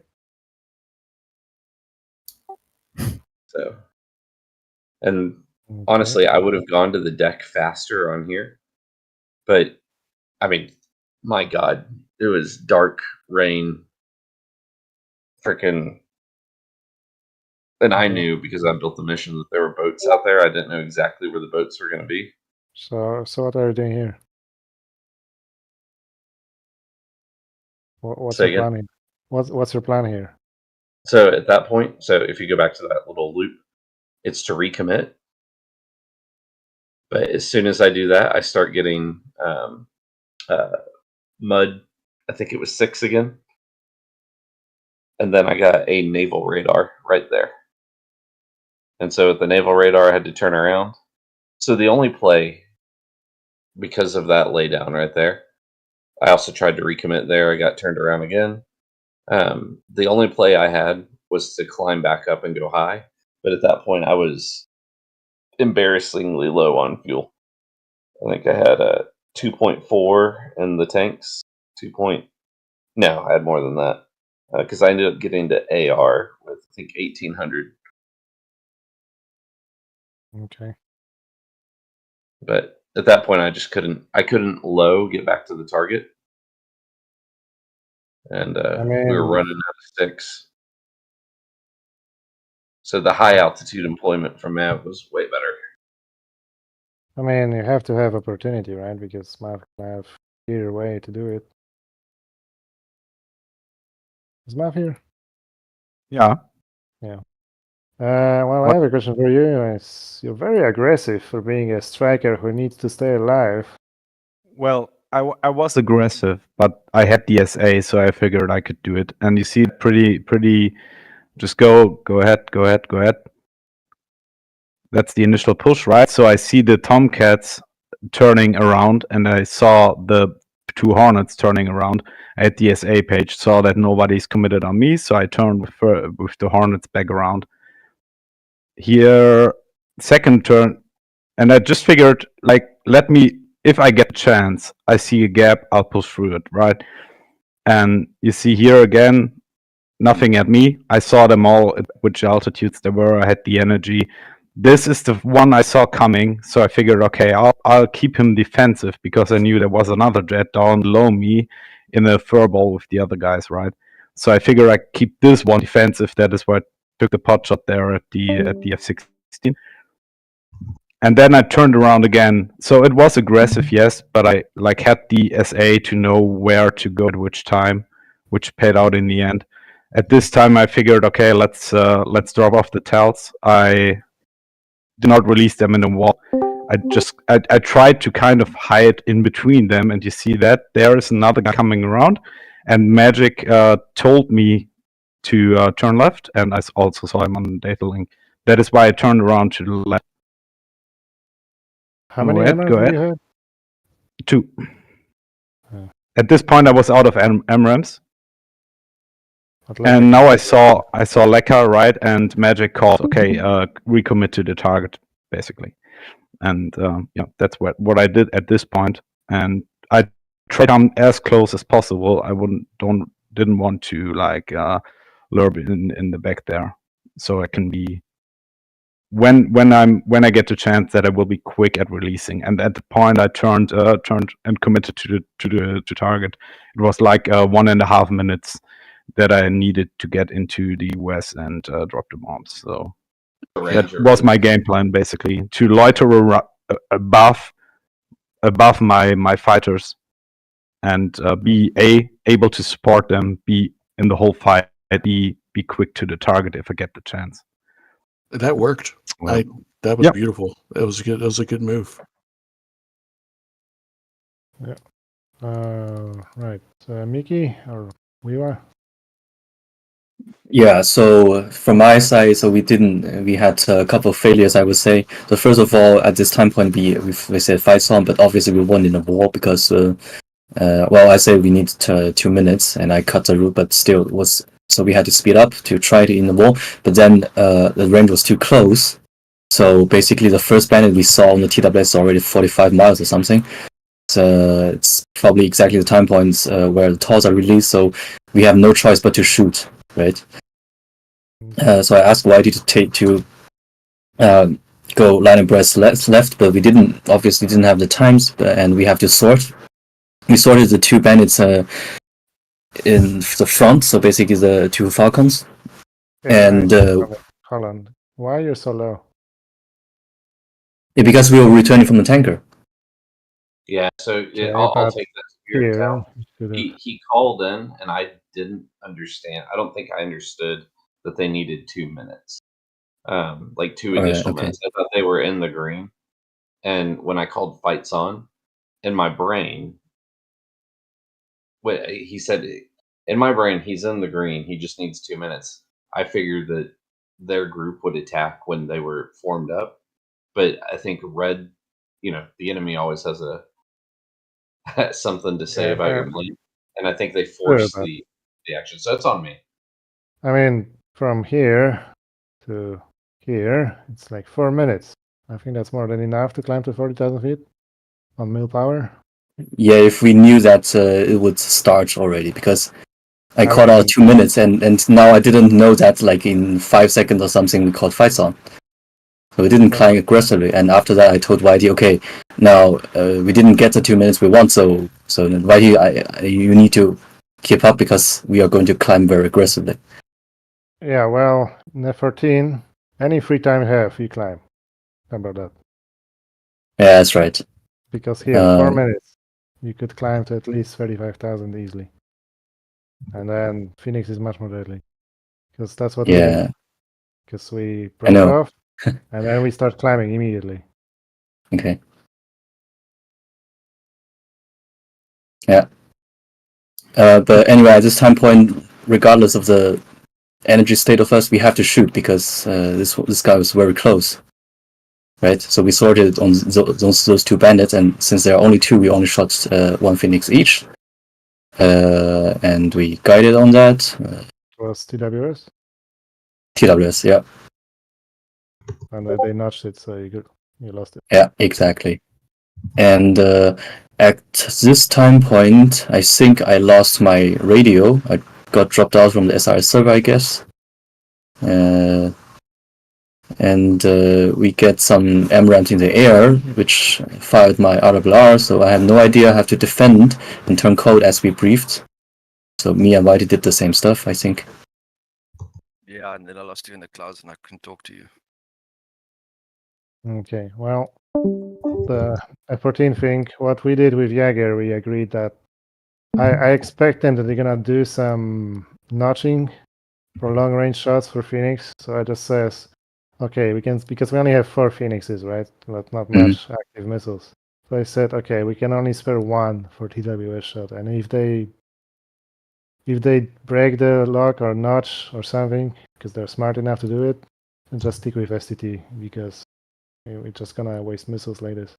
Yeah, that's correct. But as we discussed before in the brief, so the ultimate goal of our Phoenix are not to kill, because obviously it's not a more advanced missile in compare with MRAM. So we only shoot them to make them defend. So in this case, Silent Knight went code and defensive. So I would call that worked. I mean, if you want to do that, then STT is even better than that, because they get launch warning, and then they are more likely to get scared. Yeah, defensive.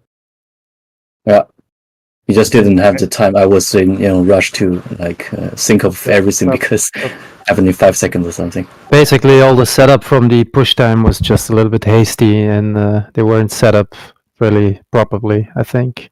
Yeah, it all starts. Because look, that's what I did here, right? He got hot, and I fire Fox 1. It's never going to hit.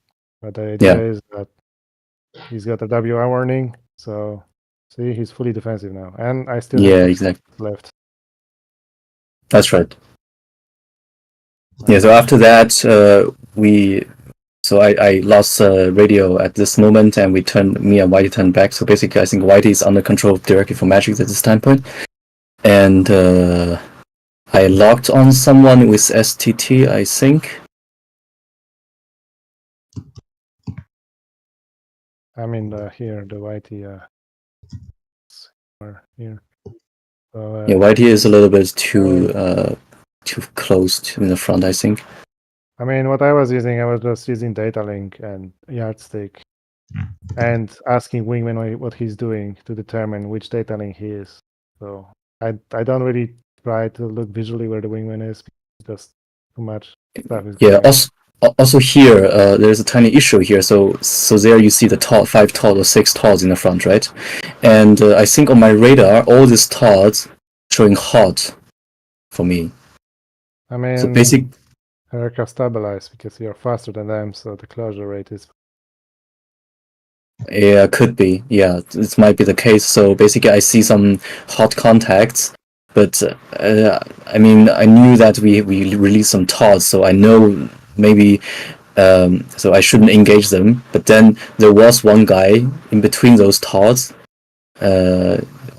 I'm not sure was that F-15 or someone else, but there was one real enemy contact within the 5 TODs. So basically, the TODs was creating problems for the blue guys. But still, there was data link and there was Jester, so he just locked on the correct guy, and I think I shot a missile on him. Yeah, that's a bit what we talked about in the brief, right? That the TODs could make it harder for us as well. Yeah, and this guy was leaker, and he went directly into our formation or our aircraft. So I turned into him. At this time point, I still have no radio, so I turned into him and forced him, or hoped to kill him, but Whitey got him first. Right. You fire M9 here? Yes, in the middle to the strike eagle. Yeah, here. Why? I mean, did you know he was cold? I know, because I have STT and I see the range. No, but do you know was he cold or not?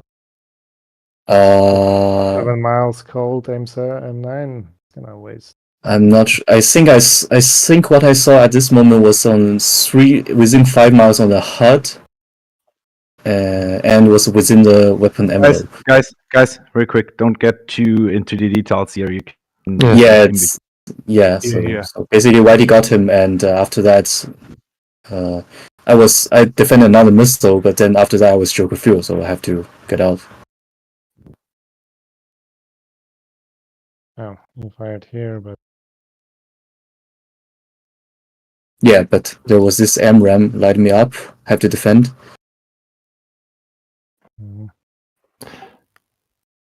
All right, gone. Yeah, guys, it's getting late. Don't get focused on one missile, please. Yeah, it's 12 o'clock. Let's call it a day, I would say. So I wouldn't say I really execute the plan very precisely or very effectively, but since there were only 2 or 3 aircrafts, I think, in this area, so we basically actually had the advantage in numbers, I think. All right, let's move on to Wiwa. If you got any. I'll be real quick because, like I said, it's 12 o'clock. Well, basically, we were supposed to be going together with Spear, but yeah, they wouldn't make it. So we just continued impressing and did the TOLs because we thought it was important just to get them off. And yeah, we saw these opposition, they were going faster than us, so we knew that we had to fire, then go cold, and play that game a little bit. So that basically what we did. I must say, Interflight, we weren't communicating a lot, Leica, but basically, at least we know where everybody was. But in the beginning, we couldn't really have a real impact. It's like I said, just going cold, going hot, and do this, and that's what we did. I think Leica got a cool because he kept on pressing. That was a cool thing we did with the help of Magic there. I think he was pursuing, Viking. Yeah, that was the impact of, actually hostile getting shot down by us. Yeah, but basically that was the goal, just to keep him busy from the eastern side, and I think that's what we did.